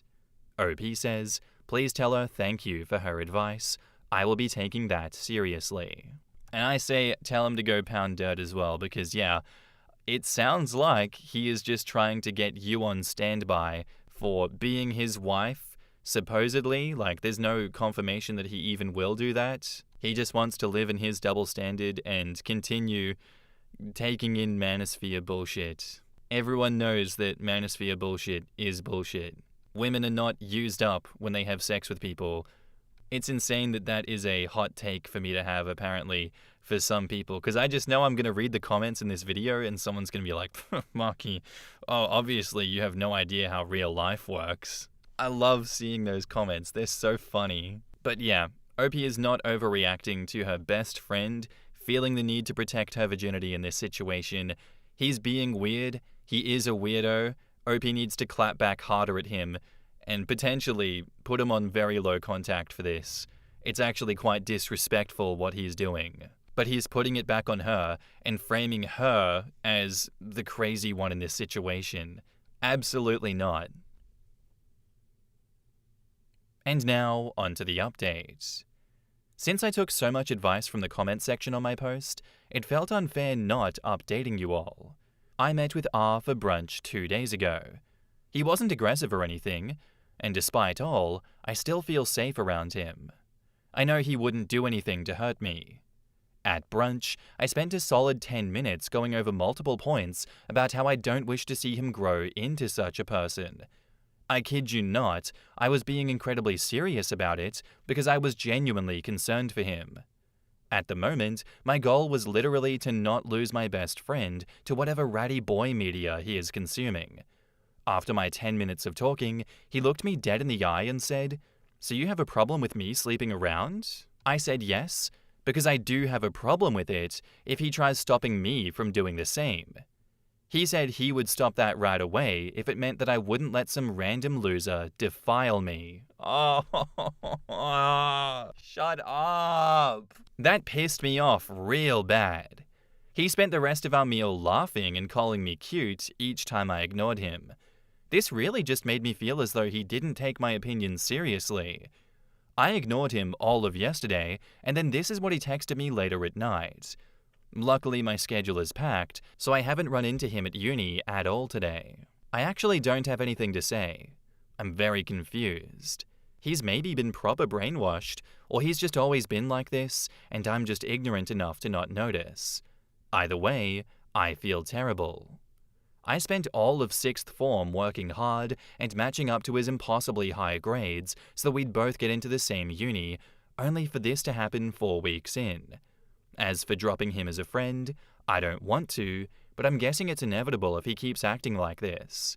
I'm glad I'm having dinner with my parents this week, so I'll have someone to discuss all of this with. Here's the texts. He says, "Listen, blank, I need you to not be upset, please. Blank, I know I said some stuff and I'm sorry about that. I shouldn't have called you a whore. You are not a whore. Blank, I can see that you've changed the background." OP replies to the "you're not a whore" saying blank, and he replies to that saying blank. OP replies, "Sorry is not cutting it."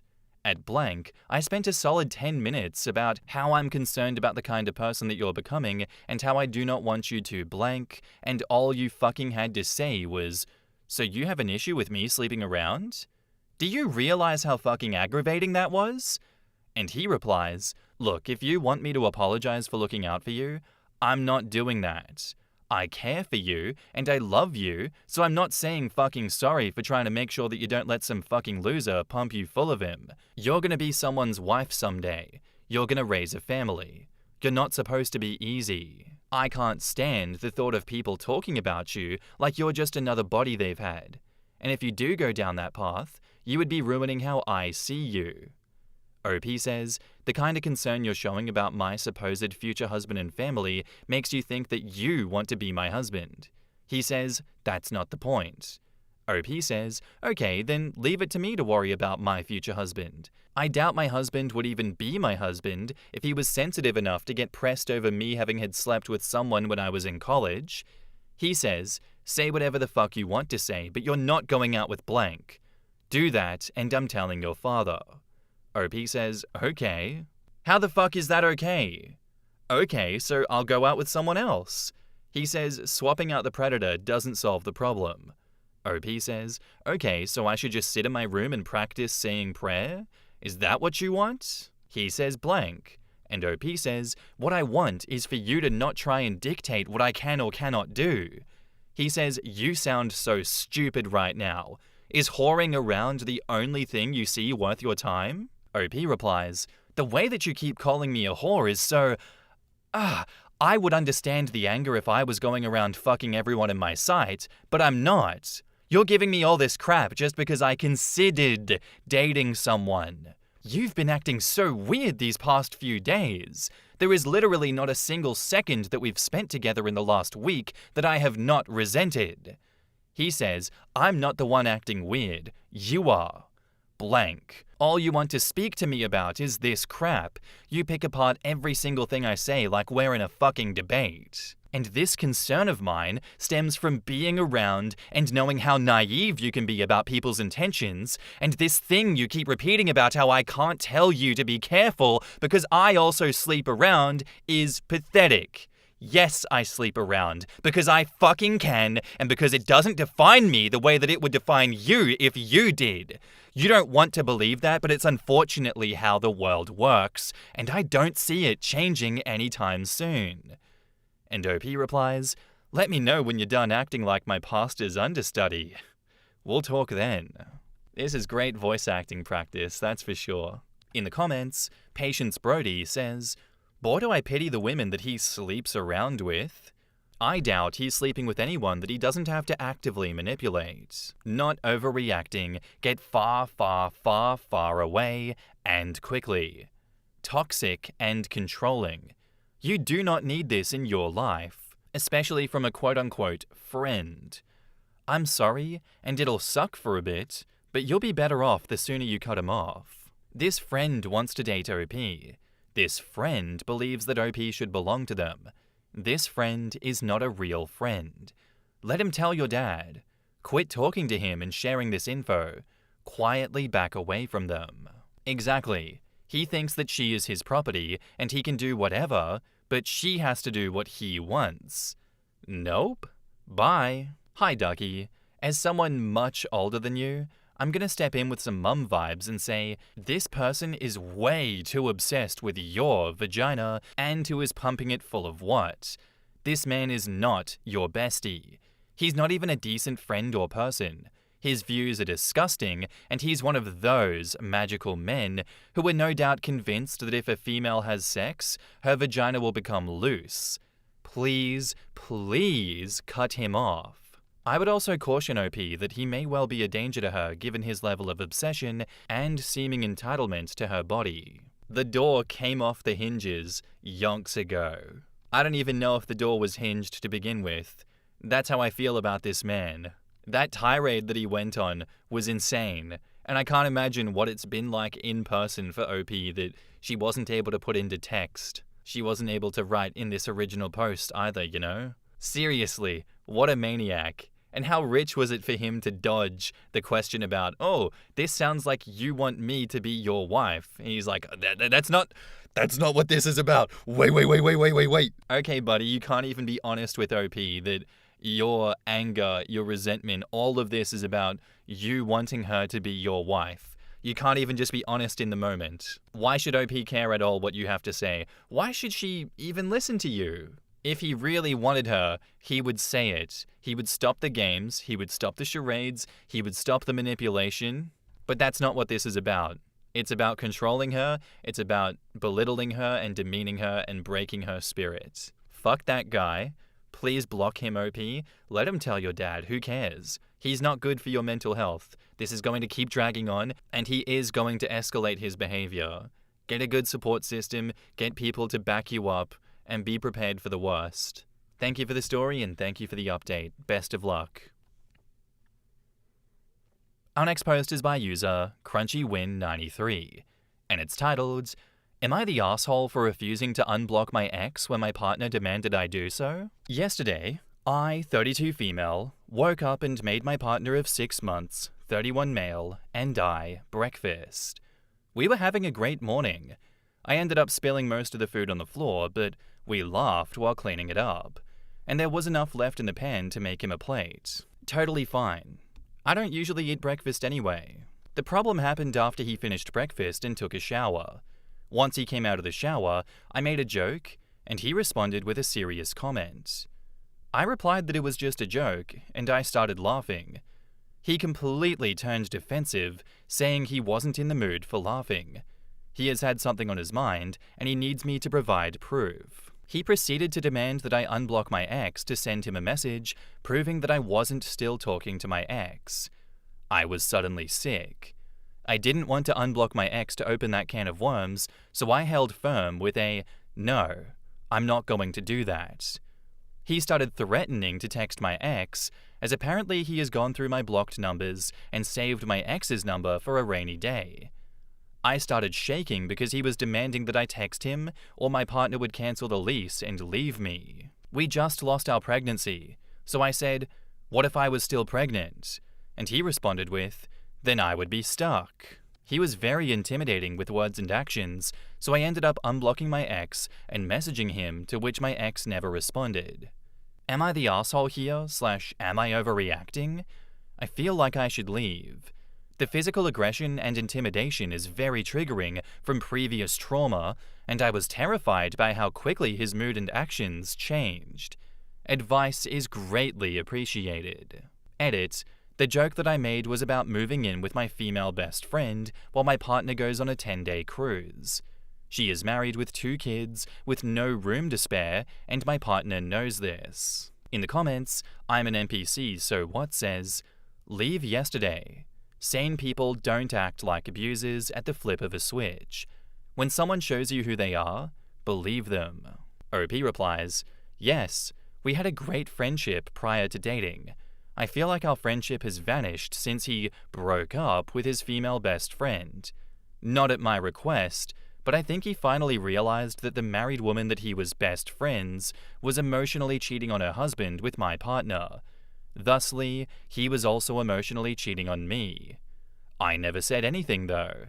He came to that conclusion himself. Yeah, he was cheating and now suspects you are. This won't get better. Run. Please run. You are not the asshole, but you will be very foolish to stay." And OP says, "I recently lost my employment, so I'm in a rough spot. Women's shelter. Now. Makes sense that he's treating you like this when you're particularly dependent on him. If you had cash, you might leave. But if he wears your confidence into a nub, you might never get another job.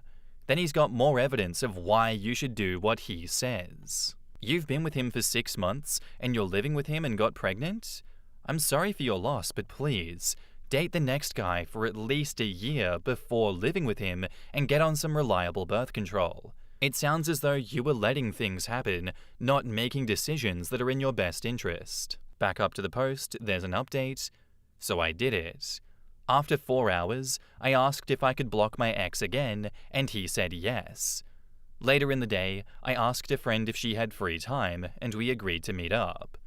After I told my partner I had made plans for the afternoon with a friend, he started screaming at me for spending time away from him on the weekend. He started the physical aggression again, punching the walls and throwing things, and then he told me to get out. He proceeded to lock me out. I don't have a key to the deadbolt, and neither does he, but I heard him lock the door, and then the deadbolt, since he followed me out the door. Within seconds, he then texts me, 'Run away and stay somewhere else.'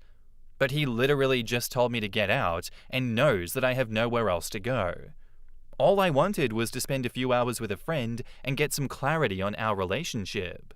Update 2. He came home from work last night and took my phone, so I started packing. It wasn't long after that he came back and got physical with me.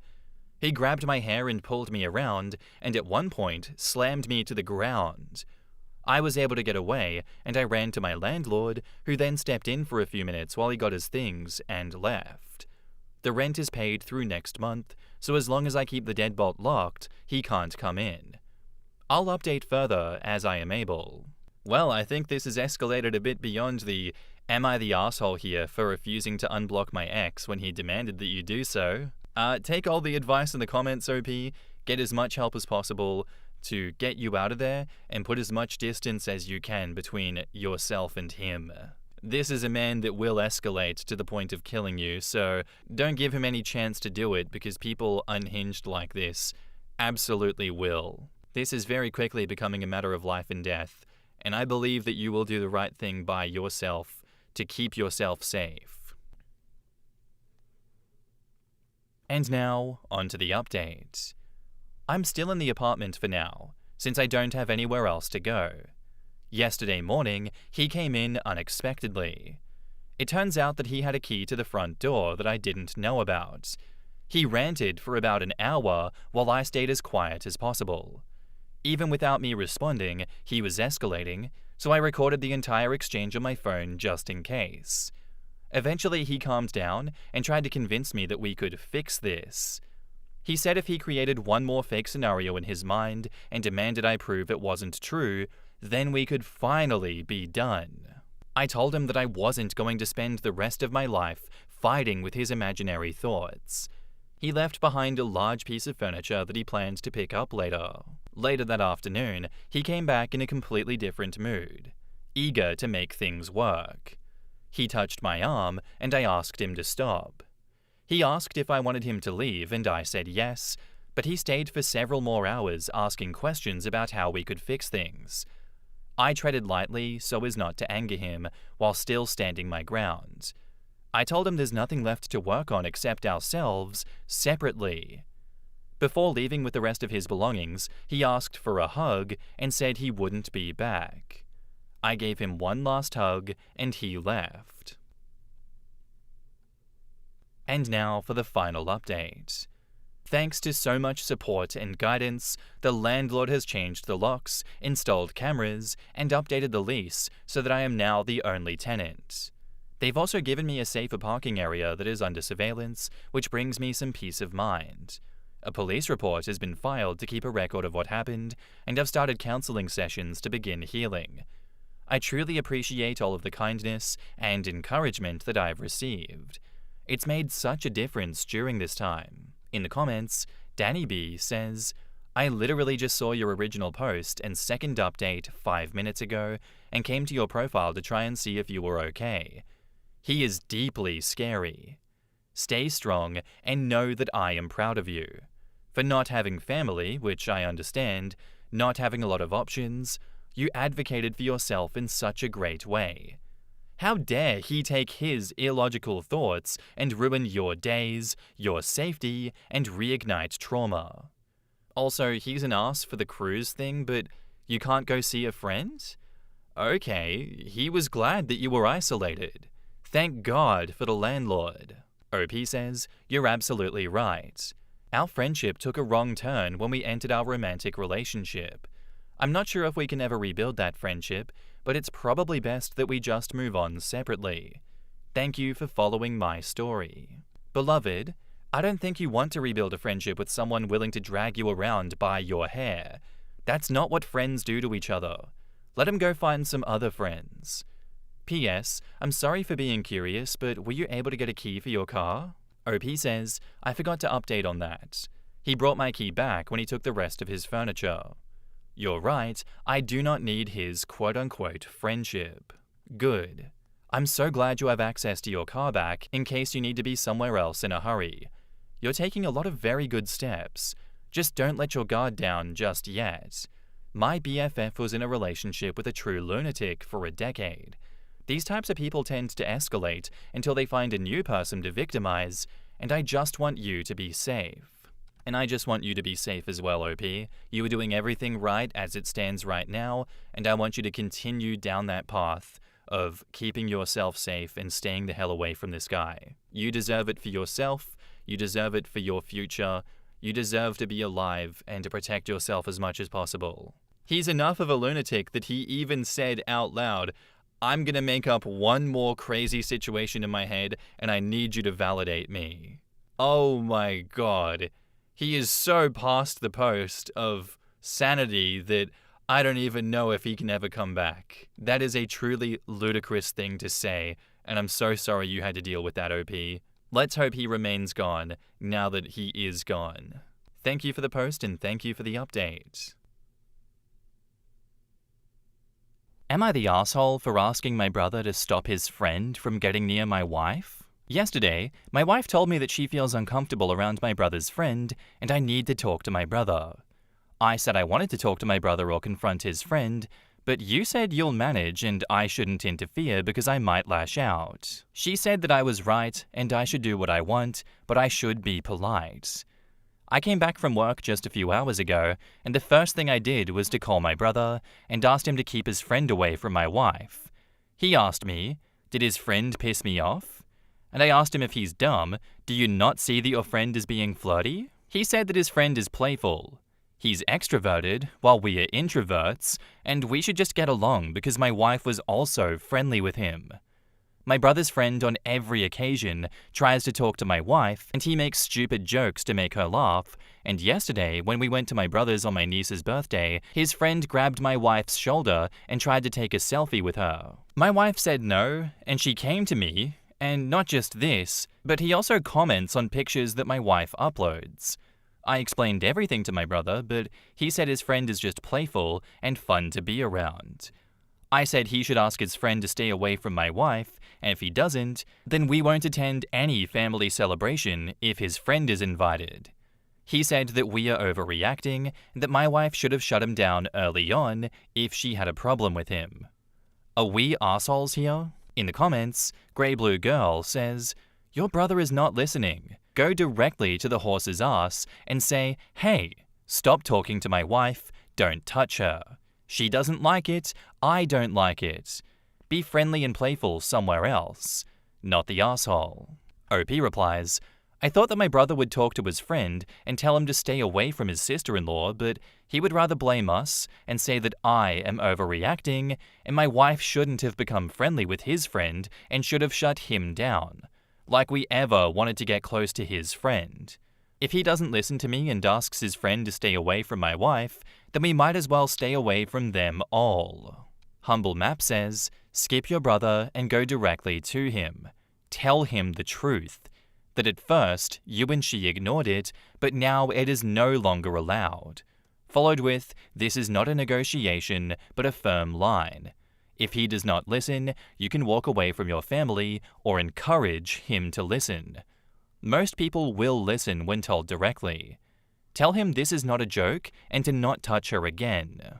What the hell is this asking bullshit about? You tell the asshole in question to fuck off and never darken your door or contact your wife ever again. This isn't some case of toxic masculinity or such bullshit. This asshole, and I'll read past your utterly passive description, is hitting on your wife, hitting on her physically. She has told you that she doesn't want this guy around her. Yet you're asking your brother to keep this asshole away from your wife? Your brother actually defended this guy's actions. Why? Because you were coming across as completely passive, hell, weak about all of this. You won't even call out this asshole's behavior for what it is, so why would anyone else bother to do so, let alone protect your wife? I'm not suggesting that you meet this asshole at high noon on Main Street, but at least stand up for yourself and your wife. Weakness is attractive to scumbags, and this asshole sees it clearly. Even if your brother raises this with him, all that's gonna happen is laughter. Good luck. Yeah, I was wondering what I was feeling in that story there. You are so incredibly passive about this guy. It's okay to be passionate about your wife and defend her like this. I completely understand bringing it up to your brother first and trying not to make a scene, trying alternative ways to make this not a problem anymore before it reaches a violent crescendo, but your brother is not on your side, and he doesn't care. He is making excuses for this man, and he will laugh at you and your wife behind your back. Your brother has picked a side, and it's time for you to do what the comments are saying and get directly to the source and deal with this yourself. This man is hitting on your wife. He is disrespecting your marriage. He is disrespecting the both of you. It is time for you to do something about it, OP. Good luck. And now, on to the update. My brother told me that his friend was just being playful with my wife, and that my wife shouldn't have encouraged his friend and shut him down when his friend was harassing her. So I decided to talk to his best friend directly. I called him and I introduced myself. I said, we don't like him getting close with my wife, and it's best that he stays away from her on occasions. He said he is sorry and didn't mean to hurt me, and my wife never had a problem with it. I said, but you did, and I am now speaking for my wife, and you should stay away from us. He followed up with, yes, he will. My brother, my shitty-ass brother. His friend told him, and my shitty brother said that I shouldn't have talked to his friend, and he did nothing wrong. He only tried to talk to my wife to make her laugh and touched her shoulder for a selfie. I told my brother that it's vile and we don't want his best friend near us. We argued, and I ended up telling him that if his friend is invited to our family gatherings or occasions, then we will leave. This whole thing became a family drama, and in the end, my parents and my other siblings told my brother that his friend isn't invited and my brother is pissed. He says that it's all my fault for making a huge deal about a selfie and small jokes. We are both happy with my family's decision, and my wife said I have good siblings, minus my brother. We were planning on skipping on every occasion where his friend was invited anyway, but I don't get my brother's reaction. His friend is harassing his sister-in-law and he's fine with it? In the comments, What the Hell JFG says, "Not the asshole.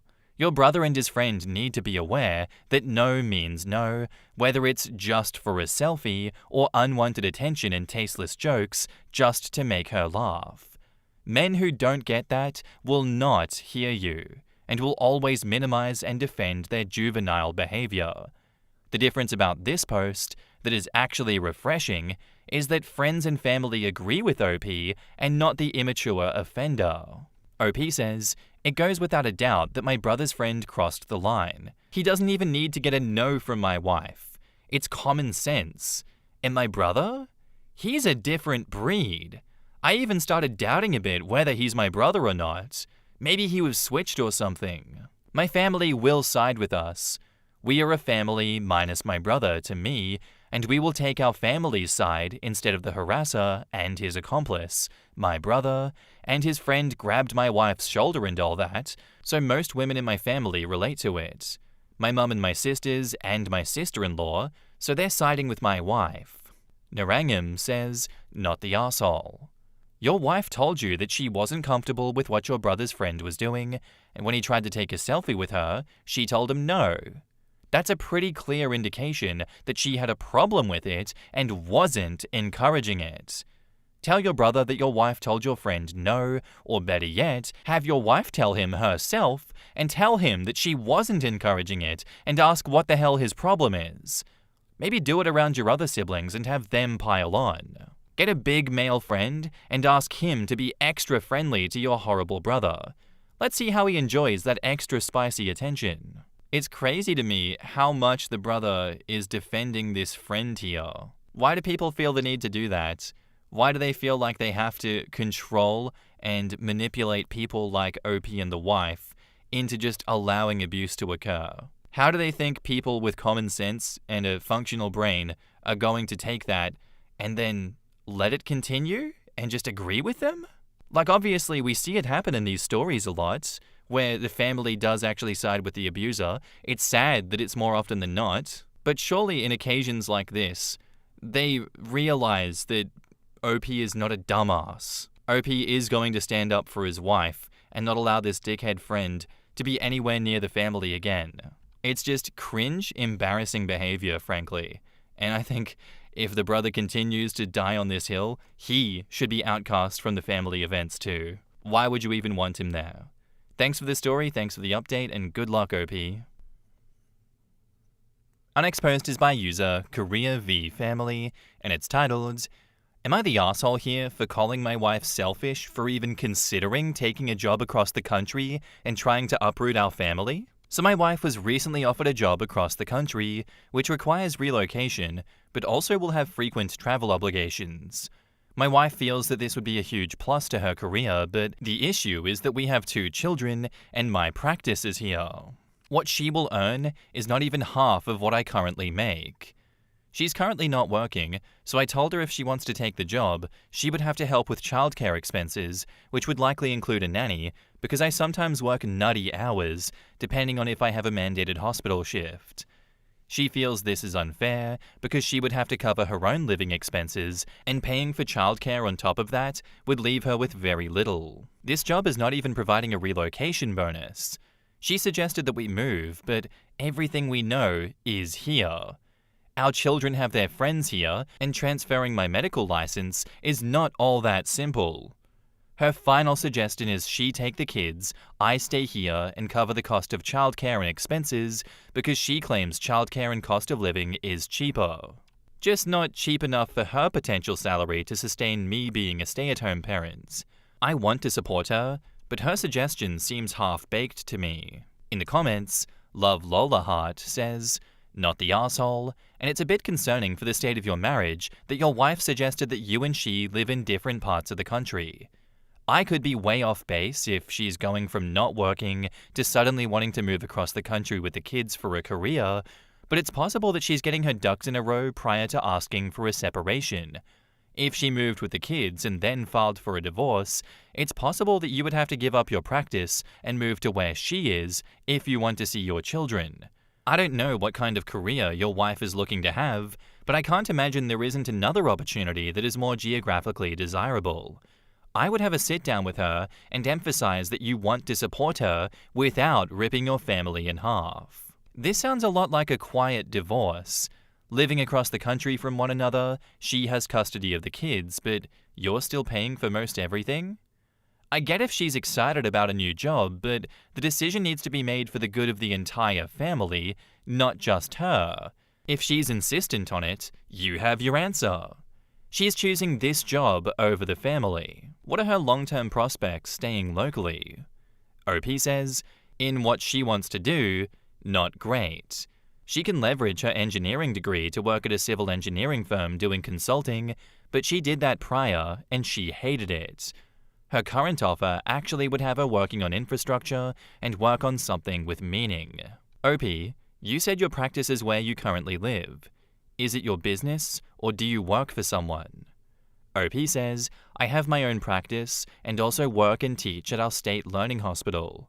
I'm the director of the Multiple Sclerosis Center and the director of the Neurology Residency Program. Not the asshole, but unlike everyone here who thinks that she's not into the relationship, I might suggest she is simply tired of being home so much and wants to have a professional identity outside of the home for her. If she's not working, she might feel pressure to accept the first job offer that she gets because to her, it's been a long time coming. It sounds like financially it won't work, which stinks for her. But be understanding. Imagine if you were home all the time and suddenly someone offered you a job that you had longed for, and then respond with that awareness in mind. Not the asshole. I would understand if you were a stay-at-home dad. That would be reasonable. I didn't really get this part though. Are you completely against her going off to work, or this one specifically? If this one, then you're completely justified, especially considering that there are kids involved. Ripping them away from their friends is rude and unnecessary. OP says, I am not against her working at all. I'm just not in favor of moving to a different state. If I'm going to give my honest opinion here, I understand what she's doing and why she wants to do what she does. I'm going to assume that she's sick and tired of being a stay-at-home mom and wants to do something with meaning, as OP said. But she chose to marry OP, she chose to start a family, she has a duty to her children, she has a duty to her family that she has started, and that comes with many sacrifices to your own life and many restrictions on career possibilities going forward, unless she is going to divorce him. I completely support OP in this one. She is being selfish for even considering taking the job across the country. How dare she try to uproot the family? Those kids deserve the stability of the state that they are living in, of the state that they are growing up in, where all of their friends and all of their community is. I have empathy for her position. I empathize with where she feels she is stuck right now. But I do not support her wanting to take the kids and run away to another state to work over there. Absolutely not. The kids deserve better than that. OP deserves better than that. And if she wants to do that, she'll have to find a middle ground with OP or divorce him. And I do think that OP should fight her on it if she chooses to die on this hill. And now, onto the update. Brief update since I got some requests. Not much has changed. I spoke with our kids, and of course, they like it where we are. They are kids. The reason my wife wants to take this job is because she feels due to the nature of how she got the offer, her old professor/mentor, and that she's a female engineer, she understands her position. My wife is free to do what she pleases. She doesn't need my permission, but by no means can she expect us to uproot everything on the drop of a dime. I would never ask that for you.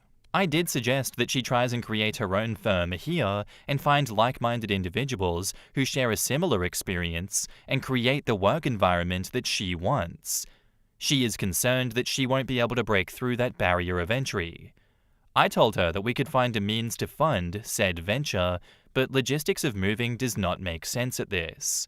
I would need, at a minimum, a year to get my affairs in order. Working on research, working on opening an infusion center near the hospital that would take every insurance. This is a big one for me, since many of the infusion centers near us do not take certain insurances since they pay so little. looking to possibly expand my MS clinic with more providers who are willing to do this labor of love for our community. I cannot just drop all of that. I did tell my wife that I have no intention of stopping her, and if she wishes to go, that's fine, but I would not be sustaining 2 households. She moves, she would be responsible for all costs associated with the move. I will cover our shared expenses in primary residence, and that is all. I will cover everything here, and she would be responsible for her own expenses. I told her that I would also probably lower or get rid of the credit cards, since I know that she would live off credit if she had to. I threw out the option that if she can request, she works from home 3 out of the 4 weeks that she is not traveling, and we can take it slow. See what the housing market is like, see what schools look like, normal stuff you do before moving. She was not in favor of waiting, since allegedly they need her answer by October. I have no desire to divorce, but I am a child of divorce and was raised by my dad. Overall, his outlook on divorce has always been no point in fighting if the person is already checked out. If my wife wants out, I will respect that. My wife has only been a stay-at-home parent for 5 years.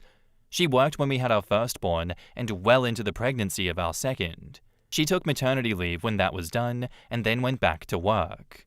A few months after her return, she was passed on for a project or contract she did the legwork to secure, which led her to quit and stay home with the kids. Our kids have been in daycare and also under grandparents' care. My mum took 2 years to help with our firstborn. Her parents took off time for our second. Our second has been in academic daycare, as she puts, since they were 3. So it's not like she doesn't get breaks or is always with the children alone. My hours can be chaotic, but I made her well aware of this when we started to date and progress. When we started to date, I was already vested in our community. My gut tells me that she's going to take the job, and yes, it possibly will lead to divorce, and if that's the case, given how much traveling she'll be doing, I suspect I would be granted primary custody. I would not take child support from her and have no desire or need for it. Sorry for the stream of consequences. That's so funny. Conscience, obviously, stream of conscience. But in my mind, it's the stream of consequences of the wife's actions. It is slightly disjointed because this is a frustrating position to be in. I have no desire to be in this position, but I have other responsibilities I cannot just drop without proper notice. If it comes to divorce, that's the way that it played out, and you just roll with it. As my parents told me, I will tell my kids. Just because they were no longer together does not mean either of them loved me any less. Granted, it was not a cross-country thing in our case. My parents lived blocks away from one another. It was a pretty easy transition on my part. I hope we can do the same for our kids if need be. The ideal is far worse than I thought, but it's a small startup thing with a small team who won the project since they took a huge cut on their profits, so the pay is actually a lot less than half of what I make. More like 1/3 of what I make, if that. So I can see how she cannot afford to cover any shared expenses. She probably will barely be able to cover her own expenses. We will see, but all signs point to her taking the job and we'll just adjust. But if divorce happens, it happens. That is life. I do love my wife, but she is her own person with free will. In the comments, so she wants to move across the country to take a job that wouldn't even sustain her alone? OP says she barely will be able to sustain herself. Allegedly just a temporary thing until they establish themselves as a firm/company first. So uproot everything for the possibility that this business takes off? No. For an individual, that would be fine. They can accept that risk and the consequences for themselves, but this isn't an individual taking this risk. It's someone with a partner and, more importantly, children. Putting everyone else at risk for one's own gamble is selfish. One might as well dump everything they have on a roulette wheel in Vegas. I'm not suggesting you go straight to divorce, but the fact of the matter is that your wife is voluntarily choosing to separate herself from you and the kids. It might be wise to consult with an attorney to get a separation agreement in place before she leaves. I'm sorry, but it seems she wants to check out completely. I hope I'm wrong, but that's the sense that I'm getting from your posts. You need to protect yourself and your kids. 2, and including your assets, and not being responsible for debts that she will inevitably run up while away. Shit, that's a good point. He has already mentioned a concern about her credit. If they're still married, he's on the hook for those credit cards, which both of you seem to understand, but for some reason, it just didn't dawn on me. Also, that separation agreement could help her. Kinda figure her own shit out. It may be a wake-up. I'd be a lot more upset than this guy seems to be. What are your hours now, and what will they be after you expand your clinic? You said your hours were already chaotic, so I'm just curious. OP says, outside of my mandated hospital shifts, I'm home no later than 7, so around 7 to 7. Once they go to sleep, I may respond to patient messages, review and update notes from 12 to 2 once a week. Sometimes I do work weekends, since some of my patients are working parents, so that's the only time they can come in, but that's like 8 to 11 a.m. Only have a handful of weekend patients. That is a once a month thing. Edit, I know it's less than ideal, but I have my reasons for going this far. My grandfather had MS, and it was rough for him. Still on your side for this one, OP. All of this just further solidifies my choice of words, my recommendation, my judgment on the first part of this story. You were doing a noble thing in your town. You were doing something that not a lot of people do. It sounds like your area desperately needs the work that you put into the community, and uprooting that is not fair to yourself, and it's not fair to everyone else that relies on you now. I still stand by the fact that she is being too greedy and too nonchalant about this whole thing for her own good. She is actively imploding everything that you two have worked together to set up, and if it does end in divorce, that will be entirely your fault. Everything that you described about that process of letting it happen, not fighting it, letting it be, it's upsetting to hear, but it's an incredibly noble thing on your part to do. There shouldn't be a fight over this. I don't think fighting with someone that has already made up their mind is going to change anything. If she truly believes in this and wants to do it and thinks that this is where her future is, yes, let her go do it, but get that separation agreement sorted. Protect yourself before you take on unnecessary debts. Protect your children from an absent parent. They deserve better, you deserve better. Thank you for the story and thank you for the update.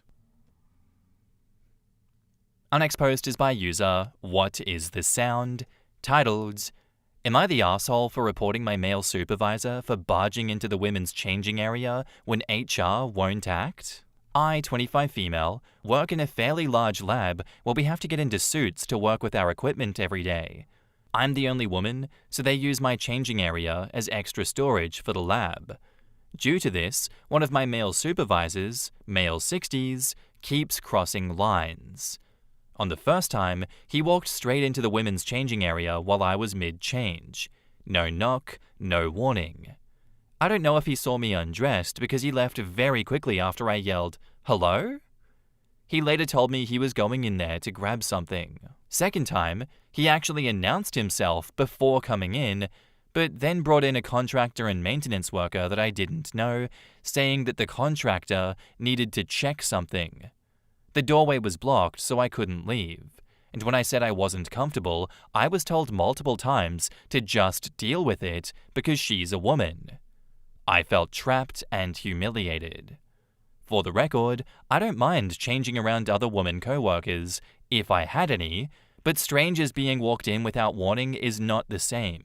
He could have called or texted me to warn me about her. The third time, I was working on an experiment in the lab using sensitive equipment to record measurements, and he kept interfering, opening and closing parts of the setup while I was running data collection, which completely messed up my results. I asked him to stop, and he didn't. The second I called another supervisor over, he suddenly shut it down and acted totally normal. I filed a formal complaint and even asked that he not be an authority over me while this is sorted out because I was worried about retaliation. HR basically brushed it off, acted like no rules were broken, and refused to take any action. Now I feel like I always have to have another person around anytime I interact with him just to protect myself. So now I'm second guessing. Am I the asshole for reporting him at all when HR doesn't think that it's a big deal? In the comments, June7784 says, "You are not overreacting at all. That's just basic respect and boundaries. HR sounds useless if they can't even see what's wrong here. It's not hard to give a heads up or knock, especially when you're the only woman there. And bringing in someone else without warning? That's just weird." OP says, "The crazy thing is that HR told me point blank they won't investigate it or his escalating actions because it's an issue that can be resolved by mediation." Proud Geek says, "Can you file a complaint with the US Equal Opportunity Employment Commission if you're US, or is there an equivalent where you live? I think you'd have a case of sexual harassment as he seems to target you due to your gender, not the asshole."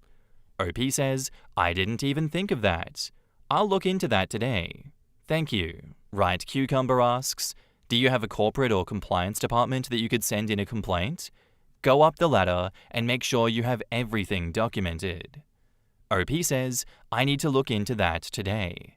I went all the way up to my department head, but he is very keen on the mediation route. Time to start throwing out HR's favorite words like harassment, hostile workplace, and attorney." OP says, "I started my formal complaint with hostile work environment and they didn't even blink. Maybe the other two words will faze them." All of that and then some, OP. It sounds like HR is in cahoots with this guy and doesn't care that he is messing with you and harassing you and everything else that comes with that territory. Don't cave into the pressure of them being like, "Oh, you know what? Let's not go up the chain. Let's just do mediation. Mediation will solve everything and it'll keep you quiet." Hell no.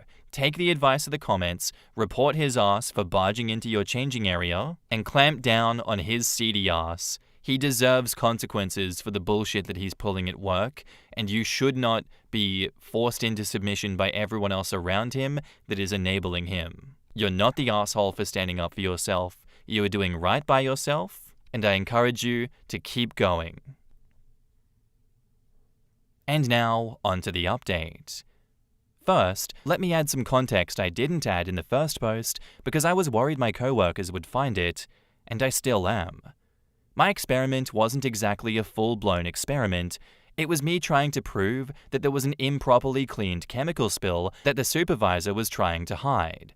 The chemical that was spilled isn't known to be too toxic, carcinogenic, poisonous, corrosive, or reactive, but its chemical properties make it hard to detect other than with special equipment and colorimetric papers. My findings caused an outside third-party company to come in and bring an industrial hygienist. I clearly have trust issues, so once we were given the all clear to return to the lab, I resumed my test to see if they properly remediated, and lo and behold, it was still present, at a level 10 times the OSHA PEL.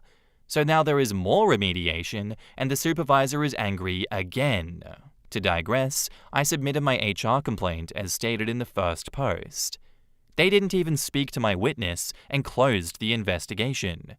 My complaint is now in the hands of my department head for mediation. He has had several meetings with me where he has stated how open to mediation the supervisor is.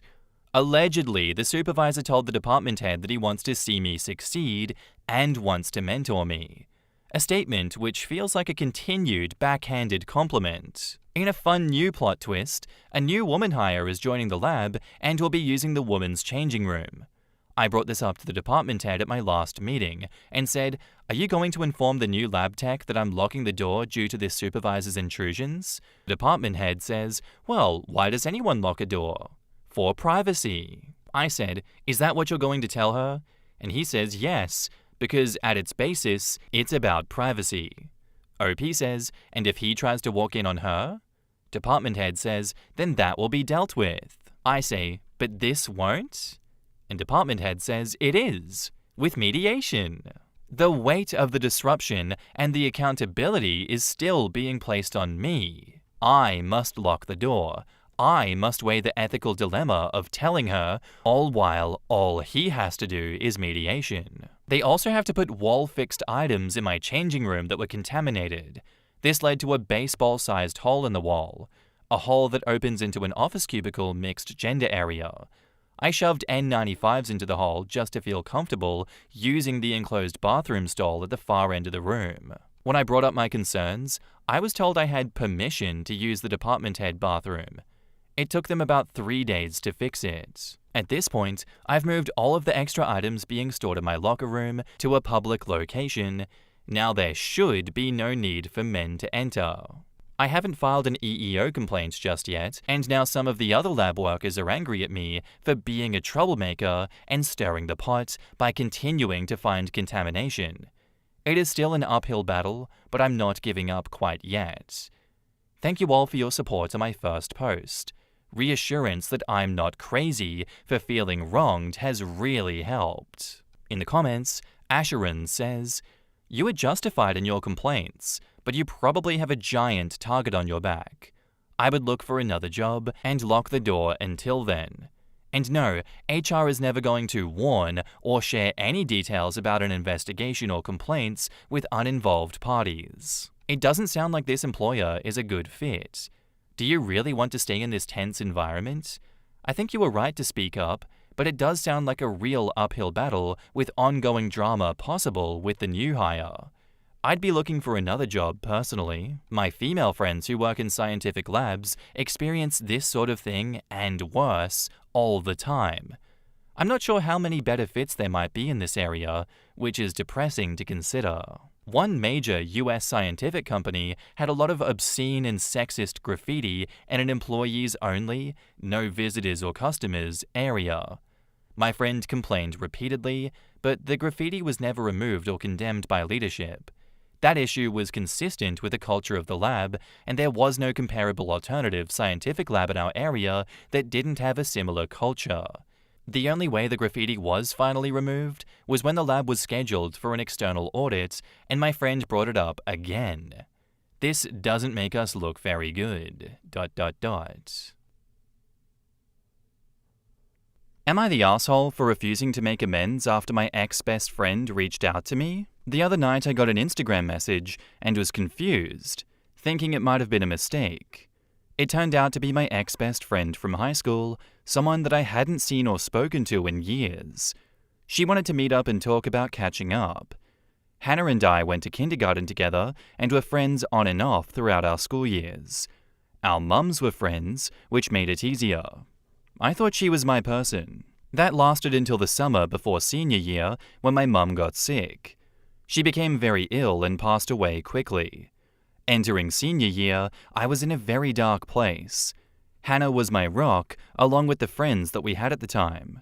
I was starting to feel better, and when prom came around, I asked if we could go as friends.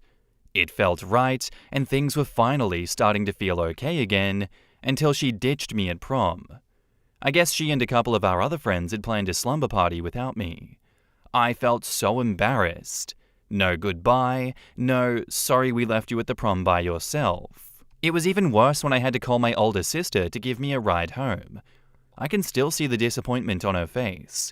Even worse, the principal walked me to the car because I had asked him to check whether my friends had left prom. When I asked Hannah for an explanation at school, all she said was that she was tired. She says, "You've become toxic with your sadness. Every day you cry and whine about missing her. I loved your mum too, but you make it so hard to be around you." Honestly, I couldn't breathe after that.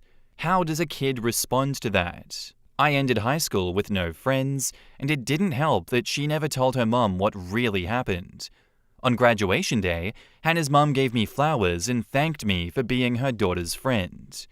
I told her the truth about prom and walked away before I started to cry. I left those things behind me, and now she has the audacity to try to patch things up. I can't. At least, I don't think I can. We spent so much of my childhood together that I just don't know. She looks like she's done well for herself, so maybe she has changed. But I was deeply hurt, and I don't think I ever recovered. This turned into a really long vent post.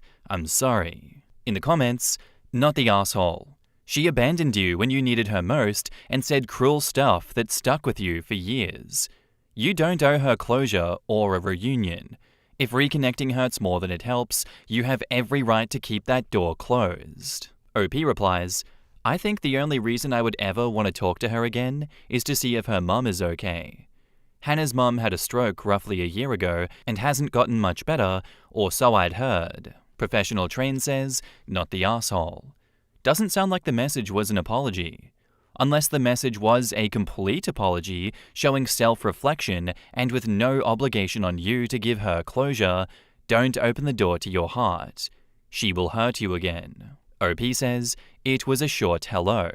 A gif from friends of Joey saying, how you doing, and would I be up to meet for lunch to talk? You can see now why this surprised me out of nowhere. When asked what happened to the friend group from high school, OP says, as far as I know, our original friend group broke up after high school because they all felt conflicted regarding everything that happened our senior year. I had some friends that agreed that my grief was valid, however, the majority of them agreed with her. Honestly, I don't think you're the asshole for this one either here, OP. This to me just sounds like a case of the axe forgets but the tree remembers, and I highly doubt she remembers everything that went down, but you remember what happened, and you remember how she made you feel from everything that she did. I completely relate. I completely understand where you're coming from in this one. And yeah, just to pop up with a how you doing gif. It really just doesn't sound to me like she remembered what she put you through, or maybe she doesn't care, and she's like, you know what, let's just have a lunch, we'll talk it out, if things come up, they come up, we'll deal with it then, who knows? But if you don't want to do it and you're not ready to have a conversation with her, you don't have to, that's okay. You can always just say, no, sorry, I'm busy, and leave it at that. Not the asshole. And now, onto the update. So I made a post about a week ago regarding an old friend, Hannah, trying to make contact with me. We were close growing up together, but after losing my mum at 17, we had issues. I was apparently too much to deal with because my grief was toxic and I would cry too much for anything. The post was removed, but I was still hoping to give an update since people had given feedback on how to approach the situation. Hannah messaged me Friday again, asking if we can meet up at the local mall food court on Saturday, since we used to hang out there all the time. I thought, well, I had to go to the mall on the weekend anyways to pick up an order, I might as well hear her out. Of all the hypothetical scenarios that my anxiety and stress had popped into my head, I didn't expect her to actually be there. Worst of all, with Christy, another one of my friends from school that was cold to me after my mum's passing. I hesitated to even approach the table once I saw them together. They were older, which makes sense. It's been years since high school, and we were all adults. I gave myself a hypothetical 30 minutes. Only 30 minutes, and I never have to see their faces again. I approached the table. We sat down and talked, and Hannah talked, and she talked a lot. Apparently, our old high school teacher, who ran the club that we were all in together, wanted to do a reunion with us. She apparently couldn't get in contact with all of us, and was curious if Hannah wouldn't mind getting my info. Christy mentioned that I was the only one that she couldn't get in contact with. That's it. I anticipated some kind of catharsis to come, but all I felt was rage. What else is there? I broke. I mentioned what happened after my mum. I mentioned how lonely I felt after being ignored and called annoying for grieving. I mentioned how it took me so long to trust again after the people that I considered friends just left me. That I would come home to an empty house after school instead of my mum cooking dinner or talking to me. Both Hannah and Christy were quiet while I stood there at the point of tears. I can't even remember standing up. I felt childish crying, but seriously? You send me a message wanting to meet up and talk to make amends? Just to tell me that you're only doing this because a random teacher who we sat in a classroom with for 30 minutes every Friday told you. I composed myself. I wasn't about to have a mental breakdown in the middle of a damn food court. I said, I needed you then, and I don't need this now. Hannah shut down, and I could tell that my words had done something to her. Christy just got mad. She reprimanded Hannah and said that there was no point in finding me, and this proved it. Christy chalked up everything that happened in high school to kids being kids, and that it was the past. I said okay, grabbed my things, and excused myself, and left. I cried once I made it back to my car. They have changed, but it's clear that they haven't changed how they felt about how they treated me. Never once did they say sorry. They clearly expected me to just get over it. Again, sorry for the long post, but I hope putting this out there will give me the clarity that I needed. Thank you for listening.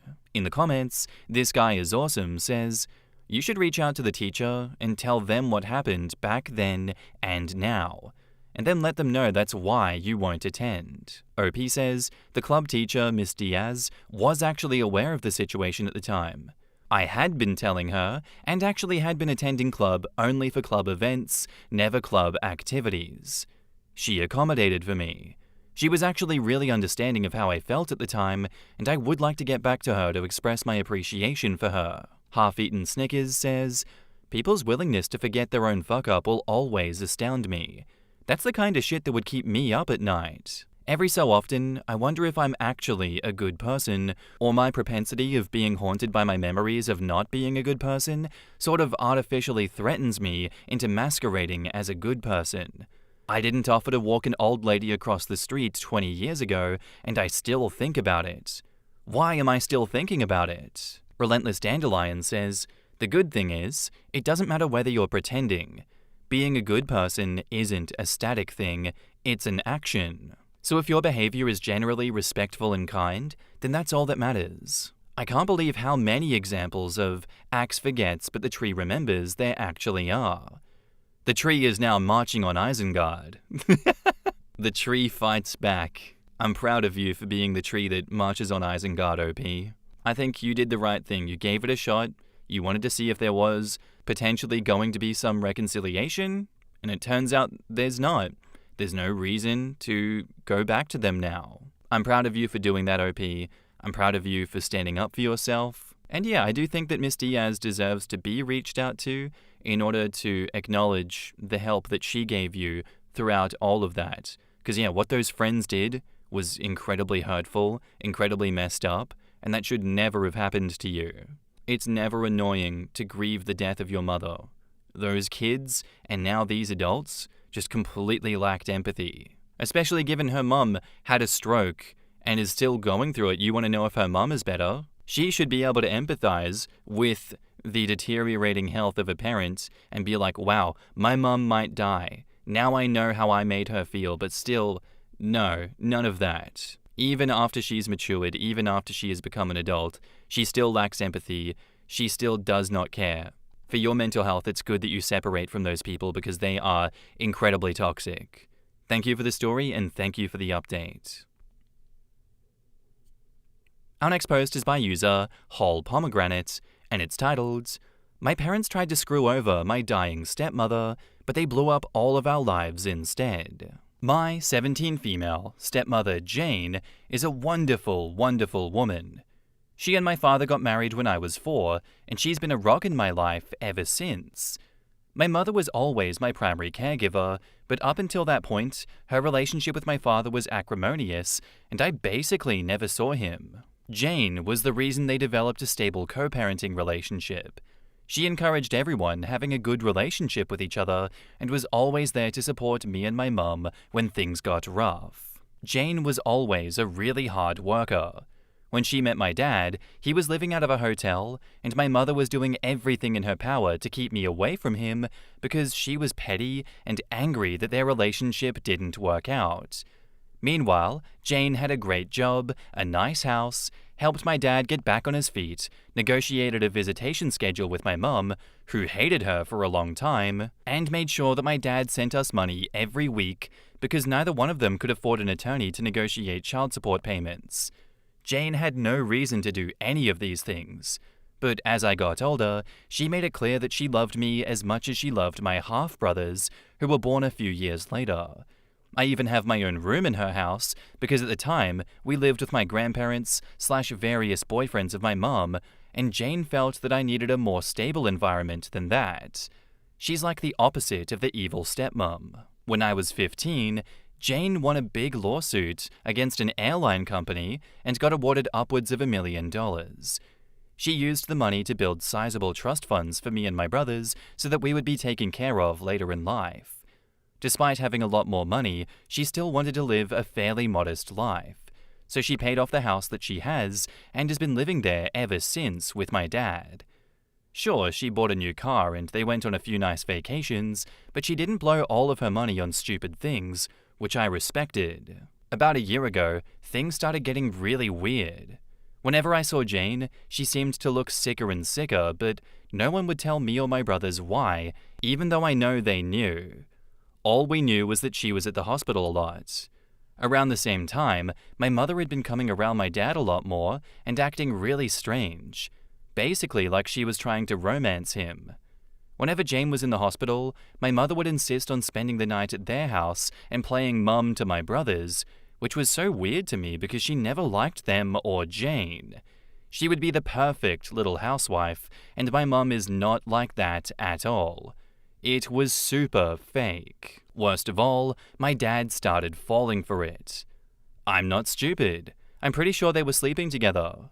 I tried to shield my brothers from it, but they're not dumb either. I tried talking to my dad too, but he insisted that it wasn't like that. Then a few weeks ago, my mum started talking about all the places that she'd like to visit, how she wanted a new car, and was looking to invest. Which is weird, because my mum has been a bartender her whole life and has lived paycheck to paycheck since before I was born. She was acting like she was about to get a lot of money, which started to make me really suspicious. Between Jane being sick and my mum acting all nouveau riche, I had a lot of questions. Finally, I decided to visit Jane in the hospital and ask her about my trust fund. I found out that if anything happened to her, that my dad would inherit all of the money, including full control to the trusts for me and my brothers.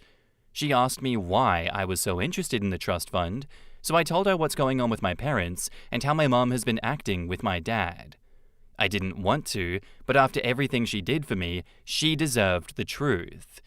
It really hurt me to break her heart like that, especially once I found out that she was basically in hospice at this point because of irreversible kidney failure. She's only got a few more months.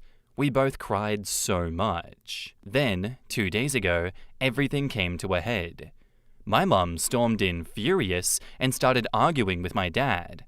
Apparently, Jane met with her lawyer and changed the trust so that my dad would get nothing and all of the trust would be controlled by my step-aunt. She demanded to know how Jane found out about their relationship, and I came out and told them that I told Jane everything. I told them that if they wanted to play stupid games, they would win stupid prizes, and that I wasn't going to let them screw Jane over after all of the help that she gave my family when she didn't have to. My mum slapped me, and my dad just looked so defeated. And then my mum told my dad that she didn't really love him, that she was just pretending to so that he would marry her and she could get all of the money. The worst part about it is that my brothers witnessed the whole thing, and now on top of their mum dying, they have to deal with a cheating dad and his vindictive ex. Our whole family is in ruins, and I feel like it's my fault, even though I know it's not. Yesterday, I visited Jane again and told her about the fallout. She apologized and said that she had to dissolve my trust fund to make sure that my mother didn't get a hold of the money, but that as her oldest, I will inherit the house/property after she is gone, and that's worth more than the other 2 trust funds combined. My father won't get anything because she's going to divorce him before she dies. And honestly, I'm happy for her. She made me promise to take care of my brothers, and told me that once I turn 18 this summer, I can kick my dad out of the house if I want to, and I fully plan to do that, by the way. I haven't talked to my dad since, and I can't even look at my mum. I can't believe they would conspire to do this to Jane after all this time. Just proof that they deserve each other, and I'm embarrassed that they're my parents. Once I turn 18, I'm going to cut my dad out as much as I can, and cut my mum out completely. I hope she rots. Meanwhile, I'm going to try and be at the hospital as much as I can until Jane passes away. Anyways, I just needed to vent. I'm really messed up about the whole thing, and I feel super betrayed. Although I can't even begin to imagine how Jane feels. I'm gonna be so effed up when she dies. I can't even think about that right now. But at least she's not surrounded by people who just want to bring her down. Thanks for reading. Edit, some people are asking a lot of the same stuff, so I'll just clarify here. On my brothers, my plan is to use some of the estate money to fight for guardianship for my twin brothers so that they can live in the house while I kick my dad out. If I can't get guardianship, then I'll have to let my dad stay in the house. However, once I turn 18, I will technically be an adult, so even if my dad leaves, I'm still legally able to be responsible for them. The only thing I won't be able to do is stop him from taking them if he leaves. But they'll be 18 in 6 years, so even if they do have to leave, they will always be able to come back whenever they want. In a perfect world, my dad would just leave and let my brothers stay with me, which I'm sure Bio Mum would be very supportive of, because right now she hates all of us, and I doubt that will change anytime soon. On the trust, from what I understand, my brothers will inherit 1/3 each of the estate, and the remaining 1/3 will be used to keep the house running until they turn 18. After that, it'll be up to me if I want to keep the house or sell it. At that point, my brothers will still have money left in the trust, so they can branch out or do whatever they want. Otherwise, I will not sell the house and will just pass it on to them or keep it and maintain it myself, and they can just stay with me as long as they need to. Edit to edit. So I just spoke to Jane, and she told me that the reason she dissolved the trust is because originally it was going to be split 3 ways between us kids, and my dad would inherit the house. She dissolved my third and switched it over to make it take care of the house maintenance, and instead put the house in my name so that my dad wouldn't get it. Plus, by doing that, at least financially, I would be getting a much bigger share. The house is worth about 1.5 times the amount of my brother's trusts. I just wouldn't be able to do anything with it until my brothers are 18, which I'm totally cool with. Sorry if I don't have a better answer, but I'm just trying to translate what she told me. On my parents, the big fight happened on Sunday, and I haven't spoken to either of my parents since. I think they're both at my mum's place right now. But that's fine with us because we're all still mad at them, so they can stay gone for all we care. I know technically that's not legal to just leave us alone, but I've been taking care of my brothers for over a year. I can handle a few days while he gets his shit together. Screw both of them. I hope that clears some stuff up. In the comments, Zane says, I'm so sorry that you're going through such a hard time, OP. The most important thing that you've inherited from Jane is a strong moral compass. You could have taken the easy road and ignored everything your mum and dad were doing, but your compassion to Jane is proof that you take after her the most. OP says, thanks a lot. Yeah, when my mum was yelling at me, she asked why I couldn't keep my mouth shut and mind my business, and I told her, because Jane raised me better than that. And that's when she slapped me. I feel like she's always been threatened by Jane, and that was just proof. I would scream, ooh, touchdown!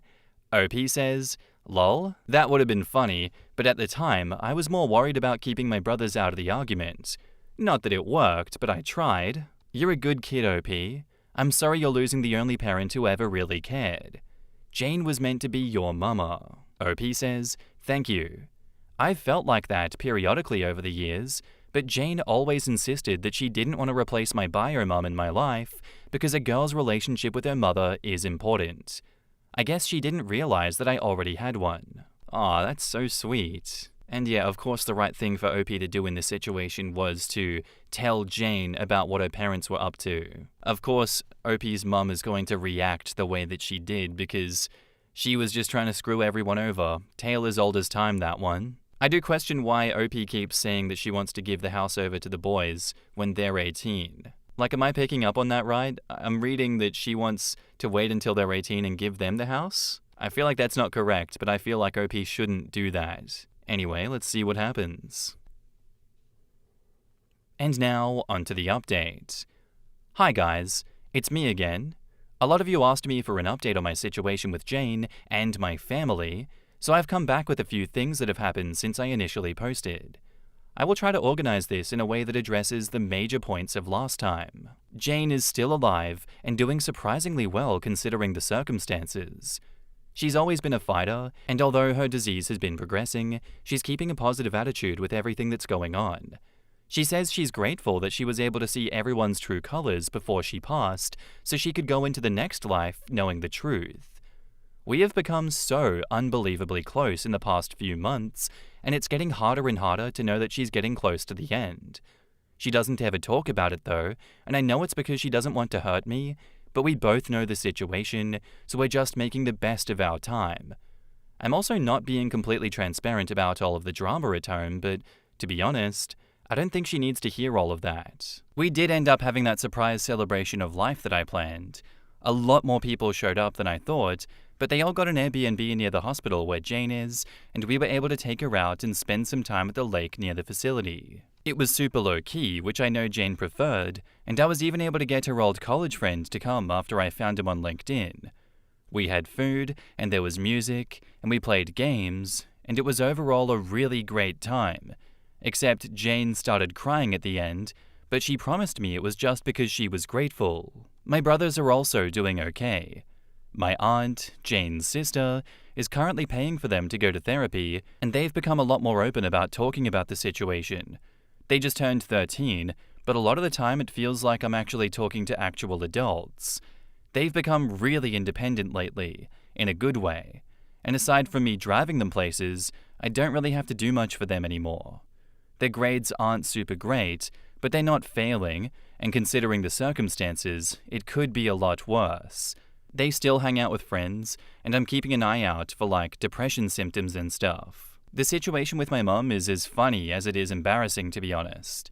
She spent a few weeks ignoring us, and then she tried to crawl back into my life, basically begging me to let her move in because her lease is about to expire and she has nowhere to go.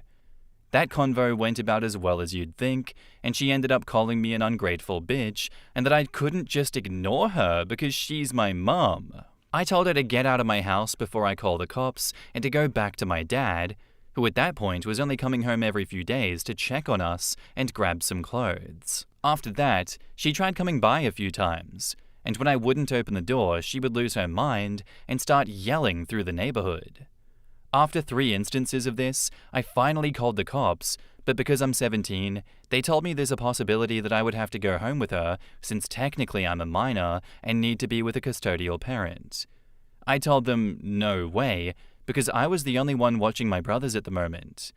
That led to a whole thing where after a few hours, my dad basically showed up and I was allowed to stay there because there was finally an adult present and I'd basically lived there for over a year.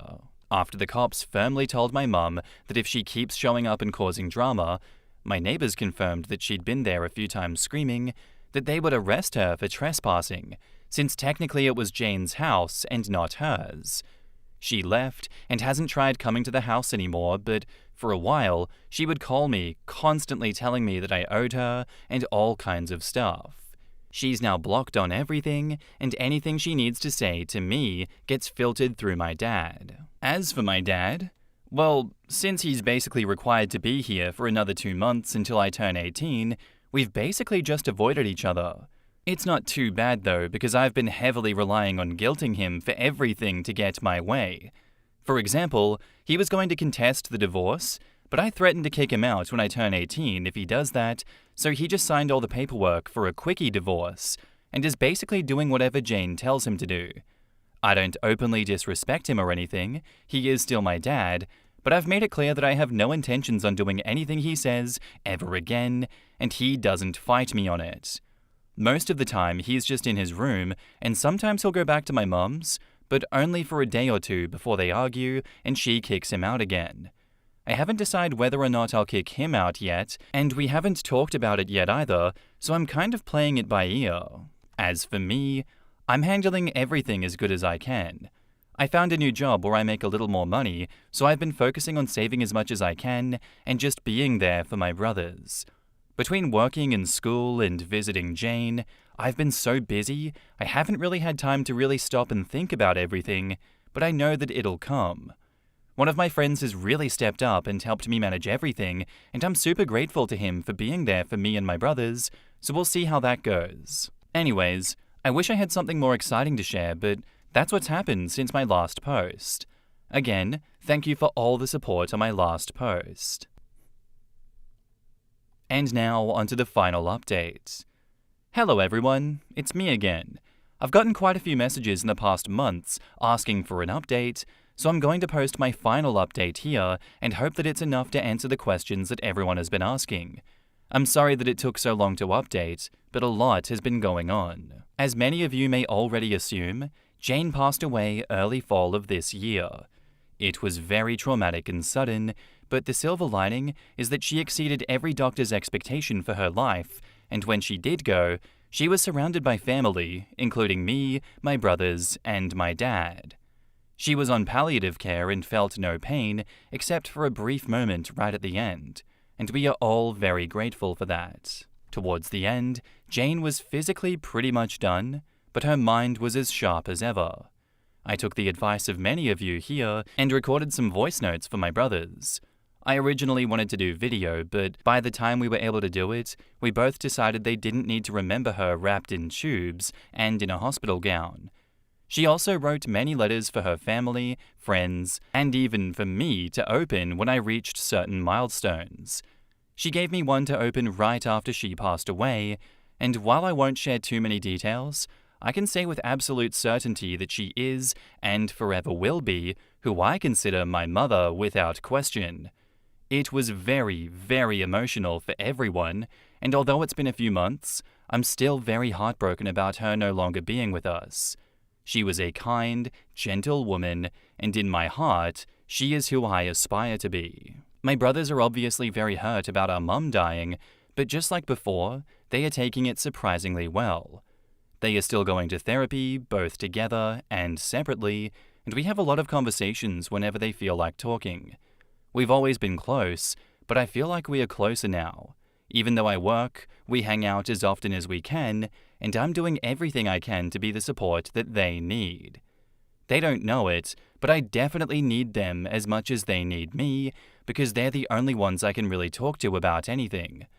Ironically, now that our family glue is gone, we're pulling together stronger than before. My dad and I mended the fences, so to speak.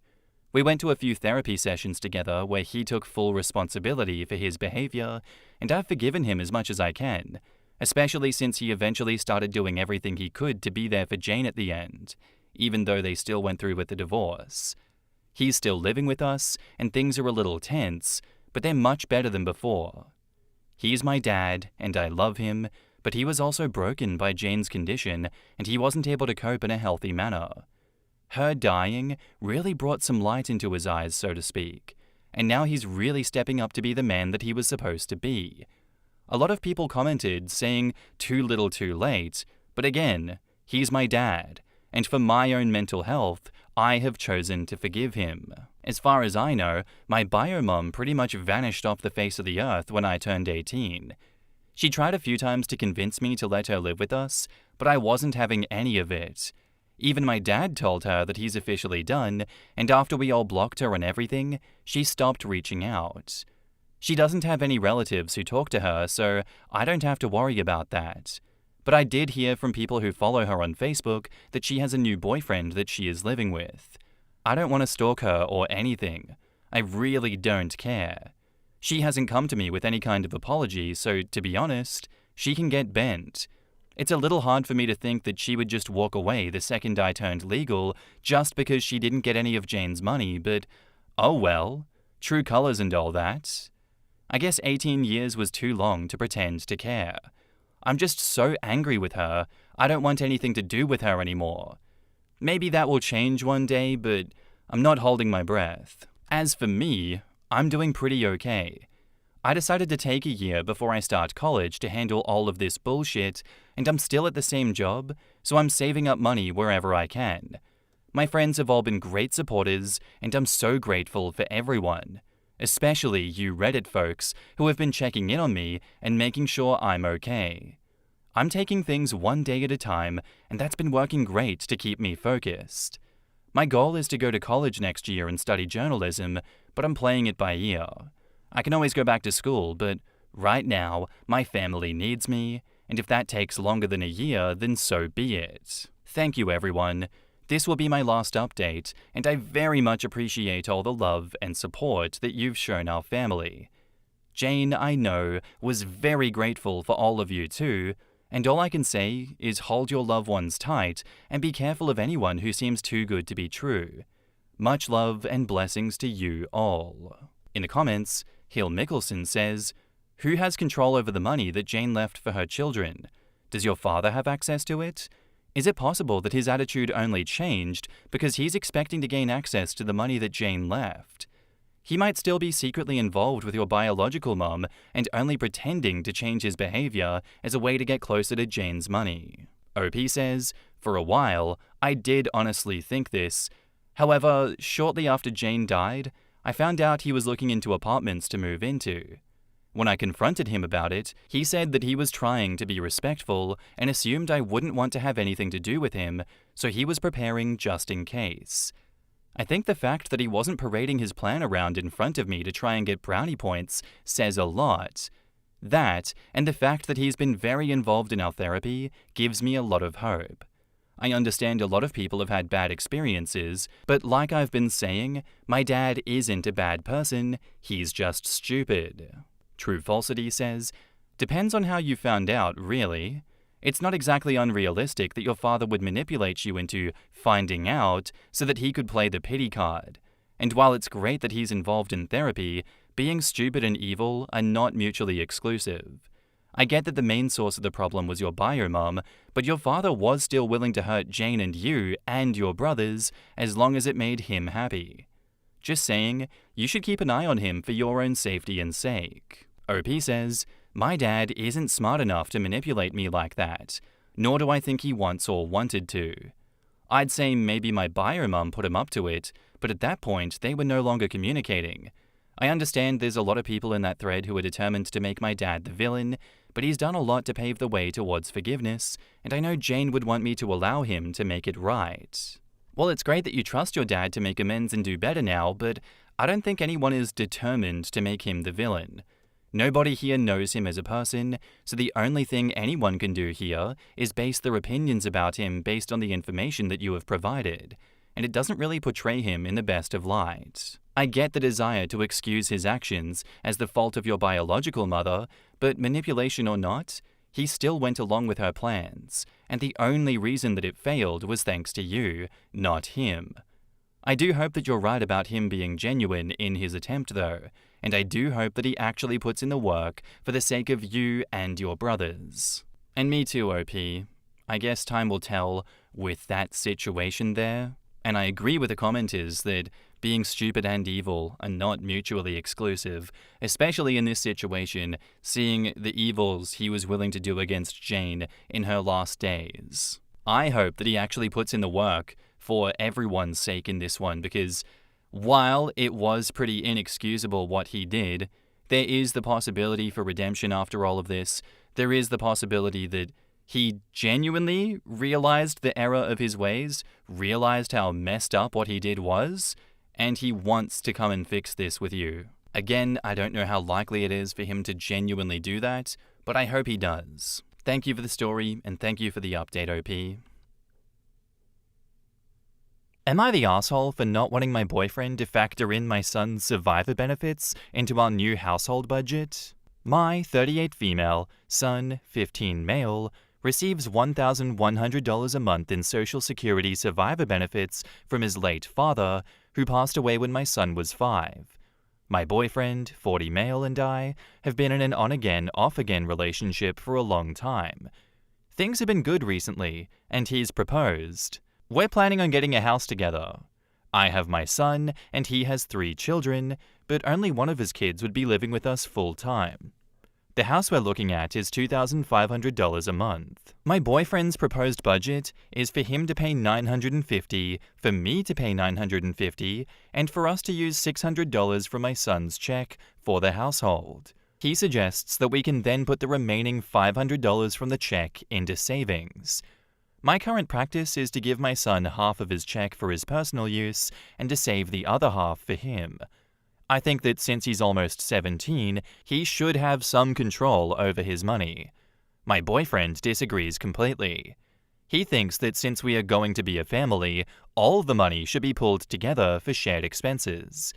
He thinks I'm wrong and selfish for not wanting to include the survivor benefits in the main budget. We've been going back and forth on this, and I'm feeling incredibly uncomfortable with his expectation. I feel like the benefits are my son's and should not be used to reduce the adult's portion of the bills. I feel like he's trying to make me subsidize the household using money that was meant for my son's care and future, not to pay his own share of the bills. Am I wrong here? Is it selfish to keep my son's check separate and manage it for his benefit alone? Or is my boyfriend's financial expectation a red flag for our future together? In the comments, Cool Conversation says, big red flag. Very big and red. OP, your fiancé wants to steal from a teenager the money available to him because of his dead father. Do you want your son to go no contact? Because this is how you get a son that goes no contact. This is not a man worth marrying. This is not a man worth knowing. Better to be single than entangle yourself with somebody so disconnected from common sense and morality. Not the asshole. This is very low base behavior. Like lower than a well-digger's heel. This man is knee-high to a grasshopper. He plays handball against the curb. So he wants to pay $950 and wants you to pay $1,500. Is his child going to kick in $550 a month also? Is your child going to be on the deed for his contributions to the mortgage? Not the asshole. If you do this, he'll find a way to get the other $500 some way. Yes, the roof will need to be redone and a new AC and a boiler. Where do we think he's going to want to take that money from? The kid's savings. 17-year-olds shouldn't be paying rent. Sounds like dude is trying to cash in on your son's benefits. The son is actually 15. Should not be paying rent. If she had been in fact using some of the survivor benefits to raise him, that would be one thing. Honestly, it would have been similar to child support. But since she as a single mother managed to not use it, then no way should a new husband be demanding that money be used for budgeting purposes. Especially since he isn't expecting his own child to contribute. It also sounded like the boyfriend wants to put the excess into their savings, not the son's. That makes the scenario even worse. Leave him. Off and on again says all I need to know. I can't believe he thinks taking money from a 17-year-old is the answer. How much are his kids contributing? Had a man told me this, I would have packed that night, left, and never looked back. Also, if OP, the boyfriend, and the son should pay a portion, what about the 3 kids from the boyfriend? If we're going by his logic and the kids should be putting into the fund, why are his kids not contributing? Especially one that will be with them full time. OP says, this is the argument that I have, but he's saying that I'm wrong for this. I'm totally willing to cut off the relationship behind us. I just wanted your opinions so that I could show him that I'm not wrong. You are absolutely not wrong. He's just trying to get you to sacrifice your son's benefits for his benefit. I won't lie to you guys. I lost faith in this entire dynamic when she said, yeah, we've been on and off again for a few years, but, things are good now, and we're engaged, and we're going to get married, and we're going to be one happy family. I really stopped myself from going, hey guys, everything in our relationship is perfect, except for this one thing. Say the magic words, OP. Say it again. I can't wait to hear your defense for this man. Oh my god, it's just so funny seeing these come up all the time. It's like, so we've had like a pretty chill relationship so far, and my partner decided to die on the stupidest hill possible. Should I die with them, guys? Is it worth it? I don't know, OP. I feel like this is one of those common sense situations where I feel like the answer should be immediately obvious, that this guy is just having an absolute laugh. He's having the biggest go imaginable, and you're just not picking up on it for some reason. But anyway, he's an asshole. Break up with him. His kid gets to live with you guys full time but doesn't have to pay shit, but your 15-year-old, yeah, he's actually got to sacrifice all of his money so that the boyfriend can pay less on the house, and the son gets nothing out of it. What a stand-up individual that man is. Not the asshole, OP. And now, onto the update. Broke up with him, he threatened my family, and found out he's not paying child support. Oh, it gets better. Wowee. Following my original post, I ended the relationship with my ex over the weekend. The breakup escalated into a heated argument, with him repeatedly calling and threatening to go to my mother's and grandmother's house to cause a scene. I had to call his mother to calm him down. This was the final straw for me. In the argument, I also discovered that he is not paying child support for his minor child. Combined with his abusive and manipulative behavior, our engagement and plans to get a house together are off. For those who commented about the $500, my son is a very responsible young man whose college is already paid for. He has a car and a part-time job and saves a significant portion of his spending money. The issue was never about the amount, but about my ex's manipulation regarding our finances to gain control. I am now focused on my and my family's safety. I have blocked all contact and am documenting all threats in case legal action is needed. Thank you for your support. I am choosing my well-being and finally feel a sense of relief and strength. In the comments, Chris Revere 2 says, "You dodged a bullet. I hope he leaves you alone now. Good for you." Exactly what I was thinking. The problem is, he probably won't. Congrats on separating yourself from that leech. All he could see was free money. Thank the deity you worship that his mask slipped before you shared any contracts. That's why I think that she shouldn't block him, in case she needs evidence to get a restraining order. Yup, he sees them as cash cows and wants control. With her keeping control, he's going to get really aggressive. Oh, no. He'll stop that shortly and then start crying and love bombing. I mean, threats don't get people to come home entirely. Absolutely right. Well, I guess maybe for some people threats work on getting them back home entirely, but it's definitely not a winning strategy most of the time, from what we've seen. Doubt we'll be hearing back from OP for a while, so I'm going to mark that as a happily concluded update. Good on you, OP, for immediately taking the advice, for not letting him run you around in circles with his bullshit logic that he had there. And it seems like you're smart enough to just mute him and not block him so that you can use whatever he throws at you as evidence against him in a way to get a restraining order. That is very smart of you, OP. I like that. Hopefully he doesn't pull any more shit and you have to come back for another update. If the world was a fair and just place, that would be the case. Thank you for the story and thank you for the update, OP. You are still not the asshole.